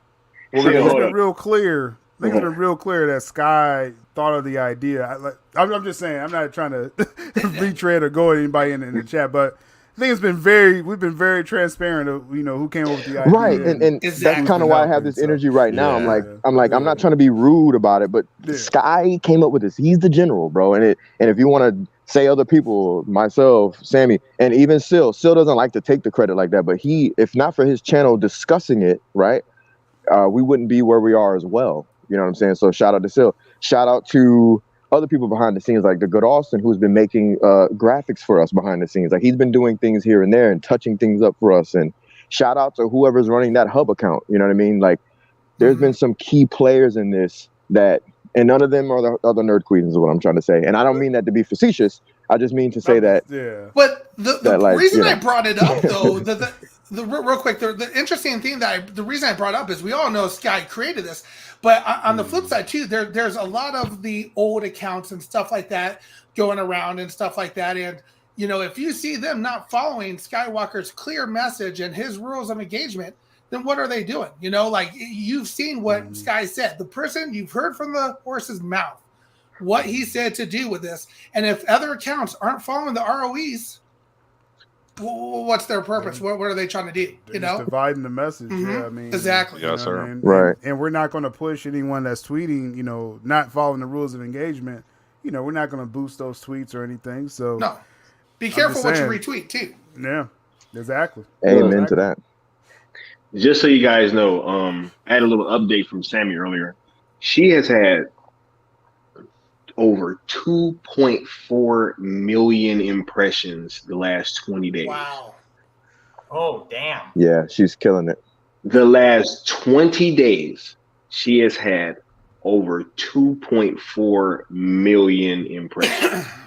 So when we say that Sammy has been a fucking warrior out there on that timeline, we absolutely mean it in every sense of the word. Definitely some Wonder Woman shit. It's so funny because like to have Sky be, compared to like Superman in a sense is so dope. And then like I'm the guy behind the scenes in the dark doing all this strategic shit. And then Sammy's been the warrior out there slashing. That shit is some Trinity shit, man. And then we got Sil is Sil. What do we call you? A cyborg? What are you? My Lucius Fox. Lucius Fox. Lucius Fox. I'm done. Lucius. Straight up. I'm just chilling, bro. Nail on the head, bro. Nail on the head, bro. I was about to say that, bro. I was really about to say that. Real talk. Hey, man, I need everybody to start calling Sil Lucius Fox when it comes to this hashtag shit from now on. Period. Lucius. That's awesome. Cocaine bear, Griffborg. Y'all go. Griffborg. Griffborg, yeah. Lucius Grift. Son. I love it, man. Fox. Yeah, right. Oh man, for real. Well, I mean, now to go ahead and no. I'm done. I was gonna say I appreciate everything that's happening. I love this panel. This is fun. I love it. Yeah, thanks, man. Well, I mean, Leon, I appreciate you. Thank you for keeping Sky motivated and getting them into this all, and appreciate all your guys' work on it. Now, the man who is known as some black guy, the people's champ, the Griff champ, the Lucius Fox, the man with every nickname in the damn book to be created. Seal Nation, Silver the Vampire. Tell us what you got going on, Big Phil.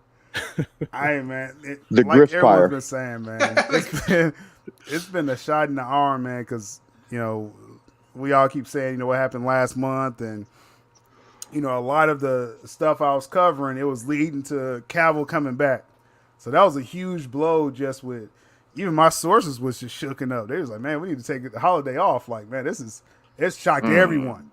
Do you know what I'm saying? And so now, like the new stuff, that we're hearing, we're putting it out there, but everyone's still mad at James Gunn. That's cool. We understand that. But we are trying to diversify the content a little bit. Thanks to, that's why I'm bringing like Alicia on. She's going to be on the channel more. Just talking about, it's going to be dope films just coming out. Just entertainment-wise, every month's going to be something pretty cool coming out. Like, we have Megan this month. Next month is Ant-Man. It's going to be just cool movies every month. So I'm going to really get into more of that as a channel as well, too. But then, like I said, we're still going to have DC stuff, and we're going to judge accordingly what happens with this next slate coming up. But moving forward, though, like I said, just really excited for the community because it's really, all this started organic. We all kind of mourned together with this DC news, and now it's, because it's like everything went like in spurts, and it's like everything was picking up when Cavill was back and everything, Black Adam, and then now it's like, everyone's kind of getting out of this rut thanks to this movement. And so now it's time like to ascend again because it's going to be good news this week. It's going to be some decent DC stuff in the future. I'm just saying, y'all, like Ben Affleck may direct something pretty cool. I'm just saying, y'all going to find stuff y'all like. Y'all going to hate other stuff. It's okay. But we're going to cover it all. And so shout out to those. I know I've kind of pulled back on my podcast a little bit because I'm working on my second channel more. Doing more short videos, kind of playing with the algorithm on YouTube over there. So follow me on the second channel, still up doing clips. We're close to getting monetized over there as well too. So keep that up. We're at over 800 subs over there. So we're trying to crank that up. That'd be a cool little accomplishment, getting that channel up. And then, like I said, we're gonna kind of coast with this Mikeyverse as well too. Like, I mean, I can't underestimate this. I can't say this enough. I said this on Austin's stream earlier, like I'm doing a special stream with Mikey this week. And when I say like for about over 2 years, I've been working with Mikey, this is going to be I'm going to be the most proud doing this stream coming up this week than anything I've done with Mikey in over 2 years. Like I'm just looking forward to this so much. And, it's going to be really cool for the entire community. We're all going to benefit from it. That's why we owe Mikey a lot of gratitude. Yeah, what Mikey Sutton has brought us into, and everyone that's found Mikey through me, or they found me because of Mikey, y'all came to my channel, whatever. We're all going to celebrate, and it's just going to be the beginning. I'm just saying, man, exciting times, 2023, and much more grifting. Like Grifting Times Day is coming up next month, so more grifting coming up as well too. But side note too, I'm doing other series on my channel. Like I said, expanding, covering some shows, but also I talk about the Smallville recap that I'm going to do, and a lot of people are recommending the Super Bros to be a part of a Smallville recap. So Corey and and Trey. Stillville, baby. I talked to Sil Nation. You mean Sil Nation Small Talk? I'm just kidding. The shit you started now, Super Bros. I love that name better. But you have to finish season 10, Super Bros. So did somebody say Smallville? Oh.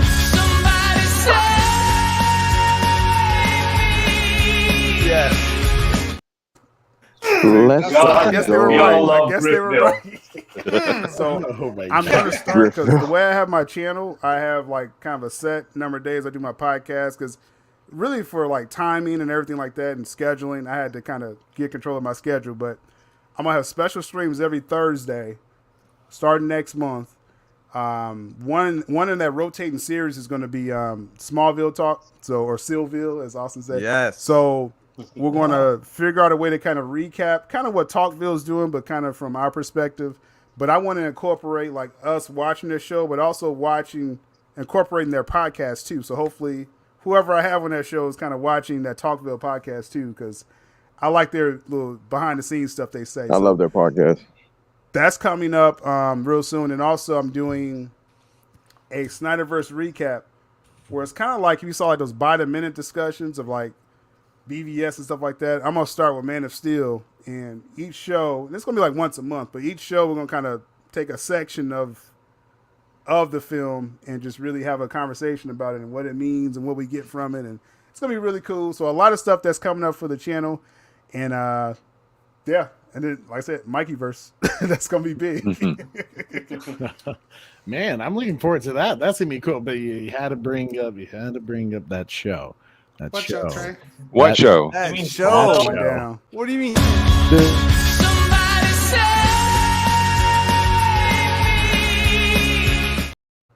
That sounds good. That sounds really good. Hell So yeah. I like what you're doing over there. Oh my I've always liked what you're doing over there, but I'm extremely excited. Yeah. Well, hey, like I said, I hope you'll be a part of it, Corey. Man, that'd I'll be reach fun. out to you about it, man. Absolutely. Trey. And if you want to as well, Trey, I'll talk to you. I'll show up reluctantly. Have you decided on a co-host for that by the minute? What's up? The by the minute. Well, I know Leon's gonna be a big part of that. For sure. That's why you asked. Yeah, Leon's gonna be a part of that. He'll be the main co-host of that as we do the by the minute. Like, because I mean, just imagine like just a small section of Man of Steel. Just imagine the conversations that we could have, like just judging that shot that Zack Snyder chose, and what does that mean, and what is Cavill thinking right there, and we know, and so I don't know how many shows it's going to be countless conversations coming from that. So absolutely. So I know Leon will be a Absolutely. perfect person, you know what I'm saying, to converse with that about it, and you know, engage with the chat as well too. So that's going to be cool too. That's coming up next month too. Dope. Definitely. Oh my goodness. What an exciting time coming up for Still Nation and the Mikeyverse. I'm excited. I can't. It's one of those things. I know like, every time you guys keep like referring to what's happening this week, I'm just like over here like, What is going on? And where's Andy? And what is going on? Dude, what your is drops going are on? great. And where's Mikey? And what is going on? You got a drop for everything. Poor Corey, he's all alone. Like we all know, and Corey is all like, "What's going on? I don't know." Trey threw me off. 72 hours. Yeah, 72 Trey threw hours. me off. Everybody big get your affairs in order. Got 72 hours to comply. You got 72 hours. That was like some 24 stuff. Doo-doo, doo-doo, doo-doo. Straight The up. following events occur in real time. 23 hours ago. That's Dan's thoughts. What you got going on, brother? Well, first I want to show this comic I got for a belated Christmas present. Deceased. Nice, dude. Is that the volume 1? So just Deceased. yeah, That bad boy volume 1. I glossy. gotta read in order. But That's for my dope. channel coming up, I got tomorrow, if I can get this, if I find the time to get these videos recorded, I have a Star Wars special where I will be recording my reaction to Mandalorian Season 3 trailer and Zack Obi-Wan Snyder's didn't version give of up. Star Wars Rebel Moon. So I'll be going over that stuff. And on my channel, I'm totally all pro #SellZSJL to Netflix. I will give Skywalker the credit in every video I talk about it. And I have a video on that topic, another one on that topic coming up at some point. We'll see when I get to it. But it's on why Netflix should make the Batfleck movie and why that would be a perfect, other than the air cut, why that would be a perfect start for Netflix to give us the license out the SnyderVerse, or to get the license for the SnyderVerse. So I have some pretty good points that I'm excited for that video, because on my channel, look, I'm not going to lie. I don't like to be over positive or over negative. I like to kind of find a balance, talk about what's good, talk about what sucks. Gunny Poo, his stuff sucks. I'm just going to be honest about that. But I do want to focus more on the positive. He's not positive. I'm going to tell you what sucks. Fuck you, Gunny Poo. Gunny Poo. Here, Gunny Poo, you shit stain. I love how he gave Gunn a pet name. What the hell? call a lot of people eat poo, so Gun's not special. I call a lot of Don't ever call me poo. All right, don't ever. Okay, I won't call you poo, but I call a lot of people poo. So that's. But point is, I'm going to talk about what I love about DC. I'm going to talk about what I hate about DC, and the current DCU slate it's on bad terms because of Henry Cavill's being fired. That was a stupid ass decision, but if we can get it on Netflix, and depending on how much we get on Netflix, WBD will be forgiven. And that depends on how much we get. WBD, you better license it all out if you want my forgiveness and a lot of fans' forgiveness. Just saying. But it could be really beneficial for them because they can build up hype for DC while they take their sweet little time figuring out. I mean, let's be honest. Gun's Superman at this rate, it's not going to come out till 2030 at this point. So let's just be honest there. But hey, I'm unfiltered. What can I say? But again, check out my channel. I have my Star Wars special tomorrow.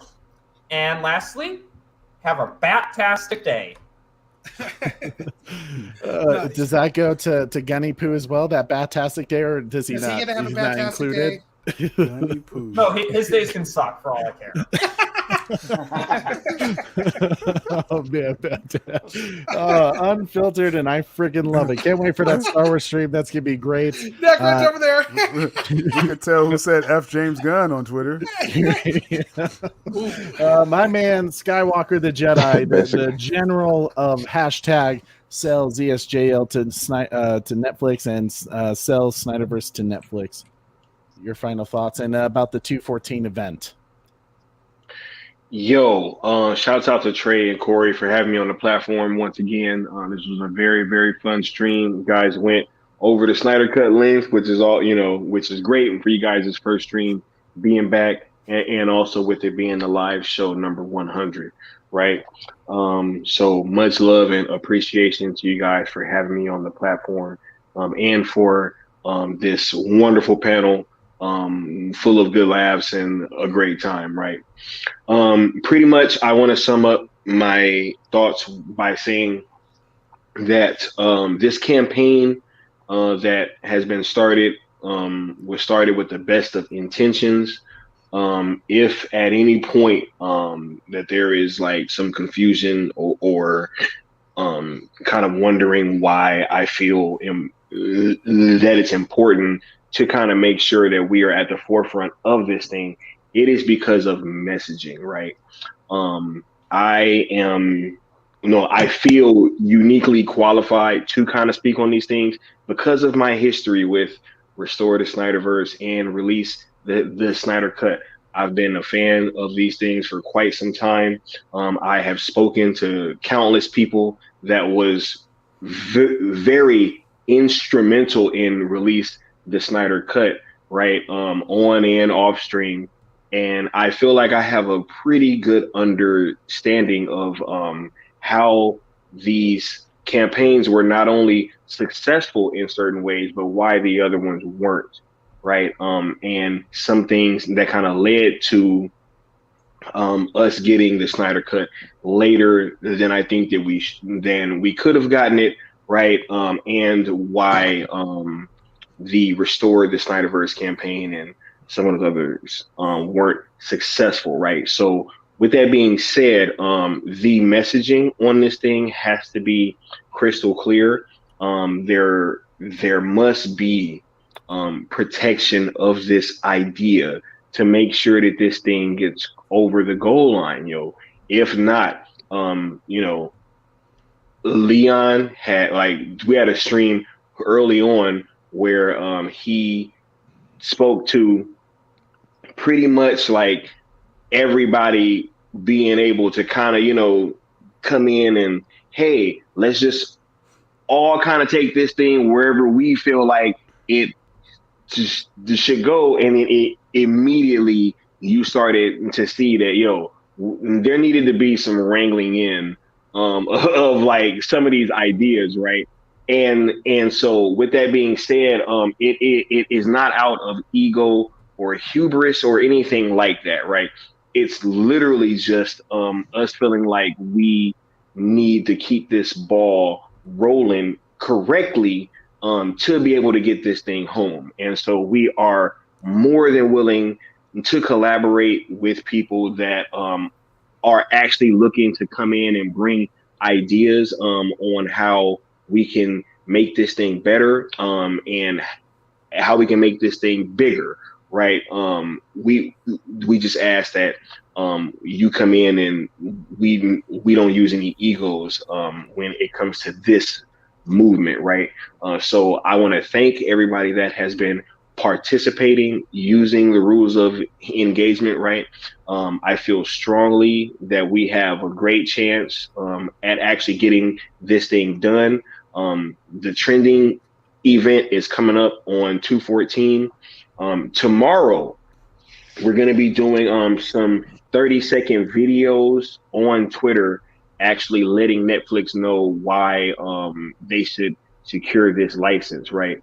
And all you guys' videos, or a good chunk of them, will be compiled into a video that will be released at a later date, closer to the trending event. And so tomorrow, be on the lookout for that. I'm gonna be expecting some big participation from you guys. How many videos would you like to see, out of curiosity, Sky? Do you have like a number like that you're hoping to see? Hey, look, I just want one from everybody. You know what I'm saying? And if I can just get one from everybody, that's cool, right? And then we're gonna ride that wave into Wednesday, and then Wednesday is gonna be, about the Mikeyverse. You know what I'm saying? So just make sure that tomorrow you are on the lookout. If you do not want to show your face or use your voice, that's cool. Just make a little 30-second video edit, right? And use the 2 hashtags and make sure that you tag Netflix. But we are just trying to show them that, hey, they have a sizable subscriber base that they can please if they acquire this license. So let them know tomorrow. I will be dropping my video as well. And so we just gonna let Netflix know what's up, right? And then we got a bunch of stuff coming up for the Mikeyverse and for ZSJL to Netflix. So just be on the lookout. Follow myself, Leon, Snyder Queen on the hub accounts, right? Because there is a ZSJL to Netflix Twitter account, and there's also a ZSJL to Netflix YouTube page. So make sure that you guys are tapped in on all those, and there will be a lot of pertinent information coming from those places, and you guys should be on the lookout for that. So thank you guys for being here and for engaging with this hashtag. 2/14 is going to be a crazy day, and I'm looking forward to seeing everybody's videos starting tomorrow morning. So everybody much send y'all love, y'all. videos in. Like that's been an excellent tool, a good tool with a lot of campaigns. So we want that energy with this one as well too. So definitely Shouts out to Trey from the Bat Channel. You know what I'm saying? Because we, during our conversation, he kind of dropped that in there, and I was like, you know what? Great idea. So always shouts out to Trey. If it's worked before, definitely. You know No, that's Don't try to reinvent the wheel. right. There you go. So tomorrow we're expecting 30-second videos for the hashtags. February 14th is the big trending day. I do actually have a question, Sky. On that day, I know in previous campaigns, people would have like different time zones that things were supposed to trend. Are you planning anything along those lines? So the viewers, the people who have seen some of these campaigns go through before, you're going to have some more follow up and some kind of rehashing the ROEs as well. Absolutely. There will be a graphic with a schedule that will be coming out before the trending event. We've already been on that, Yep. there will be also something with that explaining the rules of engagement as well. So Nice. I am really looking forward to 214. I think it's going to be a huge day. We got some super duper dope stuff planned to hype y'all up. One in particular that I'm super excited about. You know what I'm saying? But I can't tell y'all yet, but it's going to be crazy. Promise y'all, yo. Just stay tuned. I wanted to add this real quick as far as on 214. I understand that's a holiday in the United States. I don't know about internationally if that's celebrated, but I know it's Valentine's Day and people might be booed up. My advice to you is find a website. If I can find one, if y'all can find one before I'm finished with this sentence, then put it in the chat. But there's a website that'll schedule your tweets out. I'm pretty sure people that are on Twitter are savvy and they know this already, but I just wanted to reiterate this out loud. Please find a website that will schedule your tweets for 214 day. You know, schedule about as many as you want. Twitter does over a dozen, 100, whatever. That way you don't miss out. You can be booed up with your boo. You can be booed up with your dog. Whatever you do on 214 day for Valentine's Day, you have no excuse. There are websites out there that will schedule your tweets, and you don't even have to be by your phone or your device, and they'll go out on 214 day. Right. And if your girl's a real one, she's not into consumerism anyway, so she doesn't care about Valentine's Day. Good luck with that. But you want to call my wife about that? Good on For the rest of us. But we're not judging. Hashtag sell the movers and shakers. We're not judging. If your girl is a consumerist and a traditionalist and she gives a damn about flowers and chocolate, hey, cool. Just make sure you hit that website and schedule your tweets. Please schedule them tweets. So they'll be sent out, because I might have to do that myself, and I'm one of the spearheads. So I'm just saying, no, I'm just kidding. I'm kidding. I'm gonna be there. I'm gonna be available. You know what I'm saying? I could boo up later. Yeah. You know what I'm saying? I only say that because our anniversary is like 2 weeks before, so we're like, nah, we already did everything. We don't need Valentine's Day already. And if you really want to switch it up with your girl on Valentine's Day, get her something she won't expect. Dreamwalker. Oh, why is the comic that will keep on giving very, very soon? You can get issue 1 and issue 2 on Second Skin's comic. I'm just seeing a lot of commercials on this channel. I'm just saying. That Dan, is that true? Commercials. The Grip channel. You're like, are y'all commercial with DreamWorks? Yep, we are. That just happened. And Wonder Wife's gonna call me now. Like, if you get me Dreamwalker, what else? Right. Batman, is that true that Twitter will schedule your tweets on the website? I didn't know that. Yeah, through on the desktop. It can't be on the mobile app. It has to be the desk. Okay, cool. All right. But like you can do it on your phone. Awesome. You can use the desktop. Like you can do the desktop version on your phone. Like you go to the Safari and log on Twitter.com. Oh, right. And you know what a great way to retweet the video everybody's going to make tomorrow for it. You know, that's already when after you make your video tomorrow, immediately just go to, your desktop and have it ready to be retweeted on February 14th with the correct proper hashtags. That's a great idea too. Exactly. Or just make a new one, whatever you guys want to do. As long as you guys participate, that's all we ask for, and participate positively. Yeah, you know what I mean? Just be positive. Don't come in with your negativity. We don't need any of that. Yeah, don't get no video. Hashtags. F James good. Yeah, right, hashtags. Yeah.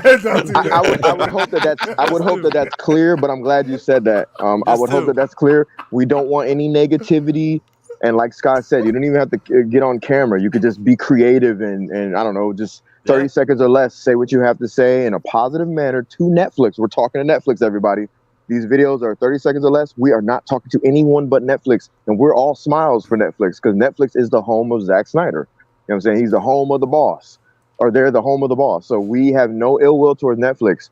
These videos are to be completely positive. We won't even mention Warner Brothers Discovery, James Gunn, or anybody. We're mentioning Netflix because we are the subscribers. Right. Hey, well, I gotta be truthful with you, Leon.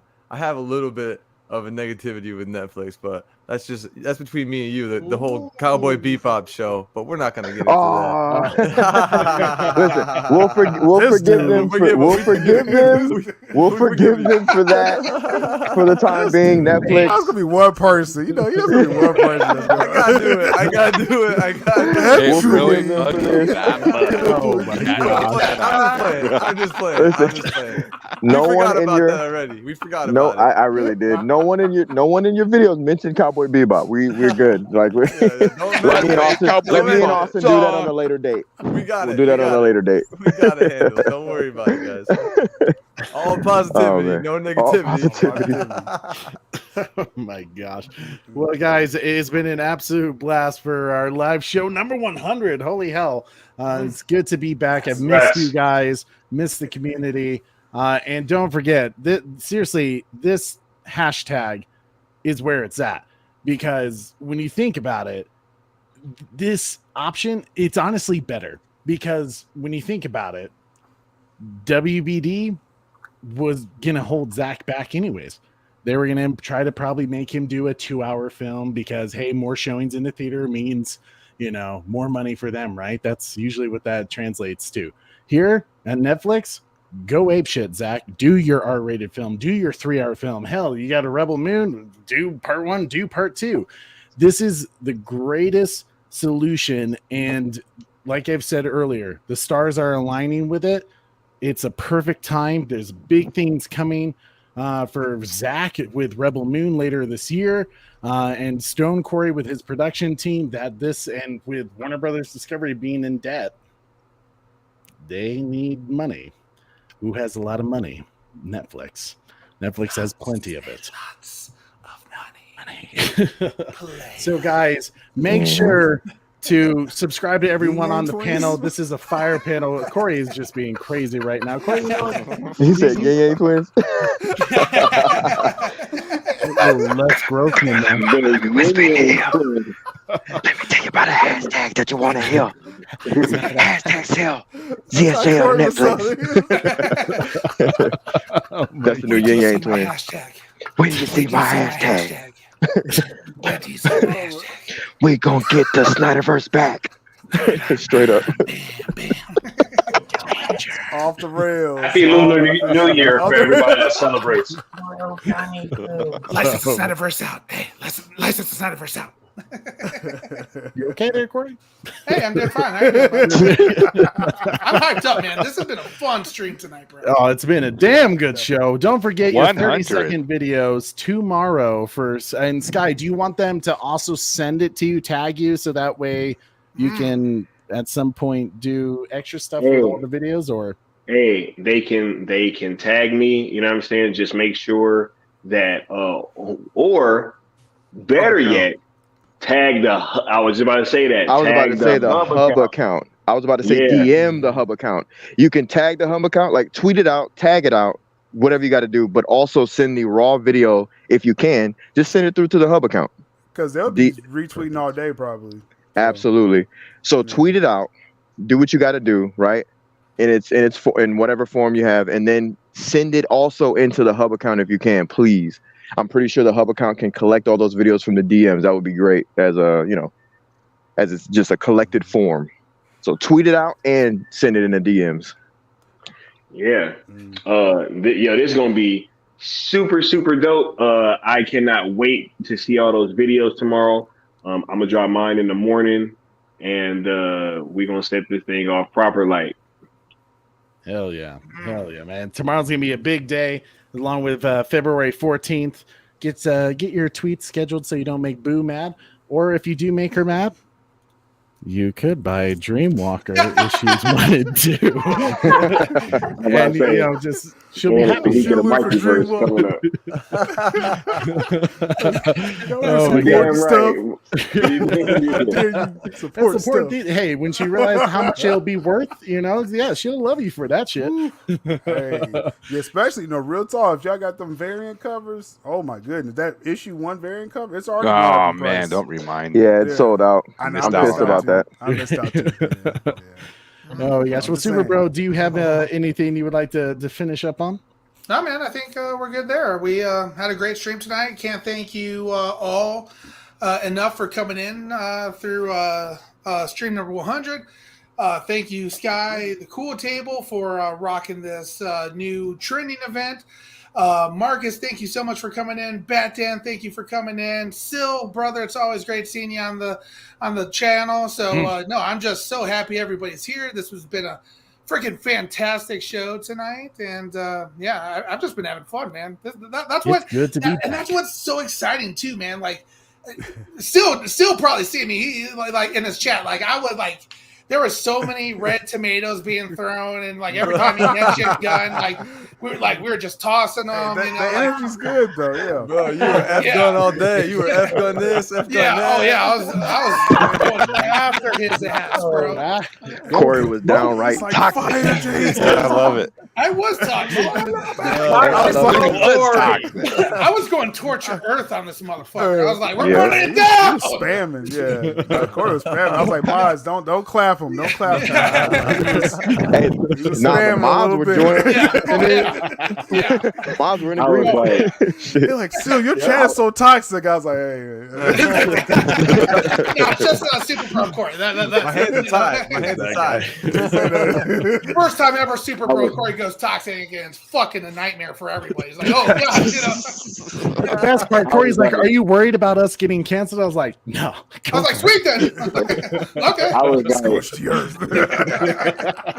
yo, I was like, we have to aim this dude somewhere, yo. Like, we gotta aim Corey somewhere. Like, he just go ahead. I was like, somebody get Corey. Yeah. I was trying to find everybody too. I did not care. I was like, hey, yo, what's up? You know, I'm some person I've never talked to you before. Like, I'm coming after you now. You were like someone at a Necron show, dude. You just flailing your arms around. He was under every thread on Twitter. Like, I'll tweet out, it's a positive story. Fire James Gunn. Like, yeah, bro. It could be about DC, bro. It could be about a cooking channel. He go on there, a cooking channel, just like, fuck James Gunn. Like, whoa, bro, we're talking about sweet potato pies, bro. Like, what are you even doing here? James Gunn posted like his fucking cheese plate on Twitter. I was like, fuck your cheese plate and fuck your plate, you know? I was like, I literally count, bro. Your cheese plate? Yeah, fuck your cheese plate, fuck your DC's plate. Martha Stewart's like, man, Zach, you need to come get your fans. They all up under my tweets. I'm talking about grits. I'm talking about bacon. They talking about James Gunn. I don't even know who that guy is. God damn. Every time your knitting club. I'm gonna tell you what. Hey, I'm gonna say one more thing about Zack Snyder and Netflix that I've been dying to say. Is that Netflix gave this guy a live experience for Army of the Dead. I just want to drop that off too. You know what I mean? Like, that's how much they get behind Zack. They gave this guy a theme park ride basically for a freaking zombie movie.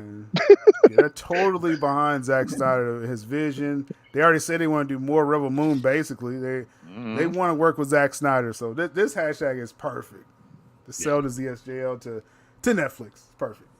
Yep. Absolutely. Well, guys, hope lives on. Keep trending. Send in your 30-second videos tomorrow. And as always, smash that like, share this video, subscribe if you haven't already, hit that notification bell. Because we're going to be talking about a lot of great shit coming up soon. And with Super Bro Corey over here, my God. Corey, hey, that's what I'm saying, bro. Thank you for all you guys for, I like to stay positive, and that's exactly what you guys do. I like to be positive, but when I went all the stupid, Corey fell for the anti-life equation there, Yeah, I went anti-life equation, filled out black suits, man. I'm killing Henry Cavill he hit the earth like... Right. He hit the earth like Steppenwolf, bro. He scorched it looking for the anti-life equation, bro, and he found it. I was using that shit all the time, too. I was like, it's toxic. It's good, Like, I was fucking I was like, I'm from that now. That's my life. He said, this will be my life. Oh, my God. But then, Sky got us here, bro. Spartans! What is your profession?